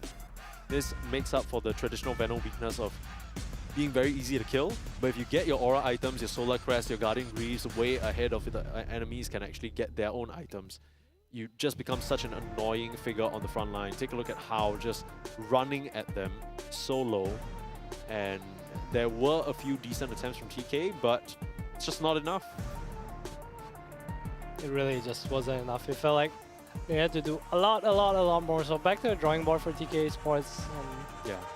It's okay, it's a learning experience, right? Like you said, gotta play in a LAN tournament, you know, experience the fields over here, play against 2, unfortunately, better teams than them.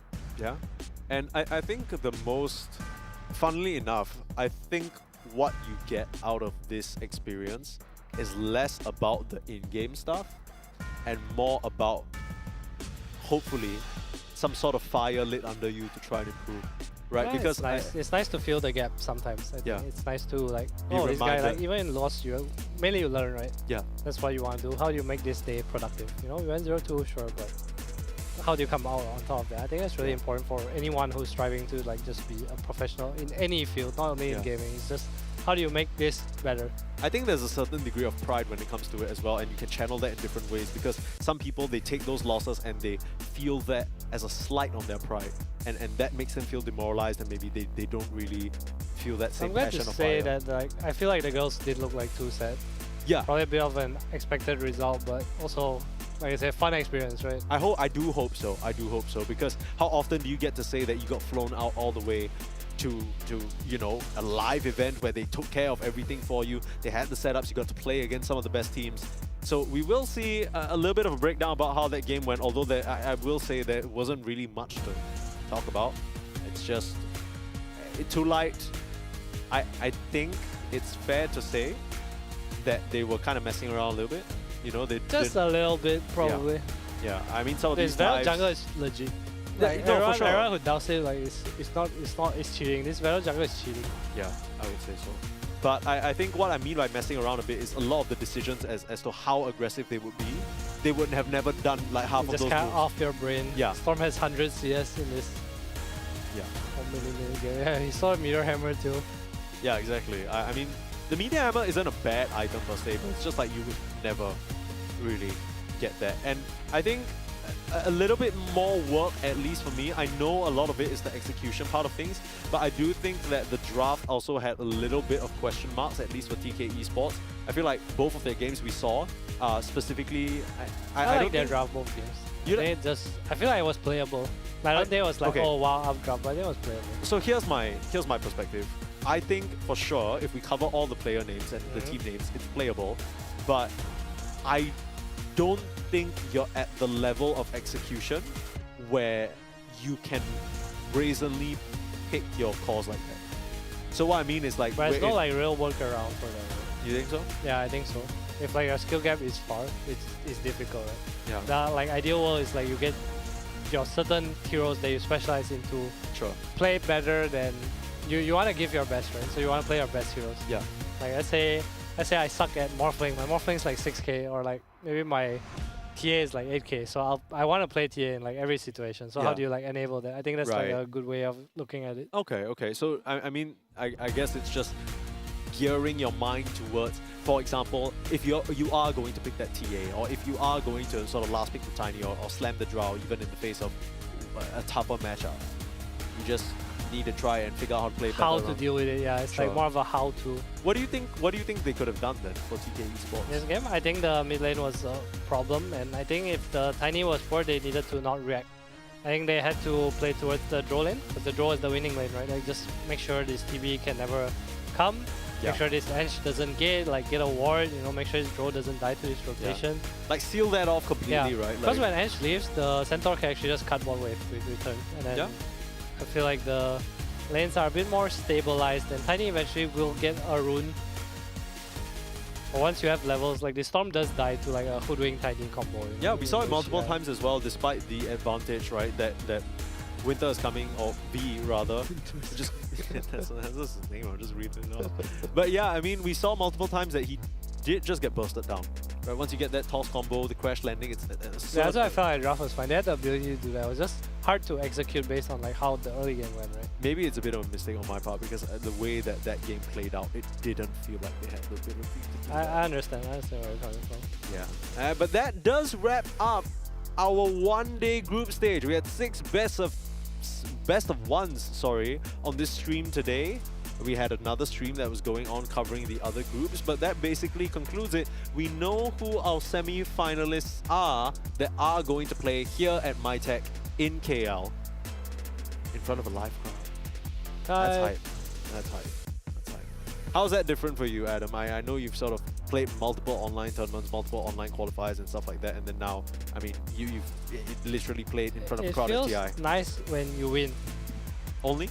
Yes. Even in front of a crowd when you're playing? Yes, because only. I read some stuff from other pro players that they were saying, oh, you know, just the feeling of playing in front of a crowd, like that feeling, that energy and stuff It's like that. more memorable, but I think in the game, I mean, I'm a pretty neutral person, so like it doesn't really matter to me. Yeah.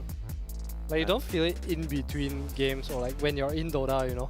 Yeah. It's like you play the both, like Dota starts, you're like really in the game. Like Yeah, you you don't really mentioned this. feel anything around you. Yeah, just lock in, and that's what these teams will have to do.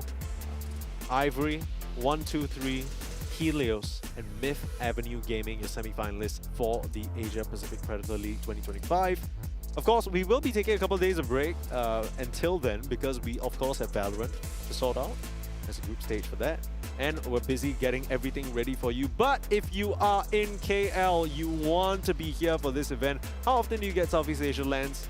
You know, you might not be all too familiar with every single player on these teams, but I assure you, semi-finals and the grand finals will Check be out ones to the watch. Predator Gaming socials to Absolutely. find ways to get your tickets. Not too sure if everything is still available, but no harm just popping in, you know, check it out. These teams are pretty entertaining to watch. We will have a much closer finals. Yeah, I think that's kind of what we're all hoping for. After today, do you have any particular favorite going into the grand finals? I didn't watch like the other two groups, right? So it's kind of hard to say. My favorite is Myth Avenue Gaming, I'm just going to say. I mean, I think they're the best team. I think it's them or 1, 2, 3. But again, I've not watched, so... Yeah, both the that's teams that we didn't watch, that's just like, that's like projecting. Yes, correct. Okay, I feel well... like Ivory is okay. Yeah, Ivory's pretty Helios solid. They looked okay to... Yeah, but it's kind of hard but because of who the you're playing opponents, against, right? Yeah, how can you judge? It's too hard to judge. It's a little bit tough. Okay, but that does wrap up all our games for today. And I mean, Adam, it's been an all absolute... our games for the event too. For the event, indeed. It will be none other than the prolific MLP and John X Fire bringing you that action SEA, live. So, those. yeah, you talk about SEA, those guys are the main fellas. But yeah, since it's an end to our time here as well, I just wanted to ask you, you know, any closing thoughts? You gotta make it quick though. Helios Neo 16. Helios Neo 16. Neo 16. Triton Neo 16 and Asia Pacific Predator League group stage comes to a close. It's been Permasneeze and Adam. It's been a wonderful time. We'll see you guys next time.